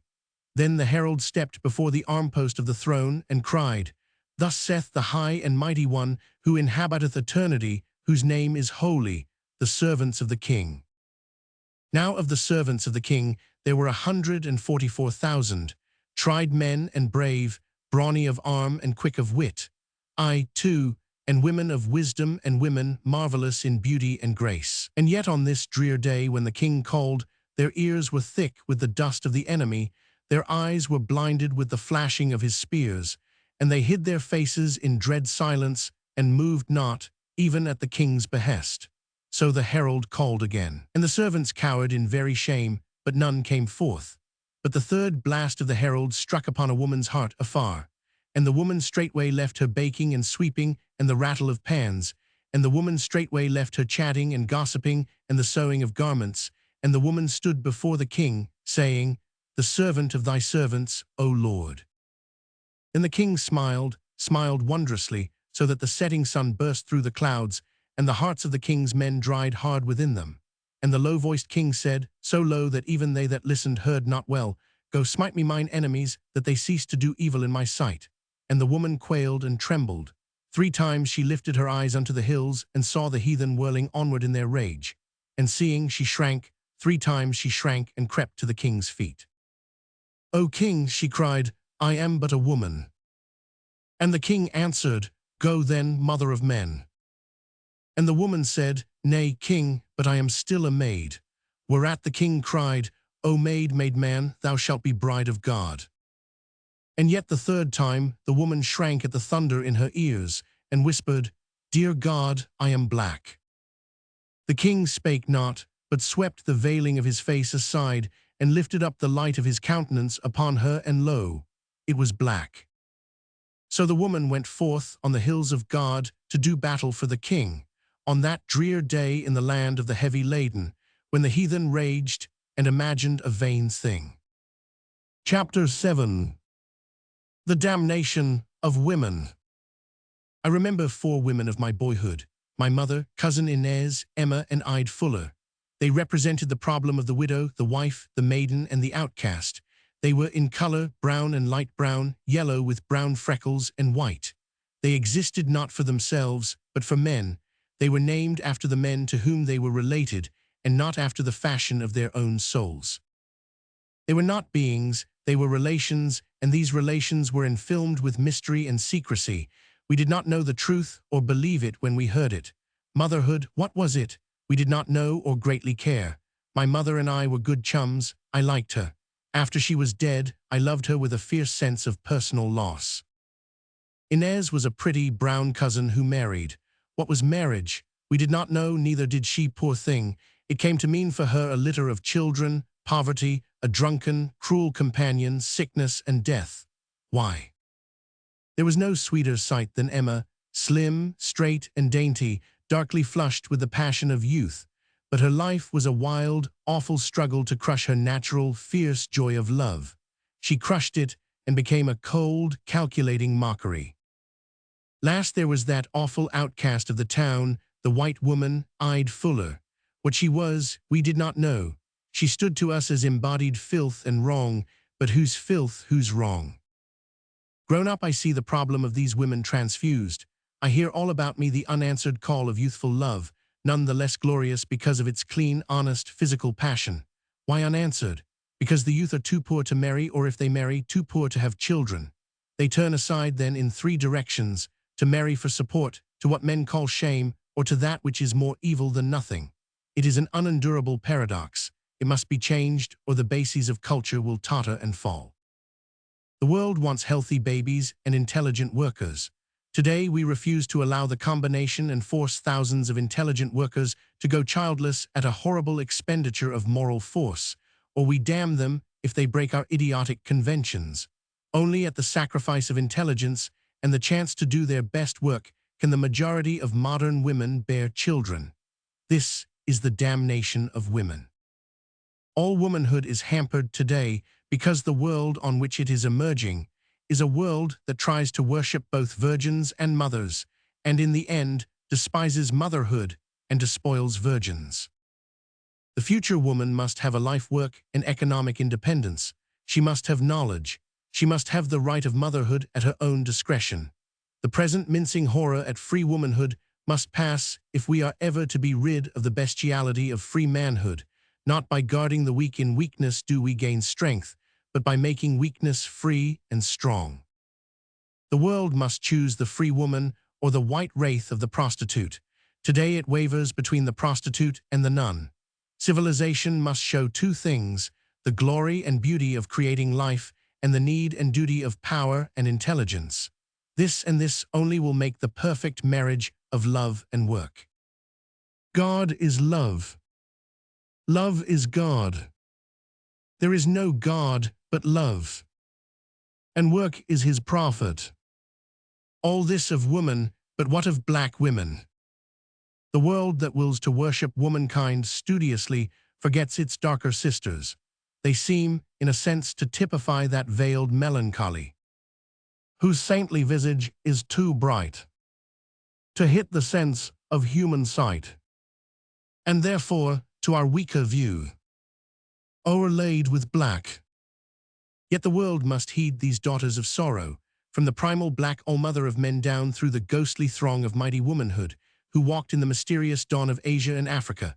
From Neath, the primal mother of all, whose feet rest on hell, and whose almighty hands uphold the heavens. All religion, from beauty to beast, lies on her eager breasts. Her body bears the stars, while her shoulders are necklaced by the dragon, from black Neath down to that starred Ethiop queen who strove to set her beauty's praise above the sea nymphs.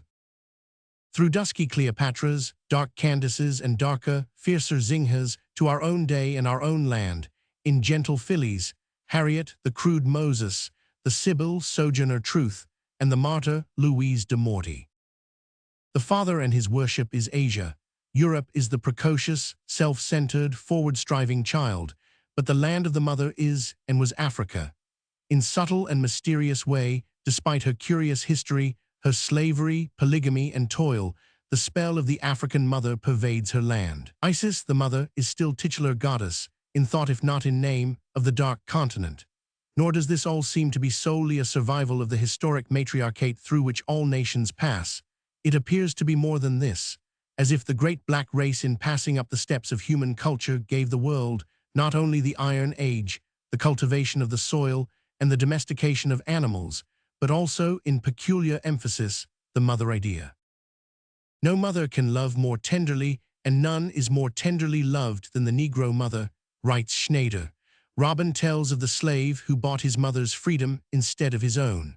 Mungo Park writes, "Everywhere in Africa, I have noticed that no greater affront can be offered a Negro than insulting his mother. Strike me, cries a Mandingo to his enemy, but revile not my mother."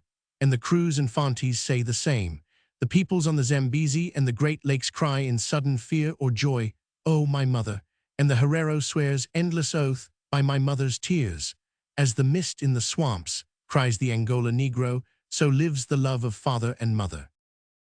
A student of the present Gold Coast life describes the work of the village headman and adds, "It is a difficult task that he is set to, But in this matter, he has all-powerful helpers in the female members of the family, who will be either the aunts or the sisters or the cousins or the nieces of the headman. And as their interests are identical with his in every particular, the good women spontaneously train up their children to implicit obedience to the headman, whose rule in the family thus becomes a simple and an easy matter. The hand that rocks the cradle rules the world.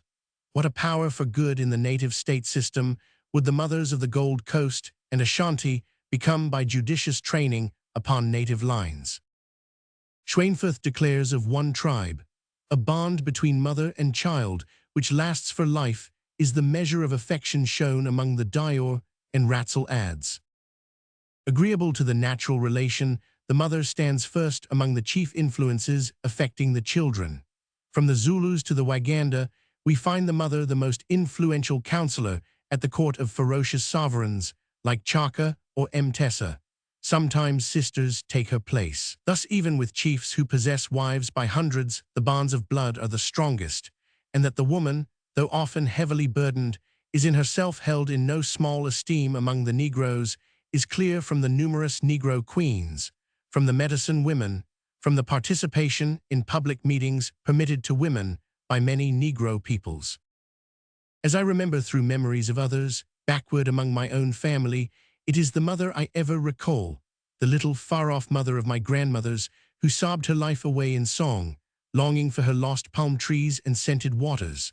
The tall and bronzen grandmother, with beaked nose and shrewish eyes, who loved and scolded her black and laughing husband as he smoked lazily in his high oak chair. Above all, my own mother, with all her soft brownness, the brown velvet of her skin, the sorrowful black-brown of her eyes, and the tiny brown-capped waves of her midnight hair as it lay new-parted on her forehead. All the way back in these dim distances it is mothers and mothers of mothers who seem to count, while fathers are shadowy memories. Upon this African mother idea, the westward slave trade and American slavery struck like doom. In the cruel exigencies of the traffic in men, and in the sudden, unprepared emancipation, the great pendulum of social equilibrium swung from a time, in 1800, when America had but 8 or less black women to every 10 black men, all too swiftly to a day, in 1870, when there were nearly 11 women to 10 men in our Negro population. This was but the outward numerical fact of social dislocation. Within lay polygamy, polyandry, concubinage, and moral degradation. They fought against all this desperately, did these black slaves in the West Indies, especially among the half-free artisans. They set up their ancient household gods, and when Toussaint and Christophe founded their kingdom in Haiti, it was based on old African tribal ties, and beneath it was the mother idea. The crushing weight of slavery fell on black women. Under it, there was no legal marriage, no legal family, no legal control over children. To be sure, custom and religion replaced here and there what the law denied, yet one has but to read advertisements like the following to see the hell beneath the system. $100 reward will be given for my 2 fellows, Abram and Frank.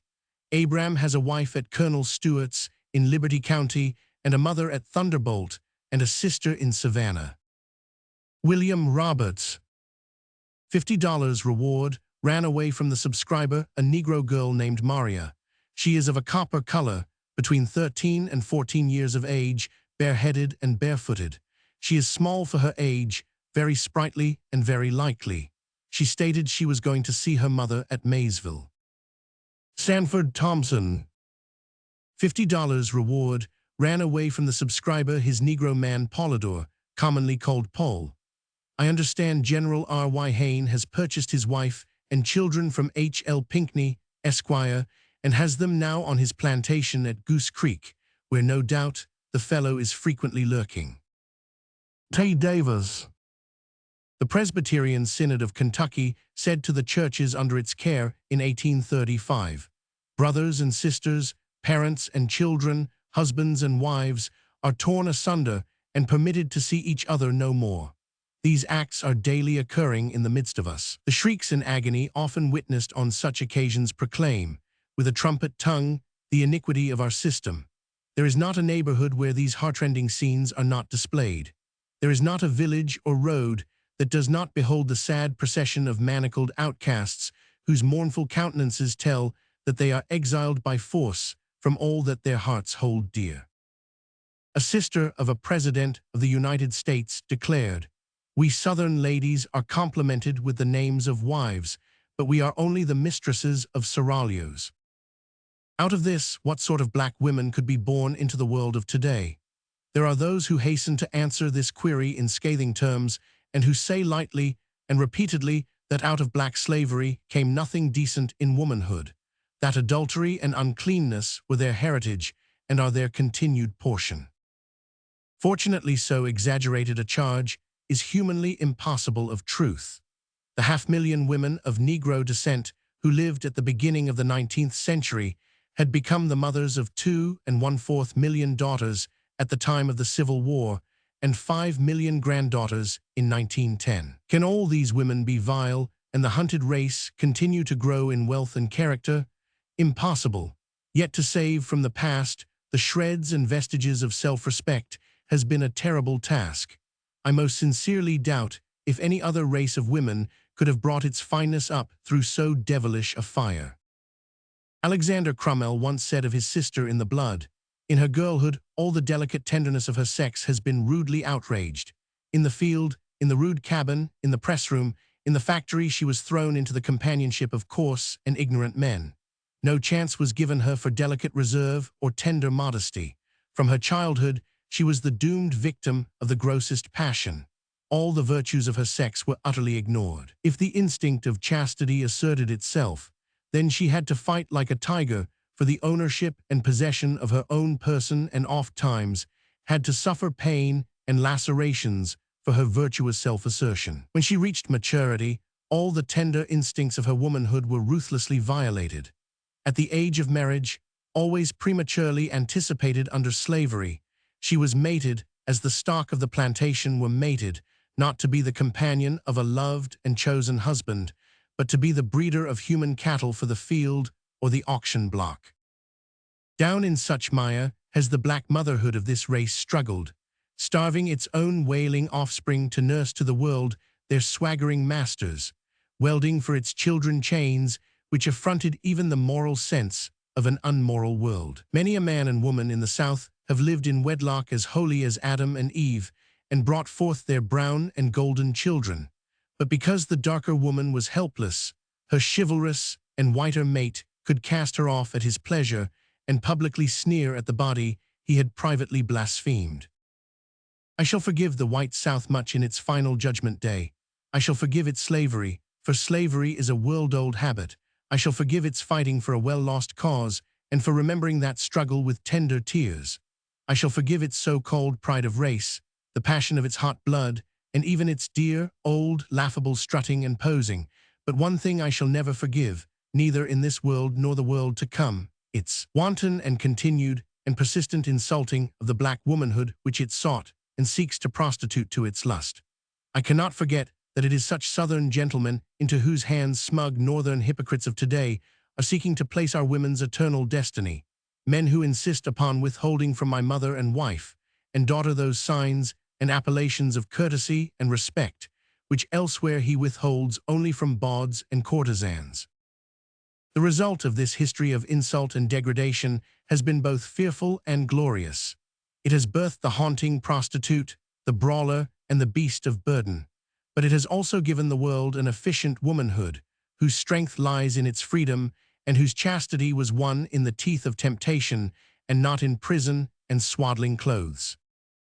To no modern race does its women mean so much as to the Negro nor come so near to the fulfillment of its meaning. As one of our women writes, "Only the black woman can say, when and where I enter, in the quiet, undisputed dignity of my womanhood, without violence and without suing or special patronage, then and there the whole Negro race enters with me." They came first, in earlier days, like foam flashing on dark, silent waters, bits of stern, dark womanhood here and there tossed, almost carelessly aloft to the world's notice. First and naturally, they assumed the panoply of the ancient African mother of men, strong and black, whose very nature beat back the wilderness of oppression and contempt. Such a one was that cousin of my grandmother, whom Western Massachusetts remembers as Mum Bet. Scarred for life by a blow received in defense of a sister, she ran away to Great Barrington and was the first slave, or one of the first, to be declared free under the Bill of Rights of 1780.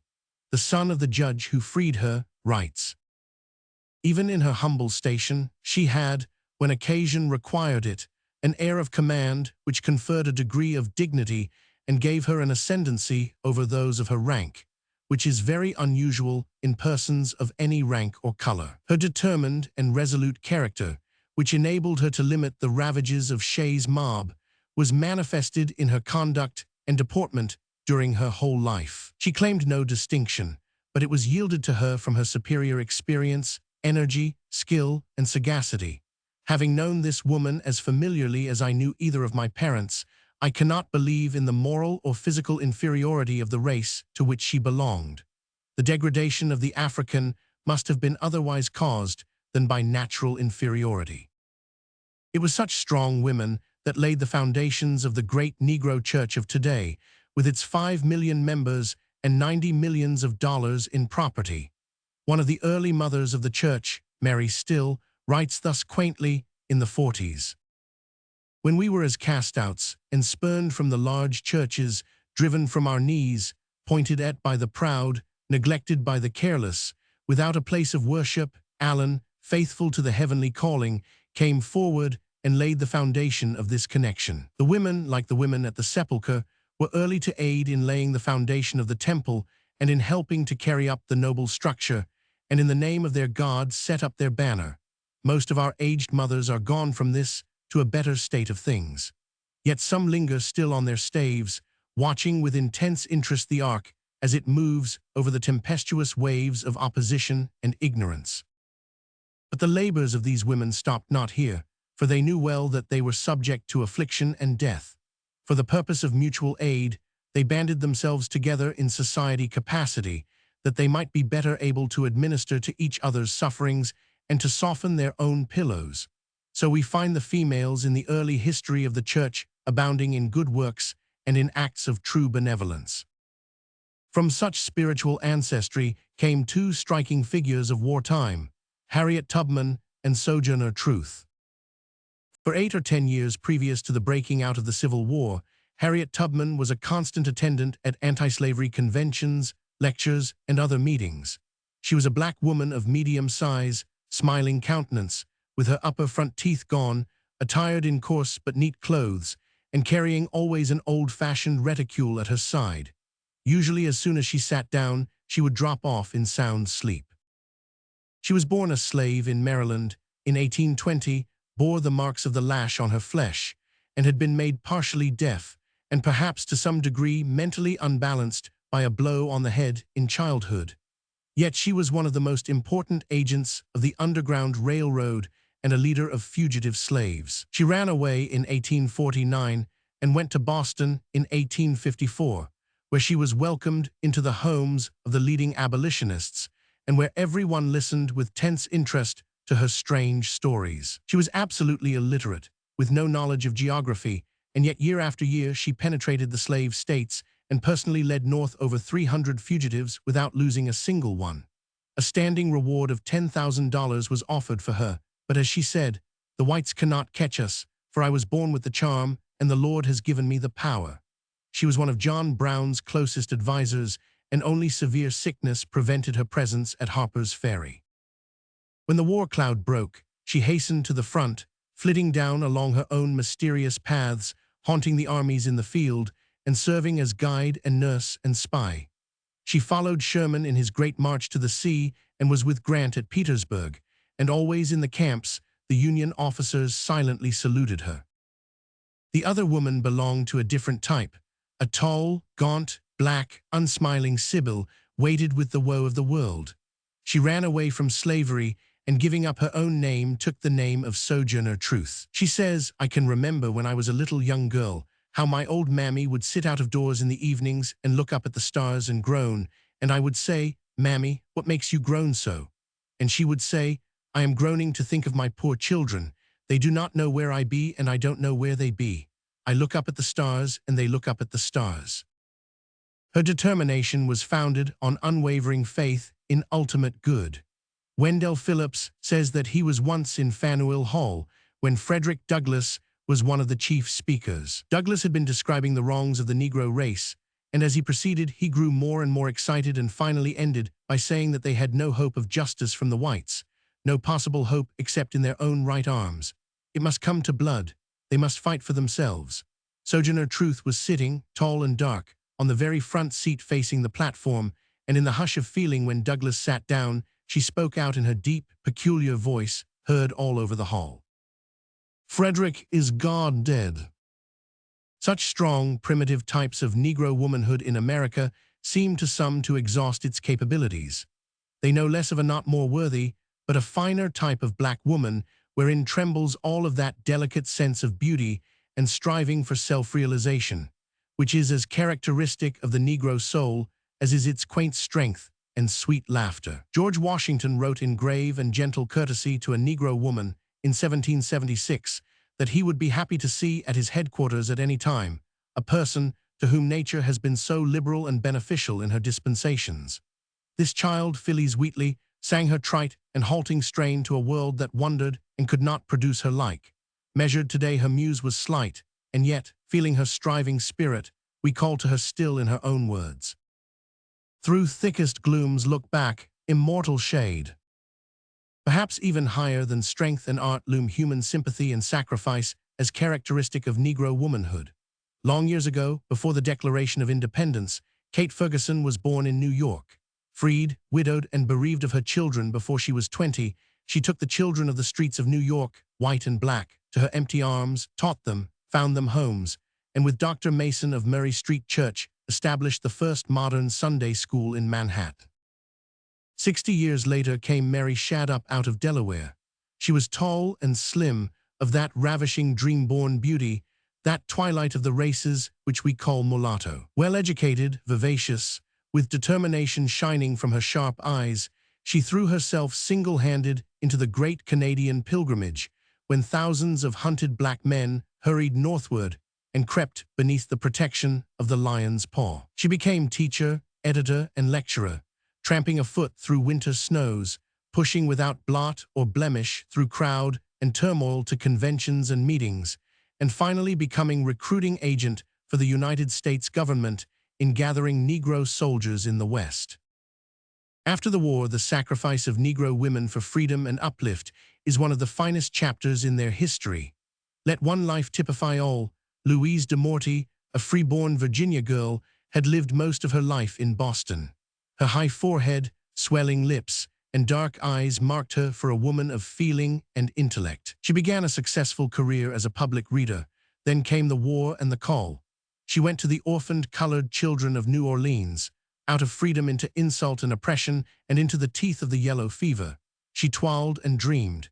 In 1887, she had raised money and built an orphan home, and that same year, in the 34th year of her young life, she died, saying simply, "I belong to God." As I look about me today in this veiled world of mine, despite the noisier and more spectacular advance of my brothers, I instinctively feel and know that it is the 5 million women of my race who really count. Black women and women whose grandmothers were black are today furnishing our teachers. They are the main pillars of those social settlements which we call churches, and they have with small doubt raised 3/4 of our church property. If we have today, as seems likely, over $1 billion of accumulated goods, who shall say how much of it has been wrung from the hearts of servant girls and washerwomen and women toilers in the fields? As makers of 2 million homes, these women are today seeking in marvelous ways to show forth our strength and beauty and our conception of the truth. In the United States in 1910, there were 4,930,1,882 women of Negro descent. Over 1,200,000 of these were children, another million were girls and young women under 20, and 2.5 million were adults. As a mass, these women were unlettered. A fourth of those from 15 to 25 years of age were unable to write. These women are passing through not only a moral, but an economic revolution. Their grandmothers married at 12 and 15, but 27% of these women today who have passed 15 are still single. Yet these black women toil, and toil hard. There were in 1910 2.5 million Negro homes in the United States. Out of these homes walked daily to work 2 million women and girls over 10 years of age, over half of the colored female population as against a fifth in the case of white women. These, then, are a group of workers, fighting for their daily bread like men, independent and approaching economic freedom. They furnished 1 million farm laborers, 80,000 farmers, 22,000 teachers, 600,000 servants and washerwomen, and zero in trades and merchandising. The family group, however, which is the ideal of the culture with which these folk have been born, is not based on the idea of an economically independent working mother. Rather, its ideal harks back to the sheltered harem, with the mother emerging at first as nurse and homemaker, while the man remains the sole breadwinner. What is the inevitable result of the clash of such ideals and such facts in the colored group? Broken families. Among native white women, 1 in 10 is separated from her husband by death, divorce, or desertion. Among Negroes, the ratio is 1 in 7. Is the cause racial? No, it is economic, because there is the same high ratio among the white foreign-born. The breaking up of the present family is the result of modern working and sex conditions, and it hits the laborers with terrible force. The Negroes are put in a peculiarly difficult position, because the wage of the male breadwinner is below the standard, while the openings for colored women in certain lines of domestic work, and now in industries, are many. Thus, while toil holds the father and brother in country and town at low wages, the sisters and mothers are called to the city. As a result, the Negro women outnumber the men 9 or 10 to 8 in many cities, making what Charlotte Gilman bluntly calls cheap women. What shall we say to this new economic equality in a great laboring class? Some people within and without the race deplore it. Back to the homes with the women, they cry, and higher wage for the men. But how impossible this is has been shown by war conditions. Cessation of foreign migration has raised Negro men's wages, to be sure, but it has not only raised Negro women's wages, it has opened to them a score of new avenues of earning a living. Indeed, here, in microcosm, and with differences emphasizing sex equality, is the industrial history of labor in the 19th and 20th centuries. We cannot abolish the new economic freedom of women. We cannot imprison women again in a home or require them, all on pain of death, to be nurses and housekeepers. What is today the message of these black women to America and to the world? The uplift of women is, next to the problem of the color line and the peace movement, our greatest modern cause. When now 2 of these movements, woman and color, combine in one, the combination has deep meaning. In other years, women's way was clear: to be beautiful, to be petted, to bear children. Such has been their theoretic destiny, and if perchance they have been ugly, hurt, and barren, that has been forgotten with studied silence. In partial compensation for this narrowed destiny, the white world has lavished its politeness on its womankind, its chivalry and bows, its uncoverings and courtesies, all the accumulated homage disused for courts and kings and craving exercise. The revolt of white women against this preordained destiny has in these latter days reached splendid proportions, but it is the revolt of an aristocracy of brains and ability. The middle class and rank and file still plod on in the appointed path, paid by the homage, the almost mocking homage of men. From black women of America, however, and from some others too, but chiefly from black women and their daughters, this gauze has been withheld, and without semblance of such apology, they have been frankly trodden under the feet of men. They are and have been objected to, apparently for reasons peculiarly exasperating to reasoning human beings. When in this world a man comes forward with a thought, a deed, a vision, we ask not, how does he look, but what is his message? It is of but passing interest whether or not the messenger is beautiful or ugly. The message is the thing. This, which is axiomatic among men, has been in past ages, but partially true if the messenger was a woman. The world still wants to ask that a woman primarily be pretty, and if she is not, the mob pouts and asks querulously, what else are women for? Beauty is its own excuse for being, but there are other excuses, as most men know, and when the white world objects to black women because it does not consider them beautiful, the black world of right asks 2 questions. What is beauty? And, suppose you think them ugly, what then? If ugliness and unconventionality and eccentricity of face and deed do not hinder men from doing the world's work and reaping the world's reward, why should it hinder women? Other things being equal, all of us, black and white, would prefer to be beautiful in face and form and suitably clothed. But most of us are not so, and one of the mightiest revolts of the century is against the devilish decree that no woman is a woman who is not by present standards a beautiful woman. This decree, the black women of America have in large measure escaped from the first. Not being expected to be merely ornamental, they have girded themselves for work, instead of adorning their bodies only for play. Their sturdier minds have concluded that if a woman be clean, healthy, and educated, she is as pleasing as God wills and far more useful than most of her sisters. If in addition to this, she is pink and white and straight-haired, and some of her fellow men prefer this, well and good. But if she is black or brown and crowned in curled mists, and this to us is the most beautiful thing on earth, this is surely the flimsiest excuse for spiritual incarceration or banishment. The very attempt to do this in the case of Negro Americans has strangely overreached itself, by so much as the defective eyesight of the white world rejects black women as beauties, by so much the more it needs them as human beings, an enviable alternative, as many a white woman knows. Consequently, for black women alone as a group, handsome is that handsome does, and they are asked to be no more beautiful than God made them, but they are asked to be efficient, to be strong, fertile, muscled, and able to work. If they marry, they must as independent workers be able to help support their children, for their men are paid on a scale which makes sole support of the family often impossible. On the whole, colored working women are paid as well as white working women for similar work, save in some higher grades, while colored men get from 1/4 to 3/4 less than white men. The result is curious and threefold. The economic independence of black women is increased, the breaking up of Negro families must be more frequent, and the number of illegitimate children is decreased more slowly among them than other evidences of culture are increased, just as was once true in Scotland and Bavaria. What does this mean? It forecasts a mighty dilemma which the whole world of civilization, despite its will, must one time frankly face: the unhusbanded mother or the childless wife. God sent us a world with woman's freedom and married motherhood inextricably wed. But until he sends it, I see more of future promise in the betrayed girl mothers of the Black Belt than in the childless wives of the White North.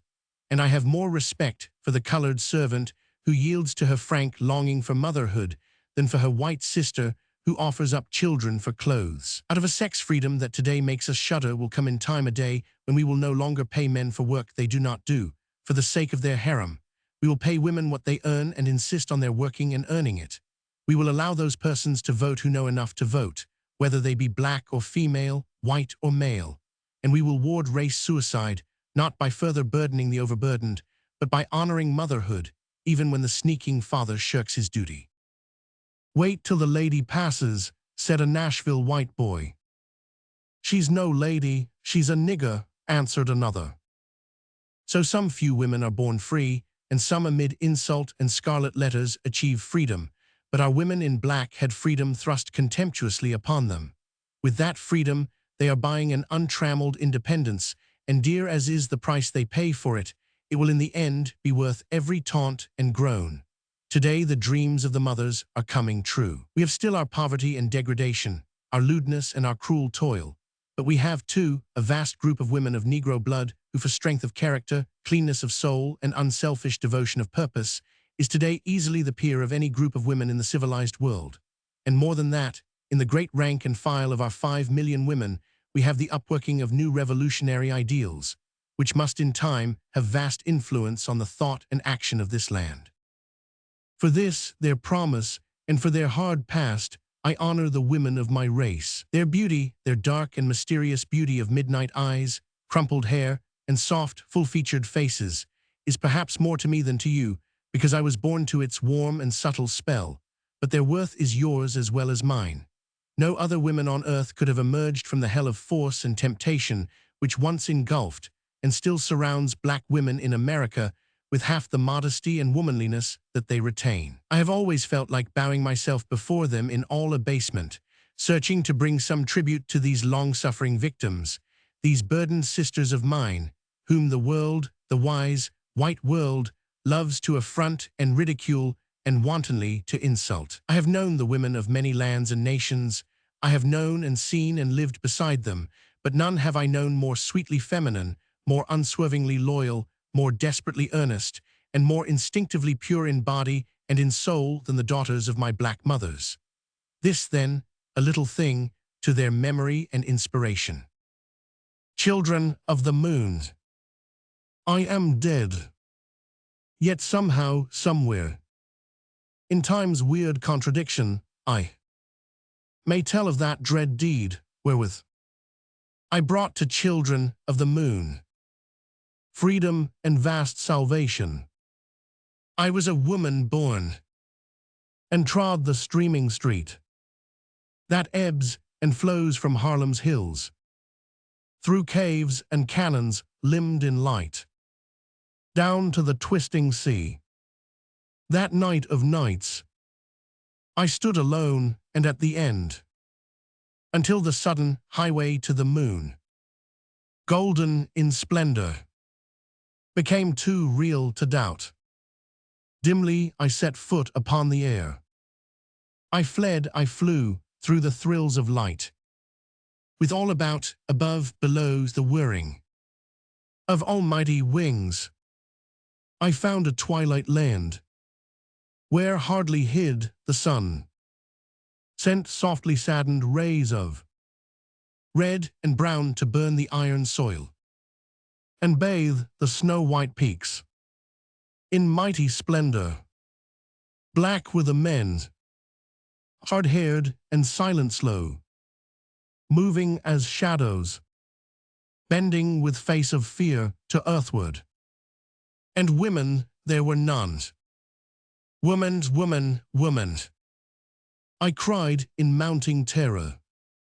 Woman and child, and the cries sang back through heaven with the whirring of almighty wings. Wings, wings, endless wings. Heaven and earth are wings. Wings that flutter, furl and fold, always folding and unfolding, ever folding yet again.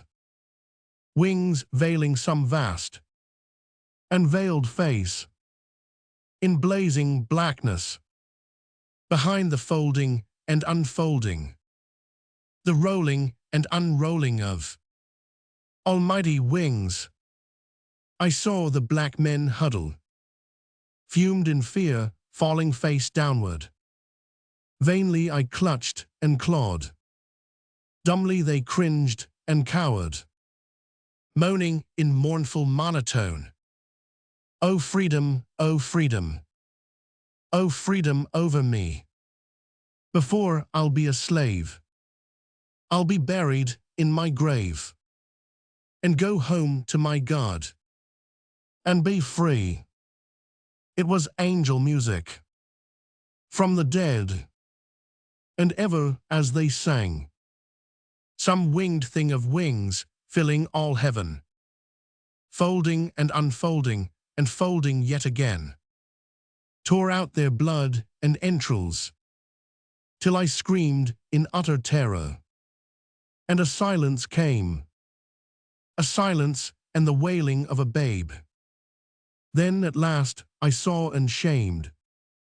I knew how these dumb, dark, and dusky things had given blood and life to fend the caves of underground, the great black caves of utter night, where earth lay full of mothers and their babes, little children sobbing in darkness, little children crying in silent pain, little mothers rocking and groping and struggling, digging and delving and groveling, amid the dying dead and dead in life, and drip and dripping of warm, wet blood, far, far beneath the wings, the folding and unfolding of almighty wings. I bent with tears and pitying hands above these dusky star-eyed children, crinkly-haired with sweet sad baby voices, pleading low for light and love and living.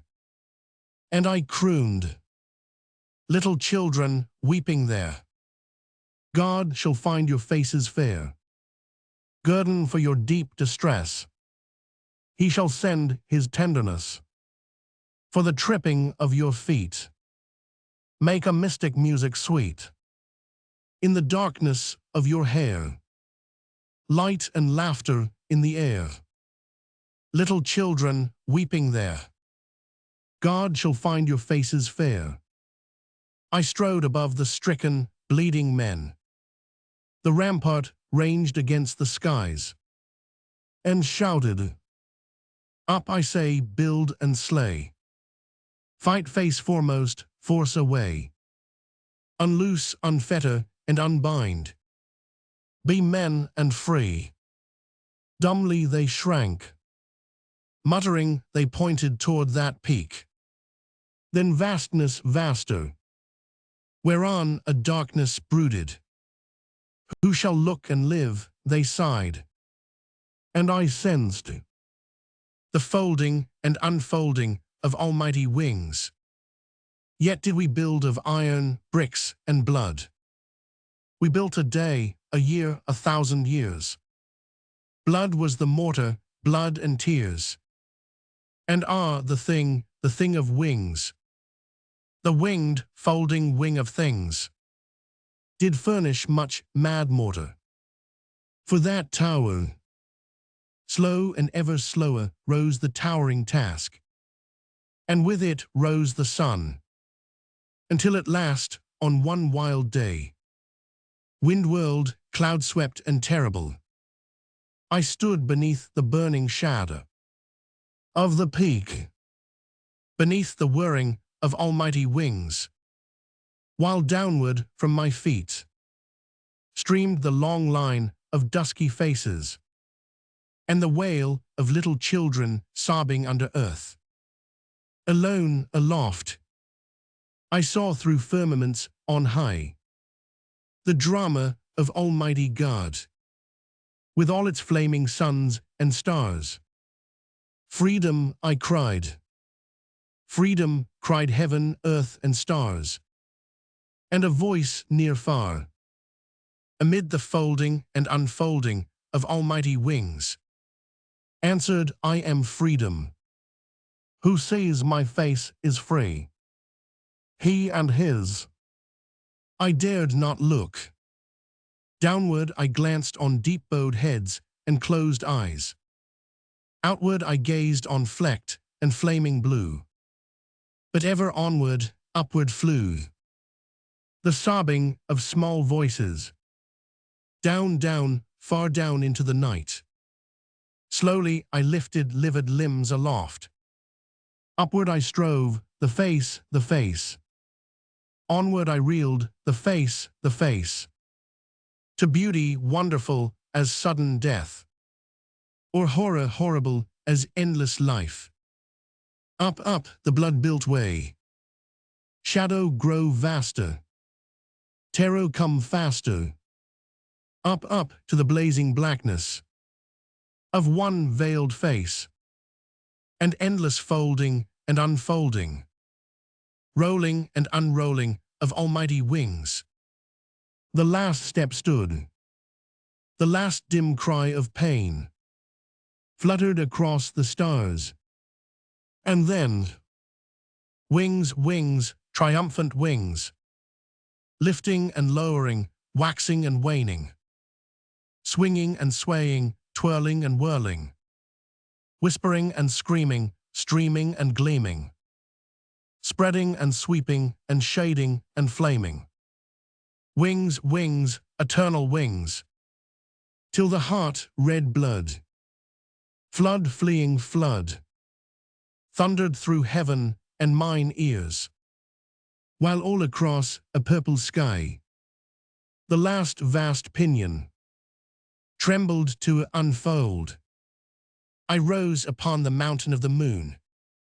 I felt the blazing glory of the sun. I heard the song of children crying, free.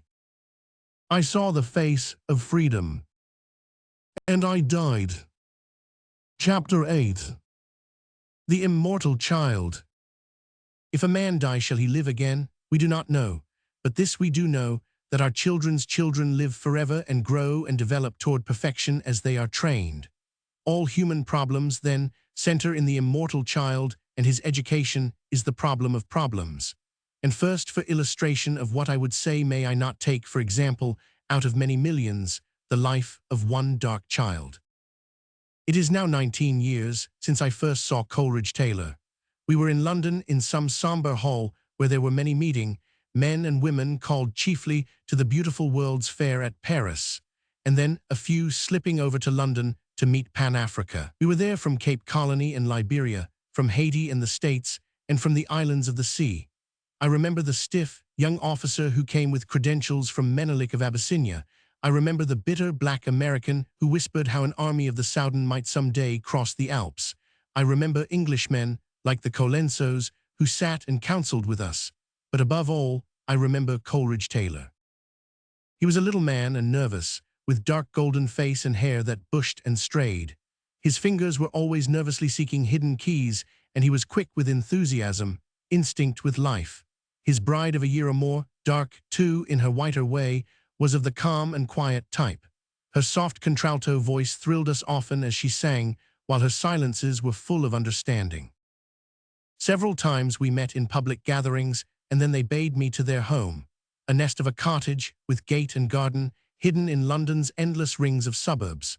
I dimly recall through these years a room in cozy disorder, strewn with music, music on the floor and music on the chairs, music in the air as the master rushed to the piano now and again to make some memory melodious, some illusion real. And then at last, for it was the last, I saw Coleridge Taylor in a mighty throng of people crowding the Crystal Palace. We came in facing the stage and scarcely dared look around. On the stage were a full orchestra, a chorus of 800 voices, and some of the world's famous soloists. He left his wife sitting beside me, and she was very silent as he went forward to lift the conductor's baton. It was one of the earliest renditions of Hiawatha's Wedding Feast. We sat at rapt attention, and when the last weird music died, the great chorus and orchestra rose as a man to acclaim the master. He turned toward the audience, and then we, turning for the first time, saw that sea of faces behind, the misty thousands whose voices rose to one strong shout of joy. It was a moment such as one does not often live.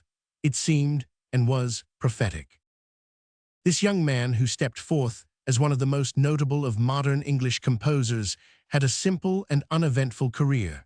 His father was a black surgeon of Sierra Leone who came to London for study.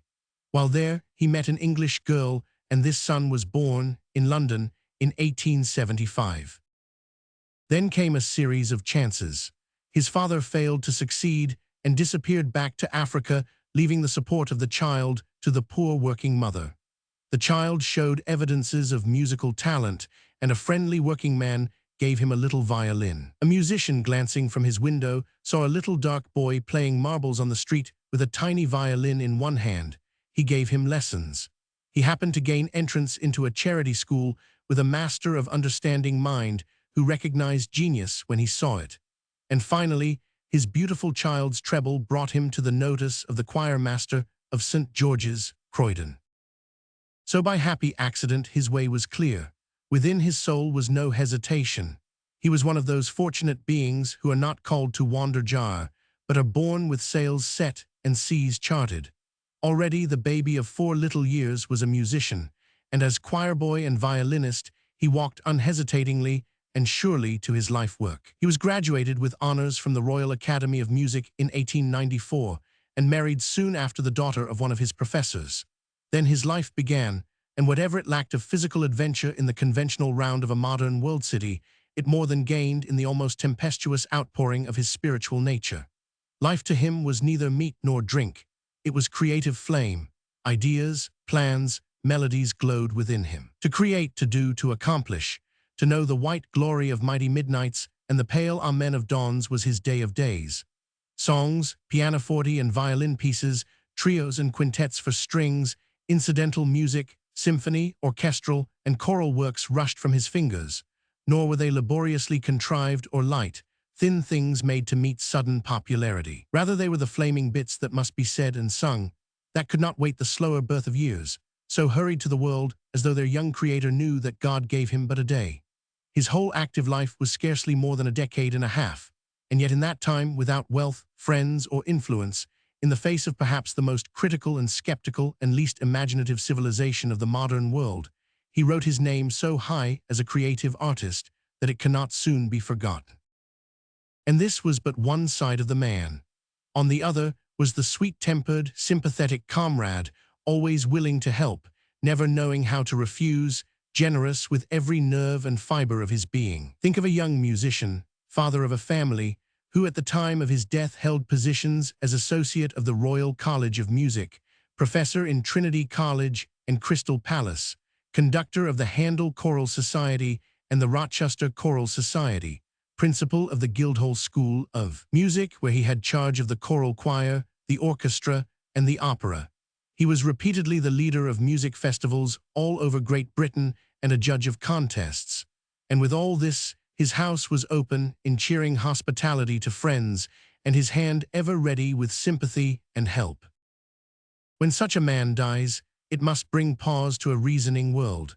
We may call his death sickness pneumonia, but we all know that it was sheer overwork, the using of a delicately tuned instrument too commonly and continuously and carelessly to let it last its normal life. We may well talk of the waste of wood and water, of food and fire, but the real and unforgivable waste of modern civilization is the waste of ability and genius, the killing of useful, indispensable men who have no right to die, who deserve not for themselves, but for the world, leisure, freedom from distraction, expert medical advice, and intelligent sympathy. Coleridge Taylor's life work was not finished. It was but well begun.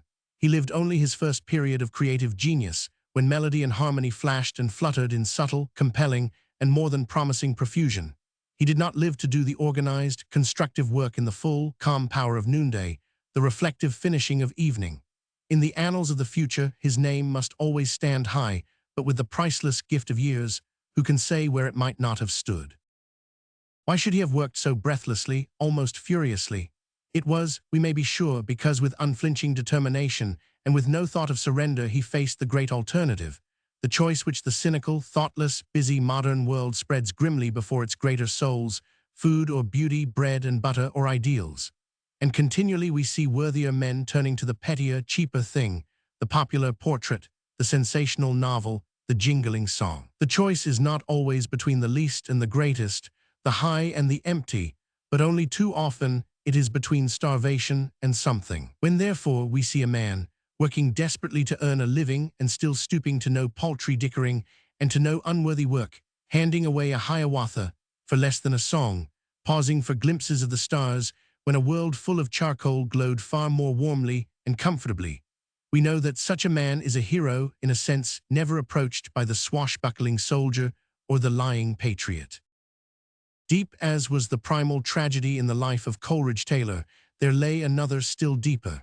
He smiled at it lightly, as we all do, we who live within the veil, to hide the deeper hurt. He had with us that divine and African gift of laughter, that echo of 1,000 centuries of suns. I mind me how once he told of the bishop, the well-groomed English bishop, who eyed the artist gravely with his eyeglass, hair and color and figure, and said quite audibly to his friends, "Quite interesting, looks intelligent, yes, yes." Fortunate was Coleridge Taylor to be born in Europe and to speak a universal tongue. In America, he could hardly have had his career. His genius was, to be sure, recognized, with some palpitation and consternation, when it came full-grown across the seas with an English imprint, but born here, it might never have been permitted to grow. We know in America how to discourage, choke, and murder ability when it so far forgets itself as to choose a dark skin. England, thank God, is slightly more civilized than her colonies, but even there the path of this young man was no way of roses and just a shade thornier than that of whiter men. He did not complain at it, he did not wince and cry aloud. Rather, the hint here and there of color discrimination in England aroused in him deeper and more poignant sympathy with his people throughout the world. He was one with that great company of mixed-blooded men, Pushkin and Dumas, Hamilton and Douglas, Browning and many others, but he more than most of these men knew the call of the blood when it came and listened and answered. He came to America with strange enthusiasm. He took with quite simple and unconscious grace the conventional congratulations of the musical world. He was used to that. But to his own people, to the sad sweetness of their voices, their inborn sense of music, their broken, half-articulate voices, he leapt with new enthusiasm. From the fainter shadowings of his own life, he sensed instinctively the vaster tragedy of theirs. His soul yearned to give voice and being to this human thing. He early turned to the sorrow songs. He sat at the faltering feet of Paul Laurence Dunbar, and he asked, as we sadly shook our heads, for some masterpiece of this world tragedy that his soul could set to music. And then, so characteristically, he rushed back to England, composed a half-dozen exquisite harmonies haunted by slave songs, led the Welsh in their singing, listened to the Scotch, ordered great music festivals in all England, wrote for Beerbohm Tree, took on another music professorship, promised a trip to Germany, and at last, staggering home one night, on his way to his wife and little boy and girl, fell in his tracks, and in 4 days was dead at the age of 37. They say that in his death throe he arose and facing some great, ghostly choir raised his last baton, while all around the massive silence rang with the last mist music of his dying ears. He was buried from St. Michael's on September 5, 1912, with the acclaim of kings and music masters and little children, and to the majestic melody of his own music. The tributes that followed him to his grave were unusually hearty and sincere. The head of the Royal College calls the first production of Hiawatha one of the most remarkable events in modern English musical history, and the trilogy one of the most universally beloved works of modern English music. One critic calls Taylor's A Name, which with that of Elgar represented the nation's most individual output, and calls his Atonement perhaps the finest passion music of modern times. Another critic speaks of his originality. Though surrounded by the influences that are at work in Europe today, he retained his individuality to the end, developing his style, however, and evincing new ideas in each succeeding work. His untimely death at the age of 37, a short life, like those of Schubert, Mendelssohn, Chopin, and Hugo Wolf, has robbed the world of one of its noblest singers, one of those few men of modern times who found expression in the language of musical song, a lyricist of power and worth. But the tributes did not rest with the artist. With peculiar unanimity, they sought his sterling character, the good husband and father, the staunch and loyal friend. And perhaps I cannot better end these hesitating words than with that tribute from one who called this master, friend, and whose lament cried in the night with more of depth and passion than Alfred Noyes is wont in his self-repression to voice. Through him, his race, a moment lifted up. Forests of hands to beauty, as in prayer. Touched through his lips the sacramental cup. And then sank back, benumbed in our bleak air. Yet consider, to many millions of people, this man was all wrong. First, he ought never to have been born, for he was the mulatto son of a white woman. Secondly, he should never have been educated as a musician. He should have been trained for his place in the world and to make him satisfied therewith. Thirdly, he should not have married the woman he loved and who loved him, for she was white and the niece of an Oxford professor. Fourthly, the children of such a union, but why proceed? You know it all by heart. If he had been black, like Paul Laurence Dunbar, would the argument have been different? No, he should never have been born, for he is a problem. He should never be educated, for he cannot be educated. He should never marry, for that means children, and there is no place for black children in this world. In the treatment of the child, the world foreshadows its own future and faith.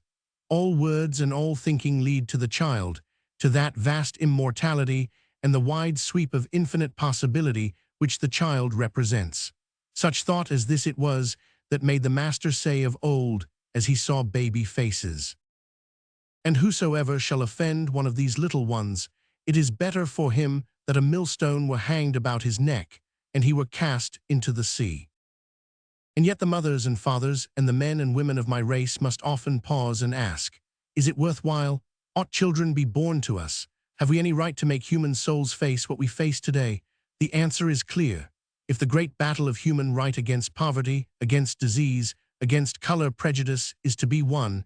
It must be won, not in our day, but in the day of our children's children. Ours is the blood and dust of battle. Theirs the rewards of victory. If then they are not there because we have not brought them into the world, we have been the guiltiest factor in conquering ourselves.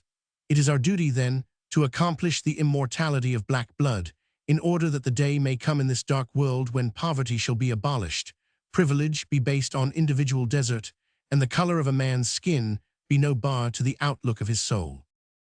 If it is our duty as honest colored men and women, battling for a great principle, to bring not aimless rafts of children to the world, but as many as, with reasonable sacrifice, we can train to largest manhood, what in its inner essence shall that training be, particularly in its beginning? The first temptation is to shield the child, to hedge it about that it may not know and will not dream of the color line. Then when we can no longer wholly shield, to indulge and pamper and coddle, as though in this dumb way to compensate. From this attitude comes the multitude of our spoiled, wayward, disappointed children. And must we not blame ourselves?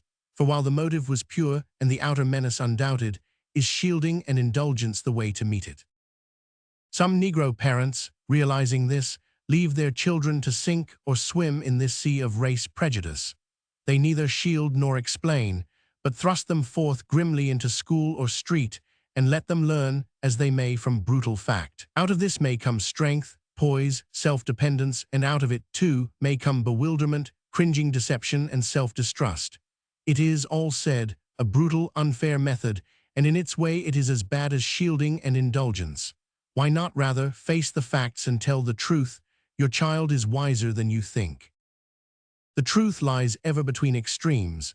It is wrong to introduce the child to race consciousness prematurely. It is dangerous to let that consciousness grow spontaneously without intelligent guidance.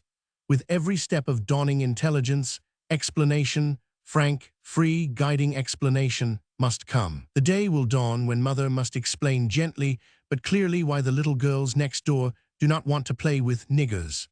What the real cause is of the teacher's unsympathetic attitude, and how people may ride in the backs of streetcars and the smoker end of trains and still be people, honest, high-minded souls.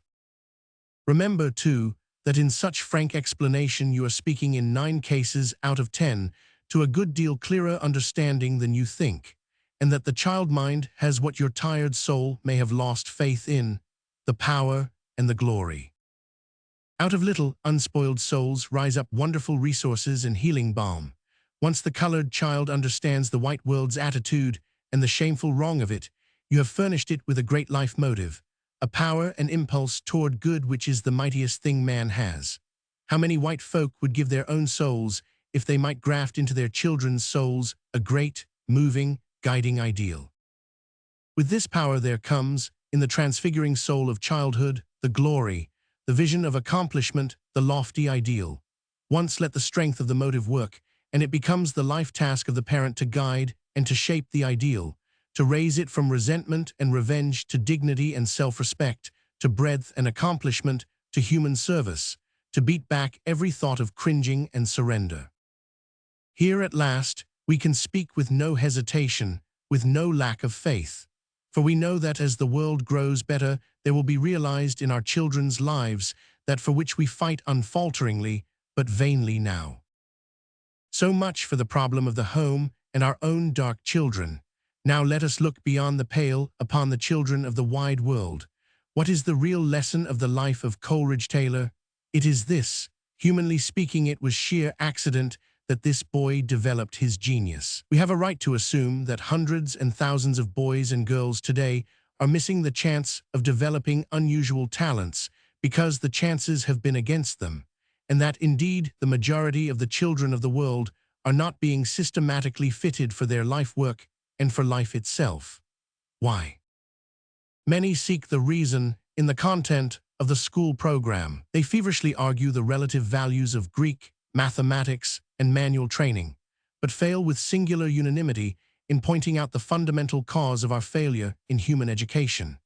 That failure is due to the fact that we aim not at the full development of the child, but that the world regards and always has regarded education first as a means of buttressing the established order of things rather than improving it. And this is the real reason why strife, war, and revolution have marked the onward march of humanity instead of reason and sound reform. Instead of seeking to push the coming generation ahead of our pitiful accomplishment, we insist that it march behind. We say, morally, that high character is conformity to present public opinion. We say industrially that the present order is best, and that children must be trained to perpetuate it. But it is objected, what else can we do? Can we teach revolution to the inexperienced in hope that they may discern progress? No, but we may teach frankly that this world is not perfection, but development. That the object of education is manhood and womanhood, clear reason, individual talent and genius, and the spirit of service and sacrifice, and not simply a frantic effort to avoid change in present institutions. That industry is for man and not man for industry, and that while we must have workers to work, the prime object of our training is not the work but the worker, not the maintenance of present industrial caste, but the development of human intelligence by which drudgery may be lessened and beauty widened. Back of our present educational system is the philosophy that sneers at the foolish fathers who believed it self-evident, that all men were created free and equal.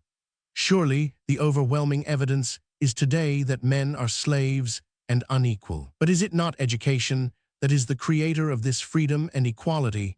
Most men today cannot conceive of a freedom that does not involve somebody's slavery. They do not want equality because the thrill of their happiness comes from having things that others have not. But may not human education fix the fine ideal of an equal maximum of freedom for every human soul combined with that minimum of slavery for each soul which the inexorable physical facts of the world impose, rather than complete freedom for some and complete slavery for others? And again, is not the equality toward which the world moves an equality of honor in the assigned human task itself, rather than equal facility in doing different tasks? Human equality is not lack of difference, nor do the infinite human differences argue relative superiority and inferiority. And again, how new an aspect human differences may assume when all men are educated. Today we think of apes, semi-apes, and human beings. Tomorrow we may think of Care Hardys, Roosevelts, and Beethovens, not equals but men. Today we are forcing men into educational slavery in order that others may enjoy life, and excuse ourselves by saying that the world's work must be done. We are degrading some sorts of work by honoring others, and then expressing surprise that most people object to having their children trained solely to take up their father's tasks. Given as the ideal the utmost possible freedom for every human soul, with slavery for none, and equal honor for all necessary human tasks, then our problem of education is greatly simplified. We aim to develop human souls, to make all intelligent, to discover special talents and genius. With this course of training beginning in early childhood and never ceasing, must go the technical training for the present world's work, according to carefully studied individual gifts and wishes. On the other hand, if we arrange our system of education to develop workmen who will not strike and Negroes satisfied with their present place in the world, we have set ourselves a baffling task. We find ourselves compelled to keep the masses ignorant and to curb our own thought and expression so as not to inflame the ignorant. We force moderate reformers and men with new and valuable ideas to become red radicals and revolutionists, since that happens to be the only way to make the world listen to reason. Consider our race problem in the South. The South has invested in Negro ignorance.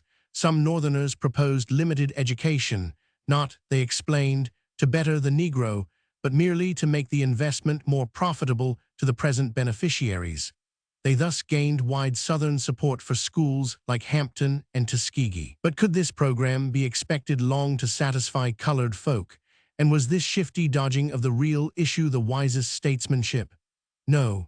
The real question in the South is the question of the permanency of present color caste. The problem, then, of the formal training of our colored children has been strangely complicated by the strong feeling of certain persons as to their future in America and the world. And the reaction toward this caste education has strengthened the idea of caste education throughout the world. Let us then return to fundamental ideals. Children must be trained in a knowledge of what the world is and what it knows, and how it does its daily work. These things cannot be separated. We cannot teach pure knowledge apart from actual facts or separate truth from the human mind. Above all, we must not forget that the object of all education is the child itself and not what it does or makes. It is here that a great movement in America has grievously sinned against the light. There has arisen among us a movement to make the public school primarily the handmaiden of production. America is conceived of as existing for the sake of its mines, fields, and factories, and not those factories, fields, and mines as existing for America. Consequently, the public schools are for training the mass of men as servants and laborers and mechanics to increase the land's industrial efficiency. Those who oppose this program, especially if they are black, are accused of despising common toil and humble service. In fact, we Negroes are but facing in our own children a world problem. How can we, while maintaining a proper output of goods and furnishing needed services, increase the knowledge of experience of common men and conserve genius for the common weal? Without wider, deeper intelligence among the masses, democracy cannot accomplish its greater ends. Without a more careful conservation of human ability and talent, the world cannot secure the services which its greater needs call for. Yet today, who goes to college, the talented or the rich? Who goes to high school, the bright or the well-to-do? Who does the physical work of the world, those whose muscles need the exercise or those whose souls and minds are stupefied with manual toil? How is the drudgery of the world distributed, by thoughtful justice or the lash of slavery? We cannot base the education of future citizens on the present inexcusable inequality of wealth, nor on physical differences of race. We must seek not to make men carpenters, but to make carpenters men. Colored Americans must then, with deep determination, educate their children in the broadest, highest way. They must fill the colleges with the talented and fill the fields and shops with the intelligent. Wisdom is the principal thing. Therefore, get wisdom. But why am I talking simply of colored children?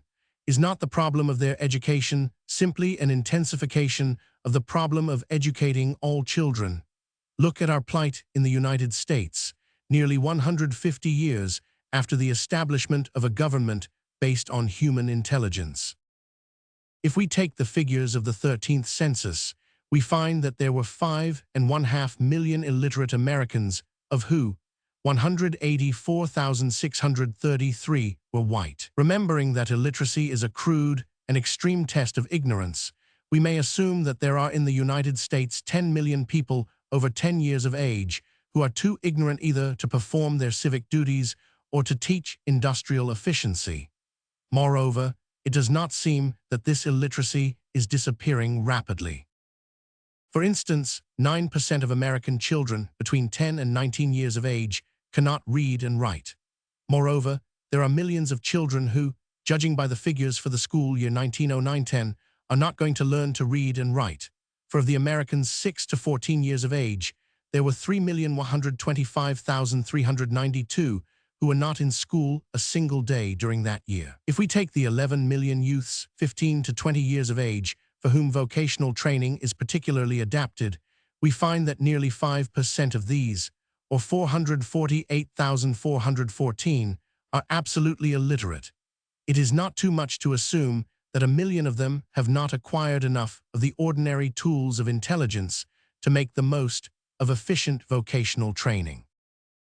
Confining ourselves to the white people, over 15% of the white children 6 to 14 years of age, or 2,253,198, did not attend school during the school year 1909-10. Of the native white children of native parents 10 to 14 years of age, nearly a tenth were not in school during that year. 121,878 native white children of native parents 15 to 19 years of age were illiterate. If we continue our attention to the colored children, the case is, of course, much worse. We cannot hope to make intelligent workmen and intelligent citizens of a group of people, over 40% of whose children 6 to 14 years of age were not in school a single day during 1909-10. For the other 60%, the school term in the majority of cases was probably less than 5 months. Of the Negro children 10 to 14 years of age 18, 9% were illiterate. Of those 15 to 19 years of age, 23% were illiterate. Of those 10 to 14 years of age, 4% did not go to school a single day in 1909-10. What is the trouble? It is simple. We are spending $1 for education where we should spend $10. If tomorrow we multiplied our effort to educate the next generation tenfold, we should but begin our bounden duty. The heaven that lies about our infancy is but the ideals come true which every generation of children is capable of bringing. But we, selfish in our own ignorance and incapacity, are making of education a series of miserable compromises. How ignorant can we let a child grow to be in order to make him the best cotton mill operative? What is the least sum that will keep the average youth out of jail? How many months saved on a high school course will make the largest export of wheat? If we realized that children are the future, that immortality is the present child, that no education which educates can possibly be too costly, then we know that the menace of Kaiserism, which called for the expenditure of more than 332,000 millions of dollars, was not a whit more pressing than the menace of ignorance, and that no nation tomorrow will call itself civilized, which does not give every single human being college and vocational training free and under the best teaching force procurable for love or money. This world has never taken the education of children seriously. Misled by selfish dreamings of personal life forever, we have neglected the true and practical immortality through the endless life of children's children. Seeking counsels of our own soul's perfection, we have despised and rejected the possible increasing perfection of unending generations. Or if we are thrown back in pessimistic despair from making living folk decent, we leap to idle speculations of 1,000 years hereafter instead of working steadily and persistently for the next generation. All our problems center in the child. All our hopes, our dreams are for our children. Has our own life failed? Let its lessons save the children's lives from similar failure. Is democracy a failure? Train up citizens that will make it succeed. Is wealth too crude, too foolish in form, and too easily stolen? Train up workers with honor and consciences and brains. Have we degraded service with menials? Abolish the mean spirit and implant sacrifice. Do we despise women? Train them as workers and thinkers and not as playthings, lest future generations ape our worst mistake. Do we despise darker races? Teach the children its fatal cost in spiritual degradation and murder. Teach them that to hate niggers or chinks is to crucify souls like their own. Is there anything we would accomplish with human beings? Do it with the immortal child, with a stretch of endless time for doing it, and with infinite possibilities to work on. Is this our attitude toward education? It is not, neither in England nor America, in France nor Germany, with black nor white nor yellow folk. Education to the modern world is a burden which we are driven to carry. We shirk and complain. We do just as little as possible, and only threat or catastrophe induces us to do more than a minimum. If the ignorant mass, panting to know, revolts, we dole them gingerly enough knowledge to pacify them temporarily. If, as in the Great War, we discover soldiers too ignorant to use our machines of murder and destruction, we train them to use machines of murder and destruction. If mounting wealth calls for intelligent workmen, we rush tumultuously to train workers in order to increase our wealth. But of great, broad plans to train all men for all things, to make a universe intelligent, busy, good, creative, and beautiful, wherein this wide world is such an educational program, to announce it is to invite gasps or Brobdingnagian laughter. It cannot be done. It will cost too much. What has been done with man can be done with men if the world tries long enough and hard enough. And as to the cost, all the wealth of the world, save that necessary for sheer decent existence and for the maintenance of past civilization, is, and of right ought to be, the property of the children for their education. I mean it. In 1 year, 1917, we spent $96,700,000,000 for war. We blew it away to murder, maim, and destroy. Why? Because the blind, brutal crime of powerful and selfish interests made this path through hell the only visible way to heaven. We did it. We had to do it, and we are glad the putrid horror is over. But now, are we prepared to spend less to make a world in which the resurgence of such devilish power will be impossible? Do we really want war to cease? Then educate the children of this generation at a cost no whit less, and if necessary, 100 times as great as the cost of the Great War. Last year, 1917, education cost us $915 million. Next year, it ought to cost us at least $2,000 million. We should spend enough money to hire the best teaching force possible, the best organizing and directing ability in the land, even if we have to strip the railroads and meat trust. We should dot city and country with the most efficient, sanitary, and beautiful schoolhouses the world knows, and we should give every American child common school, high school, and college training, and then vocational guidance in earning a living. Is this a dream? Can we afford less? Consider our so-called educational problems. How may we keep pupils in the high school, feed and clothe them? Shall we teach Latin, Greek, and mathematics to the masses? If they are worth teaching to anybody, the masses need them most. Who shall go to college? Everybody. When shall culture training give place to technical education for work? Never. These questions are not problems. They are simply excuses for spending less time and money on the next generation. Given $10 million a year, what can we best do with the education of 1 million children? The real answer is kill 990,000 of them quickly and not gradually, and make thoroughly trained men and women of the other 10,000. But who set the limit of $10 million? Who says it shall not be 10,000 millions, as it ought to be? You and I say it, and in saying it we sin against the Holy Ghost.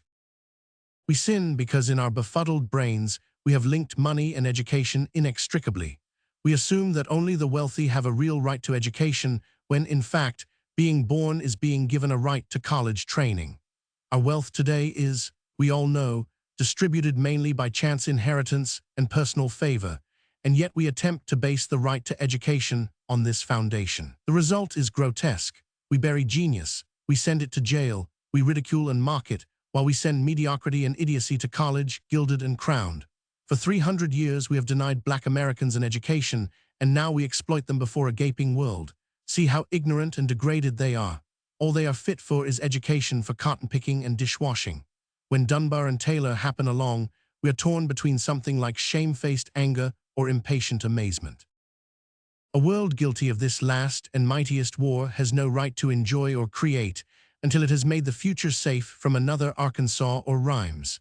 To this, there is but one patent way, proved and inescapable, education, and that not for me or for you, but for the immortal child. And that child is of all races and all colors. All children are the children of all and not of individuals and families and races.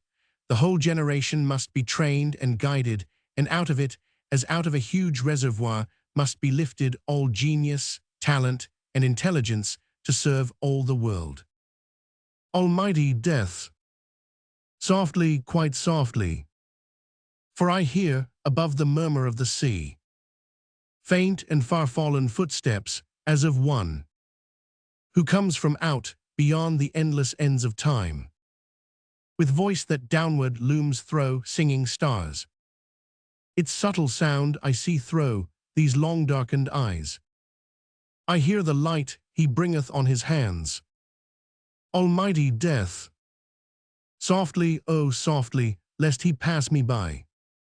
And that unquivering light toward which my longing soul and tortured body through these years have writhed, fade to the dun darkness of my days.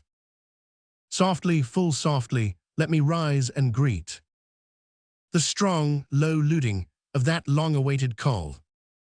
Swiftly be all my good and going gone, and this vast veiled and vanquished vigor of my soul seek somehow other where its rest and goal, where endless spaces stretch, where endless time doth moan, where endless light doth pour thro' the black kingdoms of eternal death.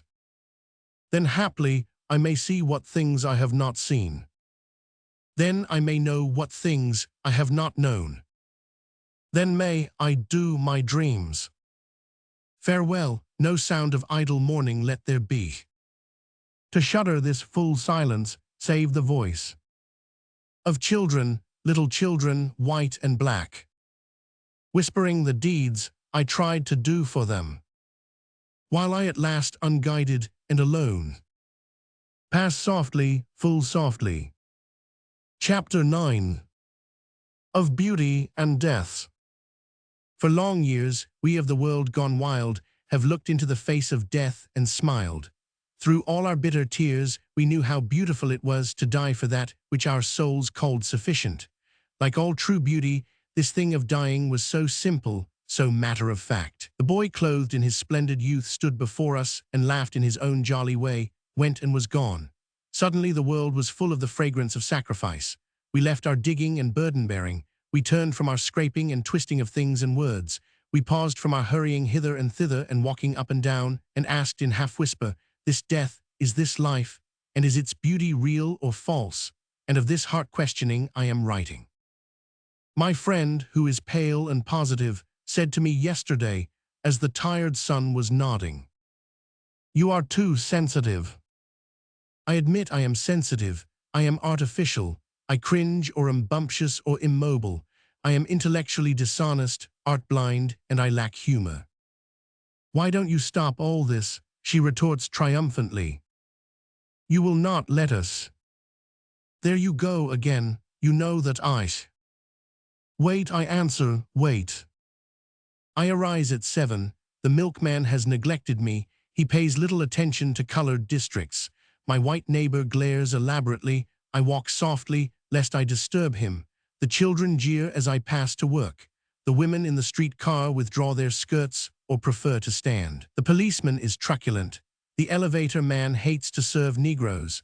My job is insecure because the white union wants it and does not want me. I try to lunch, but no place near will serve me. I go 40 blocks to Marshall's, but the committee of 14 closes Marshall's. They say white women frequent it. Do all eating places discriminate? No, but how shall I know which do not, except? I hurry home through crowds, they mutter or get angry, I go to a mass meeting, they stare, I go to a church, we don't admit niggers. Or perhaps I leave the beaten track, I seek new work, our employees would not work with you, our customers would object. I ask to help in social uplift. Why, we will write you. I enter the free field of science. Every laboratory door is closed and no endowments are available.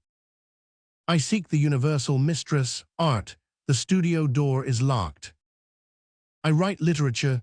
We cannot publish stories of colored folks of that type. It's the only type I know. This is my life. It makes me idiotic. It gives me artificial problems. I hesitate, I rush, I waver.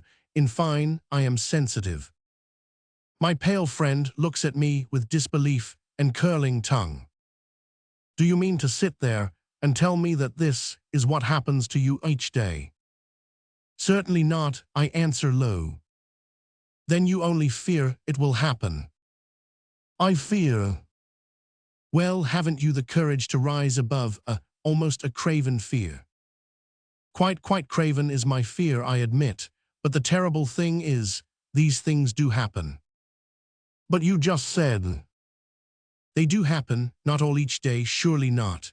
But now and then, now seldom, now sudden, now after a week, now in a chain of awful minutes, not everywhere, but anywhere in Boston, in Atlanta. That's the hell of it. Imagine spending your life looking for insults or for hiding places from them, shrinking, instinctively and despite desperate bolsterings of courage, from blows that are not always but ever, not each day, but each week, each month, each year. Just perhaps, as you have choked back the craven fear and cried, I am and will be the master of my. No more tickets downstairs, here's one to the smoking gallery. You hesitate, you beat back your suspicions. After all, a cigarette with Charlie Chaplin, then a white man pushes by. 3 in the orchestra. Yes, sir, and in he goes. Suddenly, your heart chills. You turn yourself away toward the golden twinkle of the purple night and hesitate again. What's the use? Why not always yield, always take what's offered, always bow to force, whether of canon or dislike? Then the great fear surges in your soul, the real fear, the fear beside which other fears are vain imaginings, the fear lest right there and then you are losing your own soul, that you are losing your own soul and the soul of a people, that millions of unborn children, black and gold and mauve, are being there and then despoiled by you because you are a coward and dare not fight. Suddenly that silly orchestra seat and the cavorting of a comedian with funny feet become matters of life, death, and immortality. You grasp the pillars of the universe and strain as you sway back to that befrilled ticket girl.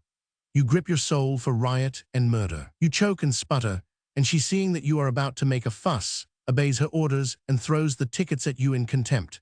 Then you slink to your seat and crouch in the darkness before the film, with every tissue burning. The miserable wave of reaction engulfs you. To think of compelling puppies to take your hard-earned money, fattening hogs to hate you and yours, forcing your way among cheap and tawdry idiots. God, what a night of pleasure. Here then is beauty and ugliness, a wide vision of world sacrifice, a fierce gleam of world hate. Which is life, and what is death, and how shall we face so tantalizing a contradiction? Any explanation must necessarily be subtle and involved. No pert and easy word of encouragement, no merely dark despair, can lay hold of the roots of these things. And first and before all, we cannot forget that this world is beautiful. Grant all its ugliness and sin, the petty, horrible snarl of its putrid threads, which few have seen more near or more often than I. Notwithstanding all this, the beauty of this world is not to be denied. Casting my eyes about, I dare not let them rest on the beauty of love and friend, for even if my tongue were cunning enough to sing this, the revelation of reality here is too sacred and the fancy too untrue. Of one world beauty alone may we at once be brutally frank, and that is the glory of physical nature. This, though the last of beauties, is divine. And so, too, there are depths of human degradation which it is not fair for us to probe. With all their horrible prevalence, we cannot call them natural. But may we not compare the least of the world's beauty with the least of its ugliness, not murder, starvation, and rapine, with love and friendship and creation, but the glory of sea and sky and city, with the little hatefulnesses and thoughtfulnesses of race prejudice, that out of such juxtaposition we may, perhaps, deduce some rule of beauty and life, or death. Their mountains hurl themselves against the stars, and at their feet lie black and leaden seas. Above float clouds, white, grey, and inken, while the clear, impalpable air springs and sparkles like new wine. Last night we floated on the calm bosom of the sea in the southernmost haven of Mount Desert.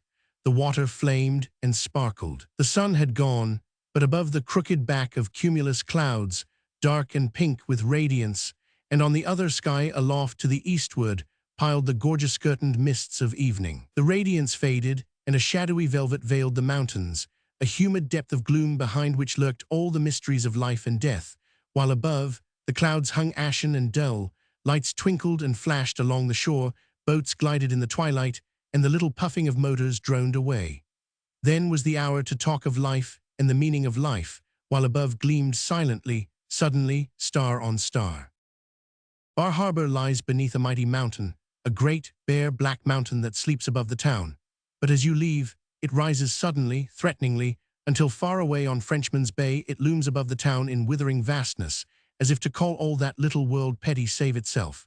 Beneath the cool, wide stare of that great mountain, men cannot live as giddily as in some lesser summer's playground. Before the unveiled face of nature, as it lies naked on the Maine coast, rises a certain human awe. God molded his world largely and mightily off this marvelous coast, and meant that in the tired days of life men should come and worship here and renew their spirit. This I have done, and turning I go to work again. As we go, ever the mountains of Mount Desert rise and greet us on our going, somber, rock-ribbed, and silent, looking unmoved on the moving world, yet conscious of their everlasting strength. About us beats the sea, the sail-flecked, restless sea, humming its tune about our flying keel, unmindful of the voices of men. The land sinks to meadows, black pine forests, with here and there a blue and wistful mountain. Then there are islands, bold rocks above the sea-curled meadows. Through and about them roll ships, weather-beaten and patched of sail, strong-hulled and smoking, light gray and shining. All the colors of the sea lie about us, gray and yellowing greens and doubtful blues, blacks not quite black, tinted silvers and golds and dreaming whites. Long tongues of dark and golden land lick far out into the tossing waters, and the white gulls sail and scream above them. It is a mighty coast, ground out and pounded, scarred, crushed, and carven in massive, frightful lineaments. Everywhere stand the pines, the little dark and steadfast pines that smile not, neither weep, but wait and wait. Near us lie isles of flesh and blood, white cottages tiled and meadowed. Afar lie shadowlands, high mist-hidden hills, mountains boldly limbed, yet shading to the sky, faint and unreal. We skirt the pine-clad shores, chary of men, and know how bitterly winter kisses these lonely shores to fill yon row of beaked ice houses that creep up the hills. We are sailing due westward, and the sun, yet 2 hours high, is blazoning a fiery glory on the sea that spreads and gleams like some broad, jeweled trail, to where the blue and distant shadowland lifts its carven front aloft, leaving, as it gropes, shades of shadows beyond. Why do not those who are scarred in the world's battle and hurt by its hardness travel to these places of beauty and drown themselves in the utter joy of life?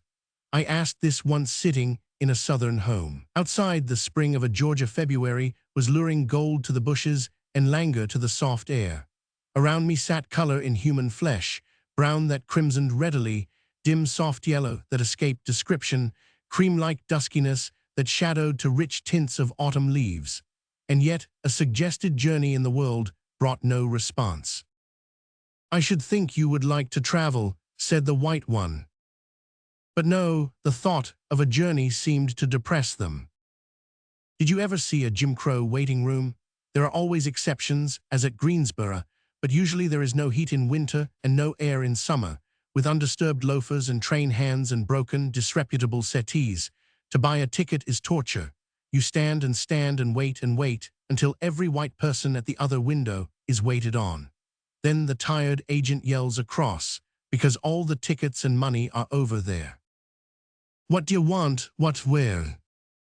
The agent browbeats and contradicts you, hurries and confuses the ignorant, gives many persons the wrong change, compels some to purchase their tickets on the train at a higher price, and sends you and me out on the platform, burning with indignation and hatred.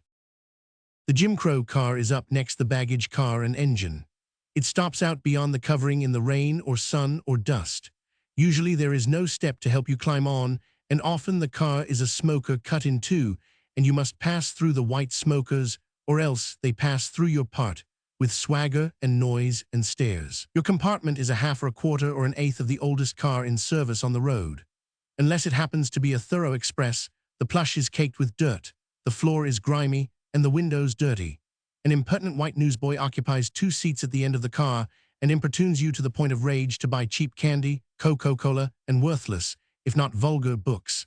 He yells and swaggers, while a continued stream of white men saunters back and forth from the smoker to buy and hear. The white train crew from the baggage car uses the Jim Crow to lounge in and perform their toilet. The conductor appropriates 2 seats for himself and his papers and yells gruffly for your tickets before the train has scarcely started. It is best not to ask him for information, even in the gentlest tones. His information is for white persons chiefly. It is difficult to get lunch or clean water. Lunch rooms either don't serve niggers or serve them at some dirty and ill-attended hole in the wall. As for toilet rooms, don't. If you have to change cars, be wary of junctions which are usually without accommodation and filled with quarrelsome white persons who hate a darky dressed up. You are apt to have the company of a sheriff and a couple of meek or sullen black prisoners on part of your way, and dirty-colored section hands will pour in toward night and drive you to the smallest corner. "No," said the little lady in the corner. She looked like an ivory cameo, and her dress flowed on her like a caress. "We don't travel much." Pessimism is cowardice. The man who cannot frankly acknowledge the Jim Crow car as a fact and yet live and hope is simply afraid either of himself or of the world. There is not in the world a more disgraceful denial of human brotherhood than the Jim Crow car of the southern United States. But too, just as true, there is nothing more beautiful in the universe than sunset and moonlight on Montego Bay in far Jamaica. And both things are true, and both belong to this our world, and neither can be denied. The sun, prepared to cross that awful border which men call night and death, marshals his hosts. I seem to see the spears of mighty horsemen flash golden in the light, empurpled banners flame afar, and the low thunder of marching hosts thrills with the thunder of the sea. Athwart his own path, screening a face of fire, he throws cloud masses, masking his trained guns. And then the miracle is done. The host passes with roar too vast for human ear, and the sun is set, leaving the frightened moon and blinded stars. In the dusk, the green-gold palms turn their star-like faces and stretch their fan-like fingers, lifting themselves proudly, lest any lordly leaf should know the taint of earth.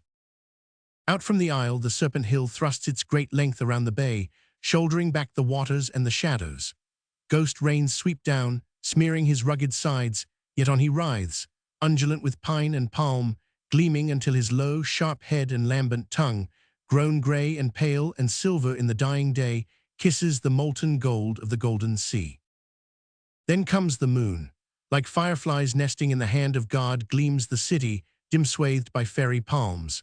A long, thin thumb, mist-mighty, points shadowy to the Spanish main, while through the fingers foam the seven seas. Above the calm and gold-green moon, beneath the wind-wet earth, and here alone, my soul enchained, enchanted. From such heights of holiness, men turn to master the world. All the pettiness of life drops away, and it becomes a great battle before the Lord. His trumpet, where does it sound and whither? I go. I saw Montego Bay at the beginning of the World War. The cry for service, as high as heaven, as wide as human feeling, seemed filling the earth. What were petty slights, silly insults, paltry problems, beside this call to do and dare and die? We black folk offered our services to fight. What happened? Most Americans have forgotten the extraordinary series of events which worked the feelings of black America to fever heat. First was the refusal to accept Negro volunteers for the Army, except in the 4 black regiments already established. While the nation was combing the country for volunteers for the regular army, it would not let the American Negro furnish even his proportionate quota of regular soldiers. This led to some grim bantering among Negroes. "Why do you want to volunteer?" asked many. "Why should you fight for this country?" Before we had chance to reply to this, there came the Army Draft Bill and the proposal by Vardaman and his ilk to accept Negroes. We protested to Washington in various ways, and while we were insisting that colored men should be drafted just as other citizens, the bill went through with 2 little jokers. First, it provided that Negroes should be drafted, but trained in separate units. And secondly, it somewhat ambiguously permitted men to be drafted for labor. A wave of fear and unrest spread among Negroes, and while we were looking at both these provisions askance, suddenly we received the draft registration blank. It directed persons of African descent to tear off the corner. Probably never before in the history of the United States has a portion of the citizens been so openly and crassly discriminated against by action of the general government. It was disheartening, and on top of it came the celebrated German plots. It was alleged in various parts of the country with singular unanimity that Germans were working among the Negroes, and it was further intimated that this would make the Negroes too dangerous an element to trust with guns. To us, of course, it looked as though the discovery and the proposition came from the same thinly veiled sources. Considering carefully this series of happenings, the American Negro sensed an approaching crisis and faced a puzzling dilemma. Here was evidently preparing fertile ground for the spread of disloyalty and resentment among the black masses, as they were forced to choose apparently between forced labor or a Jim Crow draft. Manifestly, when a minority group is thus segregated and forced out of the nation, they can in reason do but one thing: take advantage of the disadvantage. In this case, we demanded colored officers for the colored troops. General Wood was early approached and asked to admit suitable candidates to Plattsburgh. He refused. We thereupon pressed the government for a separate camp for the training of Negro officers. Not only did the War Department hesitate at this request, but strong opposition arose among colored people themselves. They said we were going too far. We will obey the law, but to ask for voluntary segregation is to insult ourselves. But strong, sober second thought came to our rescue. We said to our protesting brothers, we face a condition, not a theory. There is not the slightest chance of our being admitted to white camps. Therefore, it is either a case of a Jim Crow officers training camp or no colored officers. Of the two things, no colored officers would be the greater calamity. Thus we gradually made up our minds, but the War Department still hesitated.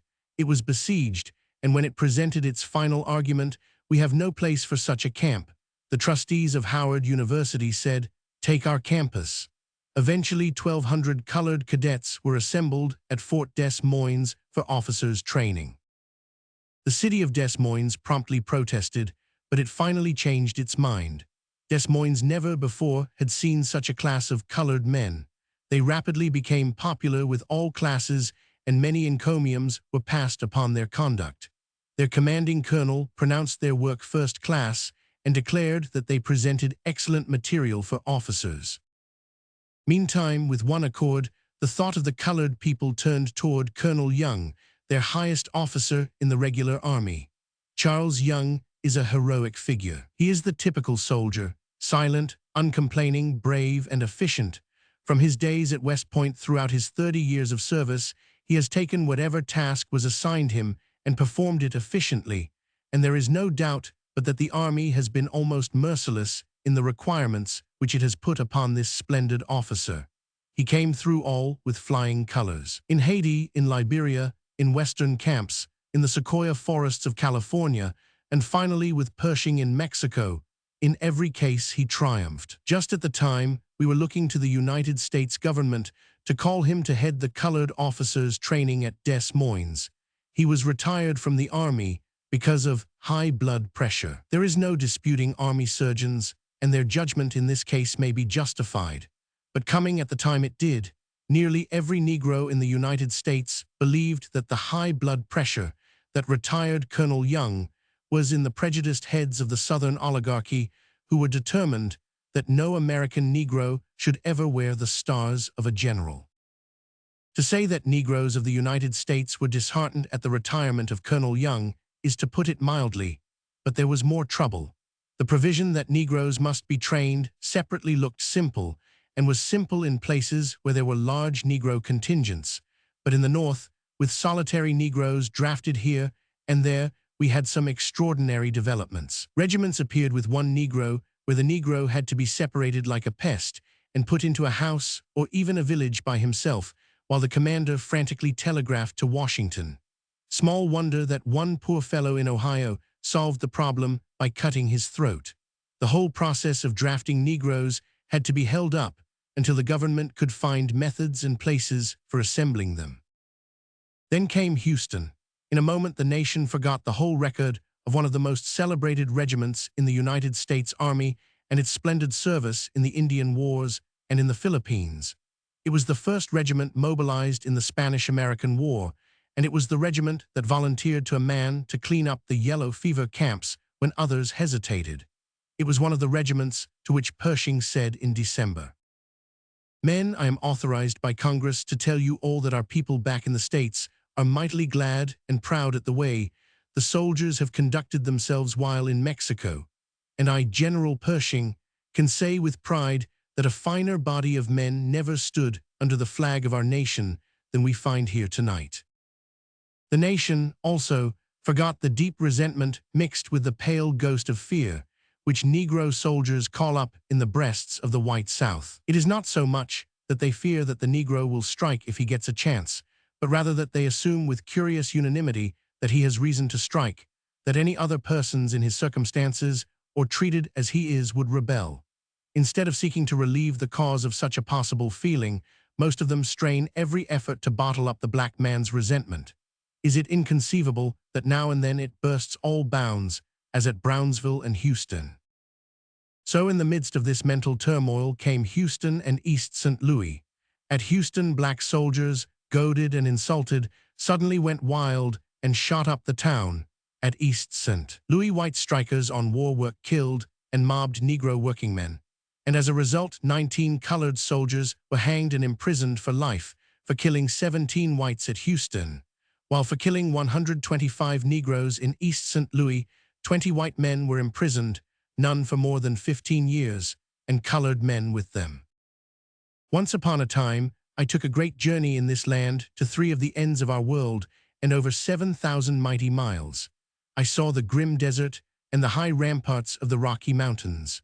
3 days I flew from the silver beauty of Seattle to the somber whirl of Kansas City. 3 days I flew from the brute might of Chicago to the air of the angels in California, scented with golden flowers, where the homes of men crouch low and loving on the good, broad earth, as though they were kissing her blossoms. 3 days I flew through the empire of Texas, but all these shall be tales untold, for in all this journey I saw but one thing that lived and will live eternal in my soul, the Grand Canon. It is a sudden void in the bosom of the earth, down to its entrails, a wound where the dull titanic knife has turned and twisted in the hole, leaving its edges livid, scarred, jagged, and pulsing over the white, and red, and purple of its mighty flesh, while down below, down below, in black and severed vein, boils the dull and sullen flood of the Colorado. It is awful, there can be nothing like it. It is the earth and sky gone stark and raving mad. The mountains uptwirled, disbodied and inverted, stand on their peaks and throw their bowels to the sky. Their earth is air, their ether blood-red rock ingreened.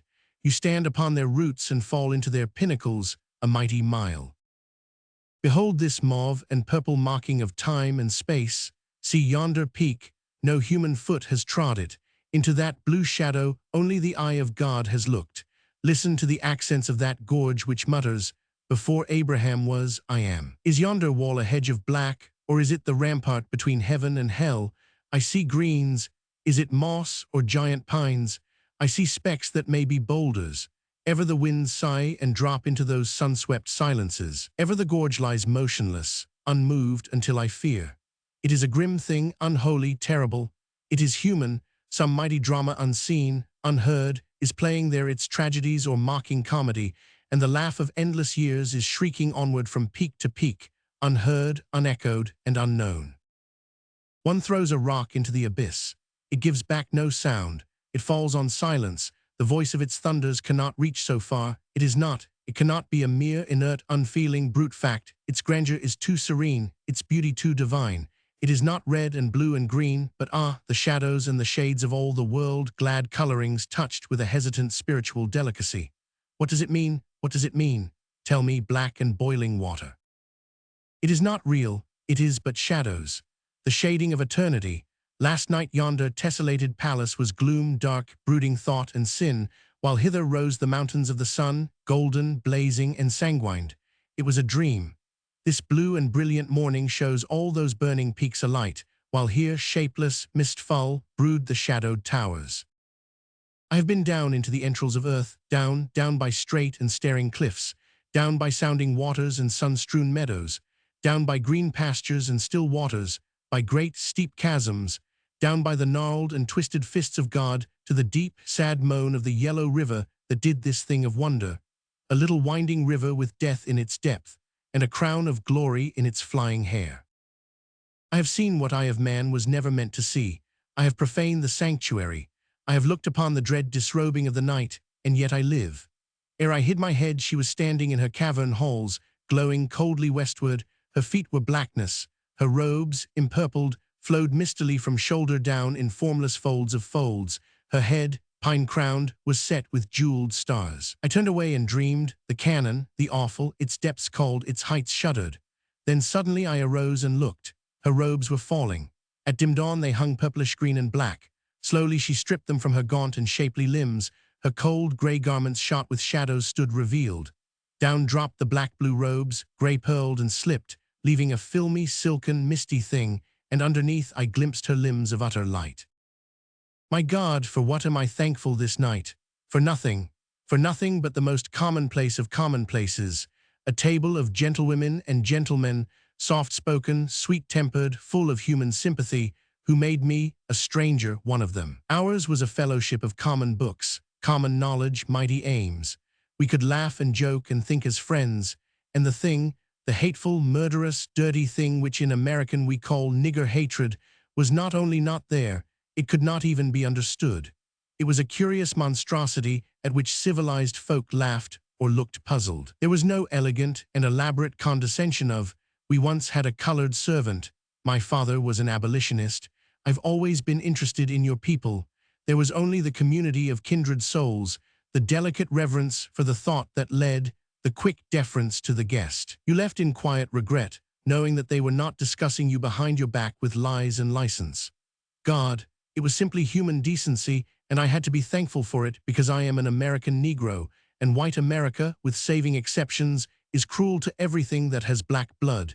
And this was Paris in the years of salvation, 1919. Fellow blacks, we must join the democracy of Europe. Towel dim through the deepening dark of early afternoon, I saw its towers gloom dusky toward the murk of heaven. We wound in misty roads and dropped upon the city through the great throats of its walled bastions. There lay France, a strange, unknown, unfamiliar France. The city was dispossessed. Through its streets, its narrow, winding streets, old and low and dark, carven and quaint, poured thousands upon thousands of strange feet of khaki-clad foreigners, and the echoes threw back awkward syllables that were never French. Here was France beaten to her knees, yet fighting as never nation fought before, calling in her death agony across the seas till her help came, and with all its strut and careless braggadocio saved the worthiest nation of the world from the wickedest fate ever plotted by fools. Tim Brim was playing by the town pump. Tim Brim and the bugles of Harlem blared in the little streets of Marin in far Lorraine. The tiny streets were seas of mud. Dank mist and rain sifted through the cold air above the blue Moselle. Soldiers everywhere, black soldiers, boys of Washington, Alabama, Philadelphia, Mississippi. Wild and sweet and wooing leapt the strains upon the air. French children gazed in wonder, women left their washing. Up in the window stood a black major, a captain, a teacher, and I with tears behind our smiling eyes. Tim Brim was playing by the town pump. The audience was framed in smoke. It rose ghost-like out of memories, bitter memories of the officer near dead of pneumonia, whose pain was lighted up by the nurses waiting to know whether he must be Jim Crowed with privates or not.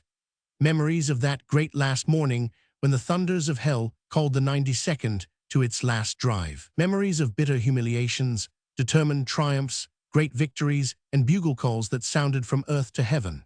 Like memories framed in the breath of God, my audience peered in upon me, good, brown faces with great, kind, beautiful eyes, black soldiers of America rescuing beloved France, and the words came in praise and benediction there in the Y, with its little stock of cigarettes and candies and its rusty wood stove.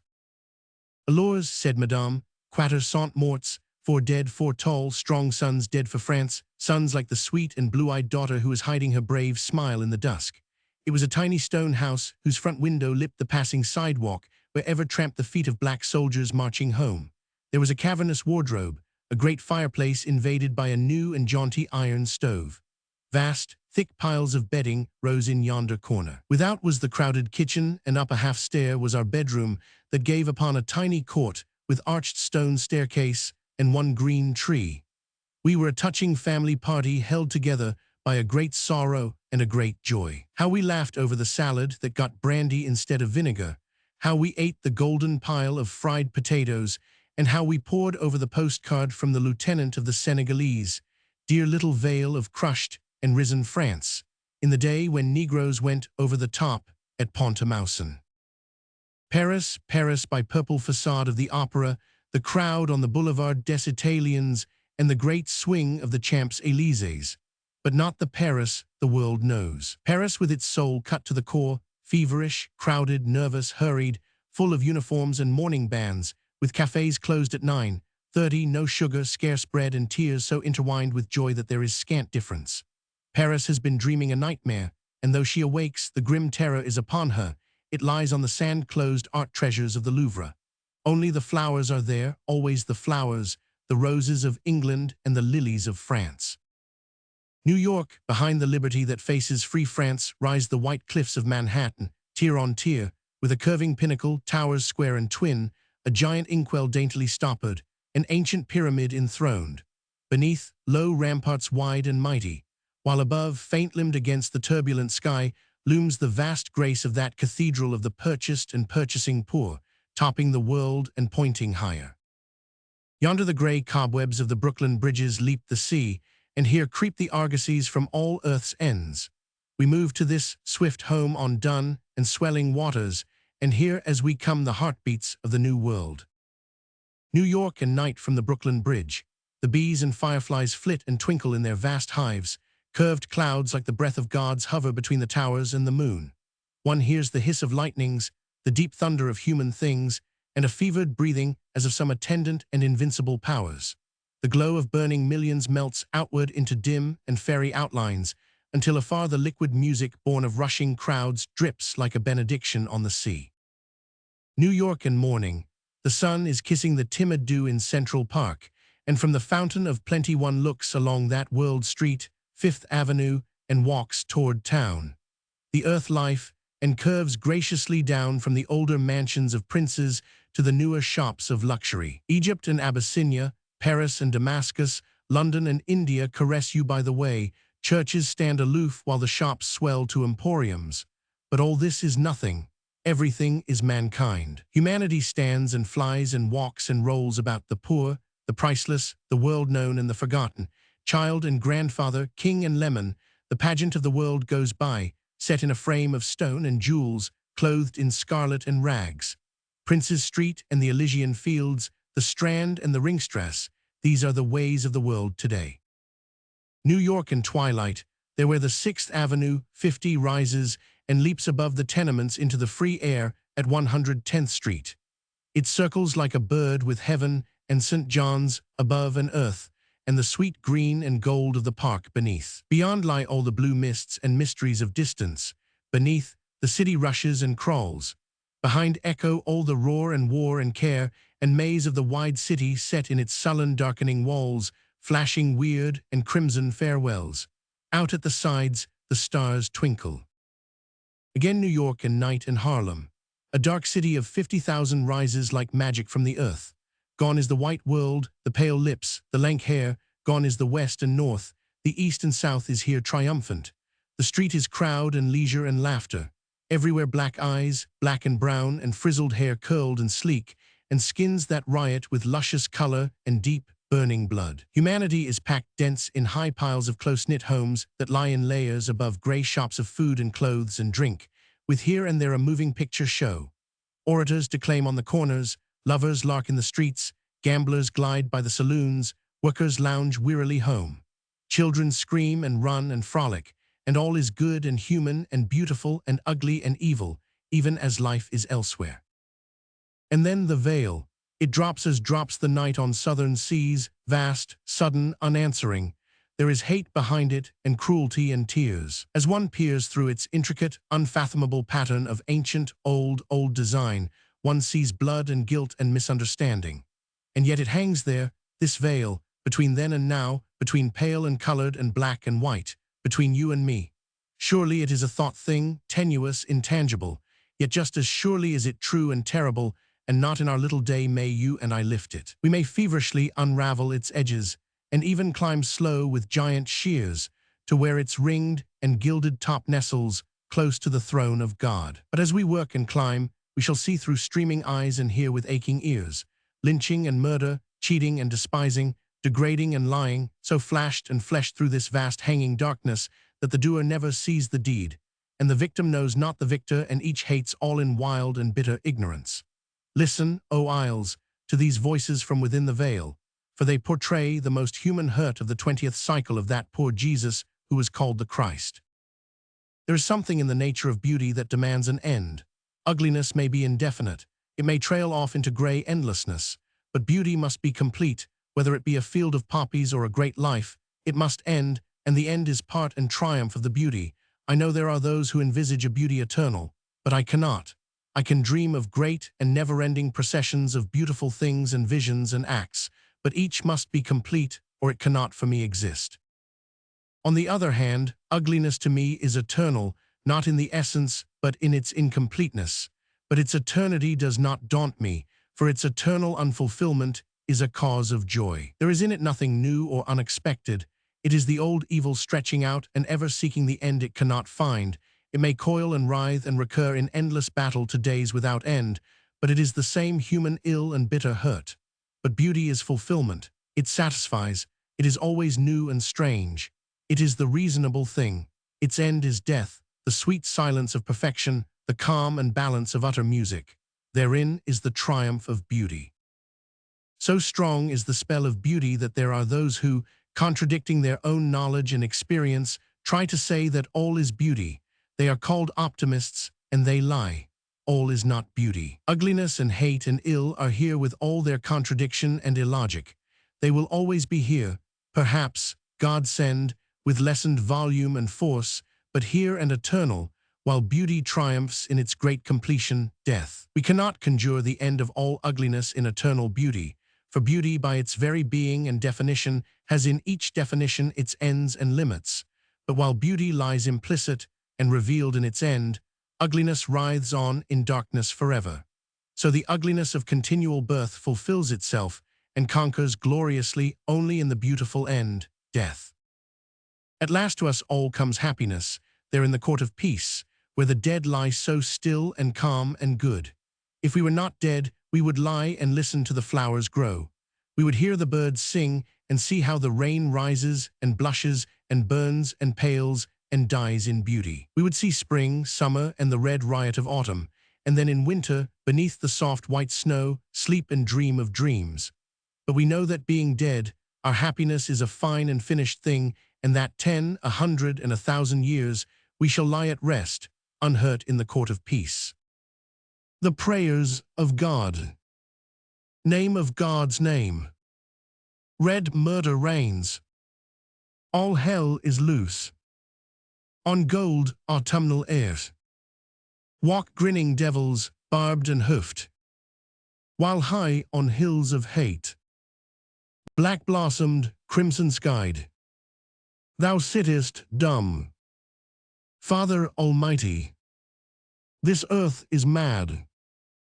Palsied our cunning hands. Rotten our gold.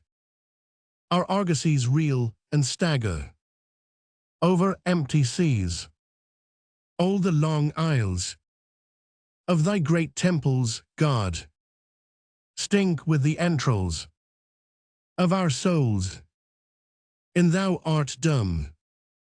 Above the thunder of thy thunders, Lord, lightening thy lightnings, rings and roars, the dark damnation of this hell of war.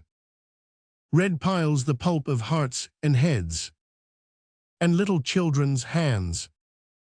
Allah, Elohim, very God of God. Death is here. Dead are the living, deep dead the dead.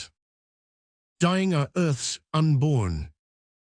The babe's wide eyes of genius and of joy. Poems and prayers, sun glows and earth songs. Great pictured dreams. And marbled fantasies. High hymning heavens, all. In this dread night. Writhe and shriek and choke and die. This long ghost night. While thou art dumb. Have mercy. Have mercy upon us, miserable sinners. Stand forth, unveil thy face. Pour down the light that seethes above thy throne, and blaze this devil's dance to darkness. Hear us. Speak. In Christ's great name. I hear. Forgive me, God. Above the thunder I hearkened. Beneath the silence now. I hear. Wait, God, a little space. It is so strange to talk with thee. Alone. This gold. I took it. Is it thine? Forgive, I did not know. Blood, is it wet with blood? Tease from my brother's hands. I know his hands are mine. It flowed for thee, O Lord. War, not so, not war. Dominion, Lord, and over black, not white. Black, brown, and fawn. And not thy chosen brood, O God. We murdered. To build thy kingdom. To drape our wives and little ones. And set their souls a-glitter. For this we killed these lesser breeds. And civilized their dead. Raping red rubber, diamonds, cocoa, gold. For this too once, and in thy name. I lynched a nigger. He raved and writhed. I heard him cry. I felt the lifelight leap and lie. I saw him crackle there on high. I watched him wither. Thou, they, I lynched thee. Awake me, God, I sleep. What was that awful word thou saidst? That black and riven thing, was it thee? That gasp, was it thine? This pain, is it thine? Are then these bullets piercing thee? Have all the wars of all the world, down all dim time, drawn blood from thee? Have all the lies and thefts and hates? Is this thy crucifixion, God?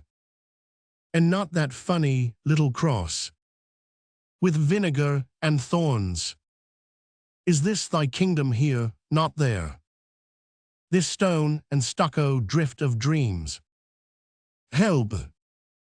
I sense that low and awful cry. Who cries? Who weeps? With silent sob that rends and tears. Can God sob? Who prays? I hear strong prayers throng by, like mighty winds on dusky moors. Can God pray? Prayest thou, Lord, and to me? Thou needest me. Thou needest me. Thou needest me. Poor wounded soul. Of this I never dreamed, I thought. Courage, God. I come. 10. The comet. He stood a moment on the steps of the bank, watching the human river that swirled down Broadway. Few noticed him. Few ever noticed him save in a way that stung. He was outside the world, nothing, as he said bitterly. Bits of the words of the walkers came to him. The comet. The comet. Everybody was talking of it. Even the president, as he entered, smiled patronizingly at him and asked, "Well, Jim, are you scared?" "No," said the messenger shortly. "I thought we'd journeyed through the comet's tail once," broke in the junior clerk affably. "Oh, that was Halley's," said the president. "This is a new comet, quite a stranger, they say. Wonderful, wonderful. I saw it last night. Oh, by the way, Jim," turning again to the messenger, "I want you to go down into the lower vaults today." The messenger followed the president silently. Of course, they wanted him to go down to the lower vaults. It was too dangerous for more valuable men. He smiled grimly and listened. "Everything of value has been moved out since the water began to seep in," said the president, "but we missed 2 volumes of old records. Suppose you nose around down there. It isn't very pleasant, I suppose." "Not very," said the messenger as he walked out. "Well, Jim, the tail of the new comet hits us at noon this time," said the vault clerk as he passed over the keys, but the messenger passed silently down the stairs. Down he went beneath Broadway, where the dim light filtered through the feet of hurrying men, down to the dark basement beneath, down into the blackness and silence beneath that lowest cavern. Here with his dark lantern he groped in the bowels of the earth, under the world. He drew a long breath as he threw back the last great iron door and stepped into the fetid slime within. Here at last was peace, and he groped moodily forward. A great rat leaped past him, and cobwebs crept across his face. He felt carefully around the room, shelf by shelf, on the mudded floor and in crevice and corner. Nothing. Then he went back to the far end, where somehow the wall felt different. He sounded and pushed and pried. Nothing. He started away. Then something brought him back. He was sounding and working again when suddenly the whole black walls swung as on mighty hinges, and blackness yawned beyond. He peered in. It was evidently a secret vault, some hiding place of the old bank unknown in newer times. He entered hesitatingly. It was a long, narrow room with shelves, and at the far end, an old iron chest. On a high shelf lay the 2 missing volumes of records and others. He put them carefully aside and stepped to the chest. It was old, strong, and rusty. He looked at the vast and old-fashioned lock and flashed his light on the hinges. They were deeply encrusted with rust. Looking about, he found a bit of iron and began to pry. The rust had eaten 100 years, and it had gone deep. Slowly, wearily, the old lid lifted, and with a last low groan lay bare its treasure, and he saw the dull sheen of gold. Boom! A low, grinding, reverberating crash struck upon his ear. He started up and looked about. All was black and still. He groped for his light and swung it about him. Then he knew the great stone door had swung to. He forgot the gold and looked death squarely in the face. Then with a sigh he went methodically to work. The cold sweat stood on his forehead, but he searched, pounded, pushed, and worked, until after what seemed endless hours, his hand struck a cold bit of metal, and the great door swung again harshly on its hinges, and then, striking against something soft and heavy, stopped. He had just room to squeeze through. There lay the body of the vault clerk, cold and stiff. He stared at it, and then felt sick and nauseated. The air seemed unaccountably foul, with a strong, peculiar odor. He stepped forward, clutched at the air, and fell fainting across the corpse. He awoke with a sense of horror, leaped from the body, and groped up the stairs, calling to the guard. The watchman sat as if asleep, with the gate swinging free. With one glance at him, the messenger hurried up to the sub-vault. In vain he called to the guards. His voice echoed and re-echoed weirdly. Up into the great basement he rushed. Here another guard lay prostrate on his face, cold and still. A fear arose in the messenger's heart. He dashed up to the cellar floor, up into the bank. The stillness of death lay everywhere, and everywhere bowed, bent, and stretched the silent forms of men. The messenger paused and glanced about. He was not a man easily moved, but the sight was appalling. Robbery and murder, he whispered slowly to himself as he saw the twisted, oozing mouth of the president where he lay half buried on his desk. Then a new thought seized him. If they found him here alone, with all this money and all these dead men, what would his life be worth? He glanced about, tiptoed cautiously to a side door, and again looked behind. Quietly he turned the latch and stepped out into Wall Street. How silent the street was. Not a soul was stirring, and yet it was high noon. Wall Street, Broadway. He glanced almost wildly up and down, then across the street, and as he looked, a sickening horror froze in his limbs. With a choking cry of utter fright he lunged, leaned giddily against the cold building, and stared helplessly at the sight. In the great stone doorway, 100 men and women and children lay crushed and twisted and jammed, forced into that great, gaping doorway like refuse in a can. As if in one wild, frantic rush to safety, they had rushed and ground themselves to death. Slowly the messenger crept along the walls, wetting his parched mouth and trying to comprehend, stilling the tremor in his limbs and the rising terror in his heart. He met a businessman, silk-hatted and frock-coated, who had crept too along that smooth wall and stood now stone-dead with wonder written on his lips. The messenger turned his eyes hastily away and sought the curb. A woman leaned wearily against the signpost, her head bowed motionless on her lace and silken bosom. Before her stood a streetcar, silent and within, but the messenger but glanced and hurried on. A grimy newsboy sat in the gutter with the last edition in his uplifted hand. Danger, screamed its black headlines. Warnings wired around the world.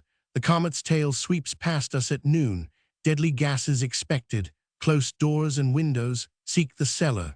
The messenger read and staggered on. Far out from a window above, a girl lay with gasping face and sleevelets on her arms. On a store step sat a little sweet-faced girl looking upward toward the skies, and in the carriage by her lay, but the messenger looked no longer. The cords gave way, the terror burst in his veins, and with one great, gasping cry he sprang desperately forward and ran. Ran as only the frightened run, shrieking and fighting the air, until with one last wail of pain he sank on the grass of Madison Square and lay prone and still. When he rose, he gave no glance at the still and silent forms on the benches, but going to a fountain, bathed his face. Then hiding himself in a corner away from the drama of death, he quietly gripped himself and thought the thing through. The comet had swept the earth, and this was the end. Was everybody dead? He must search and see. He knew that he must steady himself and keep calm, or he would go insane. First, he must go to a restaurant. He walked up Fifth Avenue to a famous hostelry and entered its gorgeous, ghost-haunted halls. He beat back the nausea and, seizing a tray from dead hands, hurried into the street and ate ravenously, hiding to keep out the sights. Yesterday they would not have served me, he whispered as he forced the food down. Then he started up the street, looking, peering, telephoning, ringing alarms, silent, silent all. Was nobody, nobody. He dared not think the thought and hurried on. Suddenly he stopped still. He had forgotten. My God, how could he have forgotten? He must rush to the subway, then he almost laughed. No, a car if he could find a Ford. He saw one. Gently he lifted off its burden and took his place on the seat. He tested the throttle. There was gas. He glided off, shivering, and drove up the street.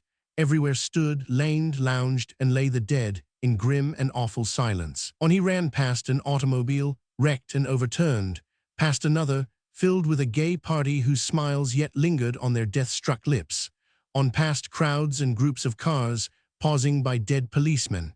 At 42nd Street, he had to detour to Park Avenue to avoid the dead congestion. He came back on 5th Avenue at 57th and flew past the plaza and by the park with its hushed babies and silent throng, until as he was rushing past 72nd Street, he heard a sharp cry and saw a living form leaning wildly out an upper window. He gasped. The human voice sounded in his ears like the voice of God. "Hello, hello, help, in God's name," wailed the woman. "There's a dead girl in here and a man, and see yonder dead men lying in the street and dead horses. For the love of God, go and bring the officers." And the words trailed off into hysterical tears. He wheeled the car in a sudden circle, running over the still body of a child and leaping on the curb. Then he rushed up the steps and tried the door and rang violently. There was a long pause, but at last the heavy door swung back. They stared a moment in silence. She had not noticed before that he was a Negro. He had not thought of her as white. She was a woman of perhaps 25, rarely beautiful and richly gowned, with darkly golden hair and jewels. Yesterday, he thought with bitterness, she would scarcely have looked at him twice. He would have been dirt beneath her silken feet. She stared at him. Of all the sorts of men she had pictured as coming to her rescue, she had not dreamed of one like him. Not that he was not human, but he dwelt in a world so far from hers, so infinitely far, that he seldom even entered her thought. Yet as she looked at him curiously, he seemed quite commonplace and usual. He was a tall, dark working man of the better class, with a sensitive face trained to stolidity and a poor man's clothes and hands. His face was soft and slow, and his manner at once cold and nervous, like fires long banked, but not out. So a moment each paused and gauged the other. Then the thought of the dead world without rushed in, and they started toward each other. "What has happened?" she cried. "Tell me." "Nothing stirs, all is silence. I see the dead strewn before my window as winnowed by the breath of God. And see," she dragged him through great, silken hangings to where, beneath the sheen of mahogany and silver, a little French maid lay stretched in quiet, everlasting sleep, and near her a butler lay prone in his livery. The tears streamed down the woman's cheeks, and she clung to his arm until the perfume of her breath swept his face, and he felt the tremors racing through her body. I had been shut up in my dark room, developing pictures of the comet which I took last night. When I came out, I saw the dead. "What has happened?" she cried again. He answered slowly. "Something, comet or devil, swept across the earth this morning, and many are dead. Many, very many. I have searched, and I have seen no other living soul but you." She gasped, and they stared at each other. "My father," she whispered. "Where is he?" "He started for the office." "Where is it?" "In the Metropolitan Tower." "Leave a note for him here and come." Then he stopped. "No," he said firmly, "first, we must go to Harlem." "Harlem," she cried, then she understood. She tapped her foot at first impatiently, she looked back and shuddered, then she came resolutely down the steps. "There's a swifter car in the garage in the court," she said. "I don't know how to drive it," he said. "I do," she answered. In 10 minutes, they were flying to Harlem on the wind. The Stutz rose and raced like an airplane. They took the turn at 110th Street on 2 wheels and slipped with a shriek into 135th. He was gone but a moment. Then he returned, and his face was gray. She did not look but said, "You have lost somebody." I have lost everybody, he said simply, unless. He ran back and was gone several minutes, hours they seemed to her. Everybody, he said, and he walked slowly back with something film-like in his hand, which he stuffed into his pocket. I'm afraid I was selfish, he said, but already the car was moving toward the park among the dark and lined dead of Harlem, the brown, still faces, the knotted hands, the homely garments, and the silence, the wild and haunting silence. Out of the park and down Fifth Avenue they whirled. In and out among the dead they slipped and quivered, needing no sound of bell or horn, until the great, square Metropolitan Tower hove in sight. Gently he laid the dead elevator boy aside. The car shot upward. The door of the office stood open. On the threshold lay the stenographer, and staring at her sat the dead clerk. The inner office was empty, but a note lay on the desk, folded and addressed but unsent. Dear daughter, I've gone for 100-mile spin in Fred's new Mercedes. Shall not be back before dinner. I'll bring Fred with me. JB ain't. Come, she cried nervously, we must search the city. Up and down, over and across, back again, on went that ghostly search. Everywhere was silence and death, death and silence. They hunted from Madison Square to Spuyten Duyvil. They rushed across the Williamsburg Bridge. They swept over Brooklyn. From the Battery and Morningside Heights, they scanned the river. Silence, silence everywhere, and no human sign. Haggard and bedraggled, they puffed a third time slowly down Broadway under the broiling sun, and at last stopped. He sniffed the air. An odor, a smell, and with the shifting breeze, a sickening stench filled their nostrils and brought its awful warning.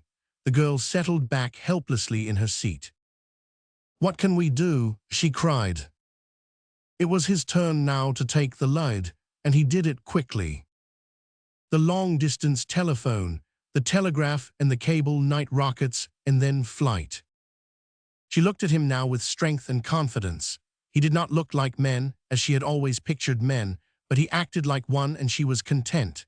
In 15 minutes they were at the Central Telephone Exchange. As they came to the door, he stepped quickly before her and pressed her gently back as he closed it. She heard him moving to and fro, and knew his burdens, the poor little burdens he bore. When she entered, he was alone in the room. The grim switchboard flashed its metallic face in cryptic, sphinx-like immobility. She seated herself on a stool and donned the bright earpiece. She looked at the mouthpiece. She had never looked at one so closely before. It was wide and black, pimpled with usage, inert, dead, almost sarcastic in its unfeeling curves. It looked, she beat back the thought, but it persisted in looking like. She turned her head and found herself alone. One moment she was terrified, then she thanked him silently for his delicacy and turned resolutely with a quick intaking of breath. Hello, she called in low tones. She was calling to the world. The world must answer. Would the world answer? Was the world? Silence. She had spoken too low. Hello, she cried, full-voiced. She listened, silence, her heart beat quickly. She cried in clear, distinct, loud tones, hello, hello, hello. What was that whirring? Surely, no, was it the click of a receiver? She bent close, she moved the pegs in the holes and called until her voice rose almost to a shriek and her heart hammered. It was as if she had heard the last flicker of creation and the evil was silence. Her voice dropped to a sob. She sat stupidly staring into the black and sarcastic mouthpiece, and the thought came again. Hope lay dead within her. Yes, the cable and the rockets remained, but the world, she could not frame the thought or say the word. It was too mighty, too terrible. She turned toward the door with a new fear in her heart. For the first time she seemed to realize that she was alone in the world with a stranger, with something more than a stranger, with a man alien in blood and culture, unknown, perhaps unknowable. It was awful. She must escape. She must fly. He must not see her again. Who knew what awful thoughts?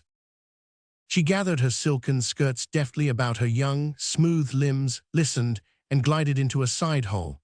A moment she shrank back. The hall lay filled with dead women. Then she leaped to the door and tore at it with bleeding fingers until it swung wide. She looked out. He was standing at the top of the alley, silhouetted, tall and black, motionless. Was he looking at her or away? She did not know. She did not care. She simply leaped and ran until she found herself alone amid the dead, and the tall ramparts of towering buildings. She stopped. She was alone. Alone, alone on the streets, alone in the city, perhaps alone in the world. There crept in upon her the sense of deception, of creeping hands behind her back, of silent, moving things she could not see, of voices hushed in fearsome conspiracy. She looked behind and sideways, started at strange sounds and heard still stranger, until every nerve within her stood sharp and quivering, stretched to scream at the barest touch. She whirled and flew back, whimpering like a child, until she found that narrow alley again and the dark, silent figure silhouetted at the top. She stopped and rested. Then she walked silently toward him, looked at him timidly, but he said nothing as he handed her into the car. Her voice caught as she whispered, "Not that." And he answered slowly, "No, not that." They climbed into the car. She bent forward on the wheel and sobbed, with great, dry, quivering sobs, as they flew toward the cable office on the east side, leaving the world of wealth and prosperity for the world of poverty and work. In the world behind them were death and silence, grave and grim, almost cynical, but always decent. Here it was hideous. It clothed itself in every ghastly form of terror, struggle, hate, and suffering. It lay wreathed in crime and squalor, greed and lust. Only in its dread and awful silence was it like to death everywhere. Yet as the two, flying and alone, looked upon the horror of the world, slowly, gradually, the sense of all-enveloping death deserted them. They seemed to move in a world silent and asleep, not dead. They moved in quiet reverence, lest somehow they wake these sleeping forms who had, at last, found peace. They moved in some solemn, worldwide Friedhof, above which some mighty arm had waved its magic wand. All nature slept until, and quick with the same startling thought, they looked into each other's eyes, he ashen and she crimson with unspoken thought. To both, the vision of a mighty beauty, of vast, unspoken things, swelled in their souls, but they put it away. Great, dark coils of wire came up from the earth and down from the sun and entered this low lair of witchery. The gathered lightnings of the world centered here, binding with beams of light the ends of the earth. The doors gaped on the gloom within. He paused on the threshold. "Do you know the code?" she asked. "I know the call for help. We used it formerly at the bank." She hardly heard. She heard the lapping of the waters far below, the dark and restless waters, the cold and luring waters as they called. He stepped within. Slowly she walked to the wall where the water called below and stood and waited. Long she waited, and he did not come. Then with a start she saw him too, standing beside the black waters. Slowly he removed his coat and stood there silently. She walked quickly to him and laid her hand on his arm. He did not start or look. The waters lapped on in luring, deadly rhythm. He pointed down to the waters and said quietly, "The world lies beneath the waters now. May I go?" She looked into his stricken, tired face, and a great pity surged within her heart. She answered in a voice clear and calm, "No." Upward they turned toward life again, and he seized the wheel. The world was darkening to twilight, and a great, gray pall was falling mercifully and gently on the sleeping dead. The ghastly glare of reality seemed replaced with the dream of some vast romance. The girl lay silently back, as the motor whizzed along, and looked half-consciously for the Elf Queen to wave life into this dead world again. She forgot to wonder at the quickness with which he had learned to drive her car. It seemed natural. And then as they whirled and swung into Madison Square and at the door of the Metropolitan Tower, she gave a low cry and her eyes were great. Perhaps she had seen the Elf Queen. The man led her to the elevator of the tower, and deftly they ascended. In her father's office, they gathered rugs and chairs, and he wrote a note and laid it on the desk. Then they ascended to the roof, and he made her comfortable. For a while she rested and sank to dreamy somnolence, watching the worlds above and wondering. Below lay the dark shadows of the city, and afar was the shining of the sea. She glanced at him timidly as he set food before her and took a shawl and wound her in it, touching her reverently, yet tenderly. She looked up at him with thankfulness in her eyes, eating what he served. He watched the city. She watched him. He seemed very human, very near now. "Have you had to work hard?" she asked softly. "Always," he said. "I have always been idle," she said. "I was rich." "I was poor," he almost echoed. The rich and the poor are met together, she began, and he finished. The Lord is the maker of them all. Yes, she said slowly, and how foolish our human distinctions seem now, looking down to the great dead city stretched below, swimming in unlightened shadows. Yes, I was not human yesterday, he said. She looked at him, and your people were not my people, she said, but today, she paused. He was a man, no more, but he was in some larger sense a gentleman, sensitive, kindly, chivalrous, everything save his hands and his face. Yet yesterday. Death the leveler, he muttered. And the revealer, she whispered gently, rising to her feet with great eyes. He turned away, and after fumbling a moment sent a rocket into the darkening air. It arose, shrieked, and flew up, a slim path of light, and scattering its stars abroad, dropped on the city below. She scarcely noticed it. A vision of the world had risen before her. Slowly, the mighty prophecy of her destiny overwhelmed her. Above the dead past hovered the angel of Annunciation. It was no mere woman. She was neither high nor low, white nor black, rich nor poor.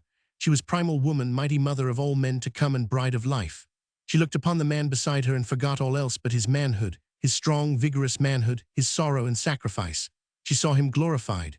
He was no longer a thing apart, a creature below, a strange outcast of another clime and blood, but her brother humanity incarnate, Son of God and great All-Father of the race to be. He did not glimpse the glory in her eyes, but stood looking outward toward the sea and sending rocket after rocket into the unanswering darkness.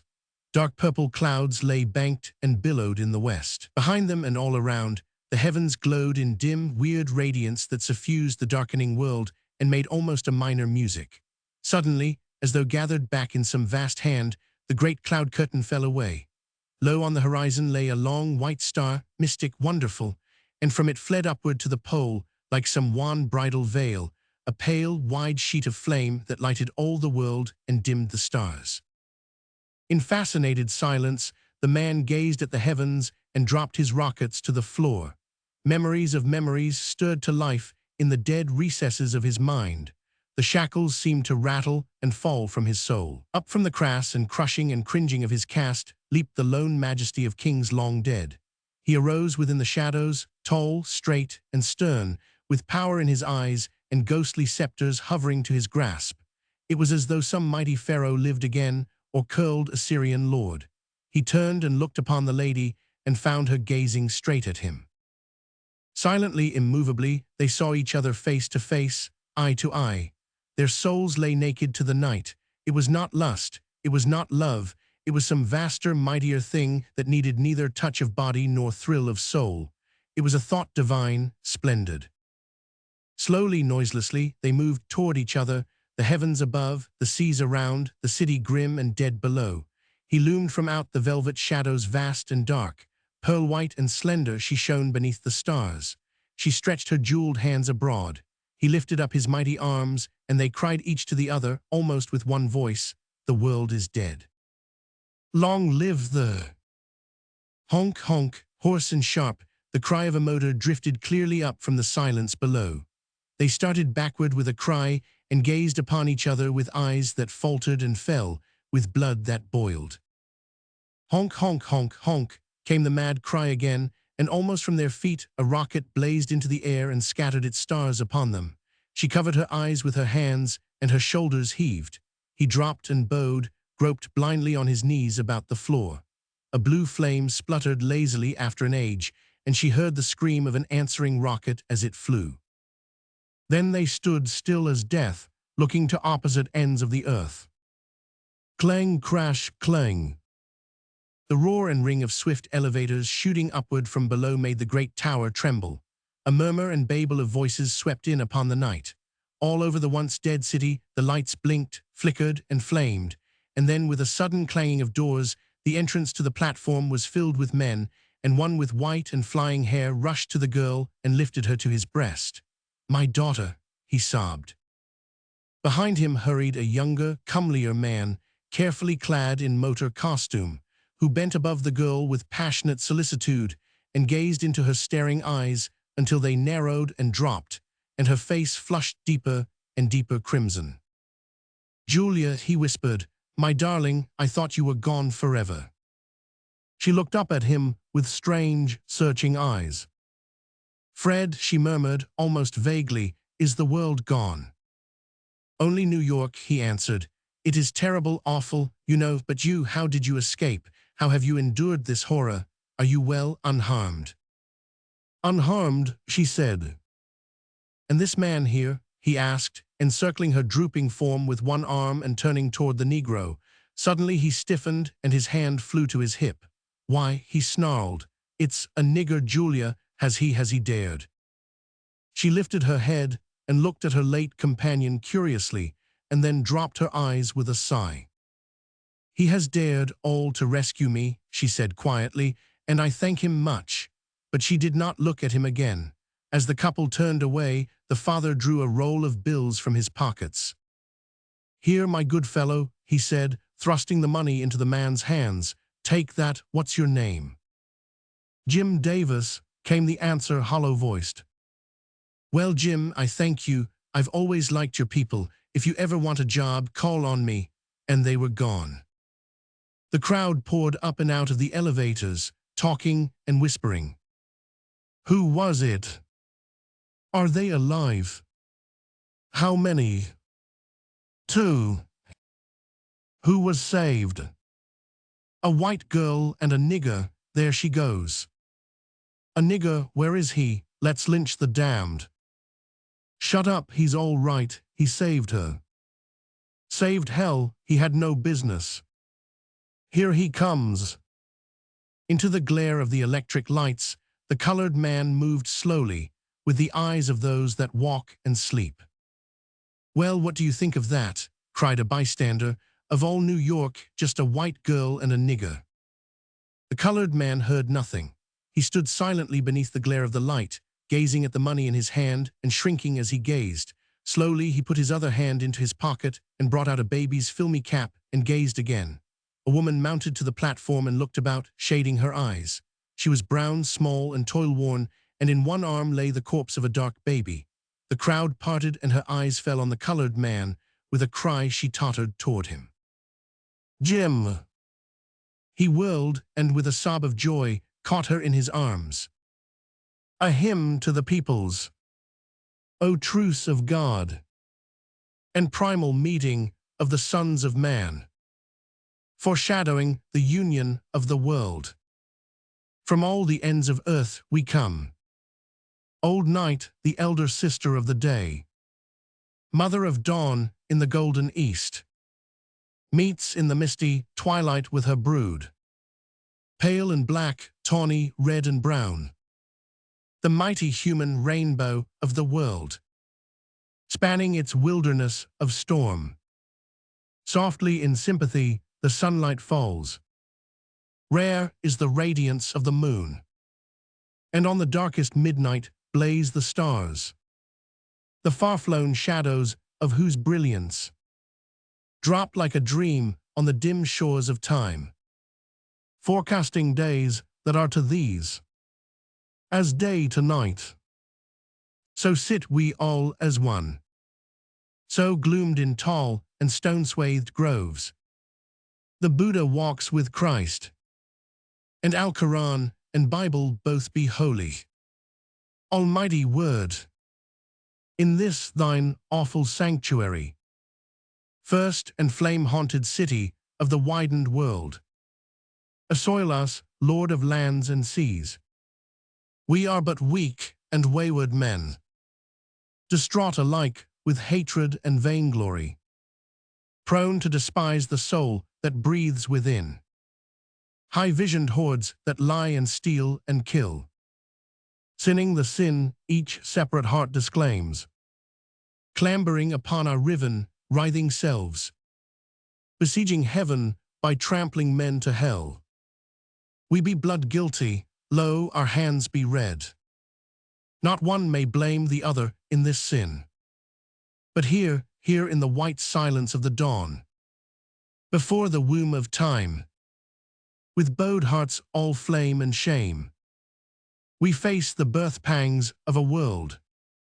We hear the stifled cry of nations all but born, the wail of women ravished of their stunted brood. We see the nakedness of toil, the poverty of wealth. We know the anarchy of empire and doleful death of life. And hearing, seeing, knowing all, we cry, save us, world spirit, from our lesser selves. Grant us that war and hatred cease. Reveal our souls in every race and hue. Help us, O human God, in this thy truce, to make humanity divine.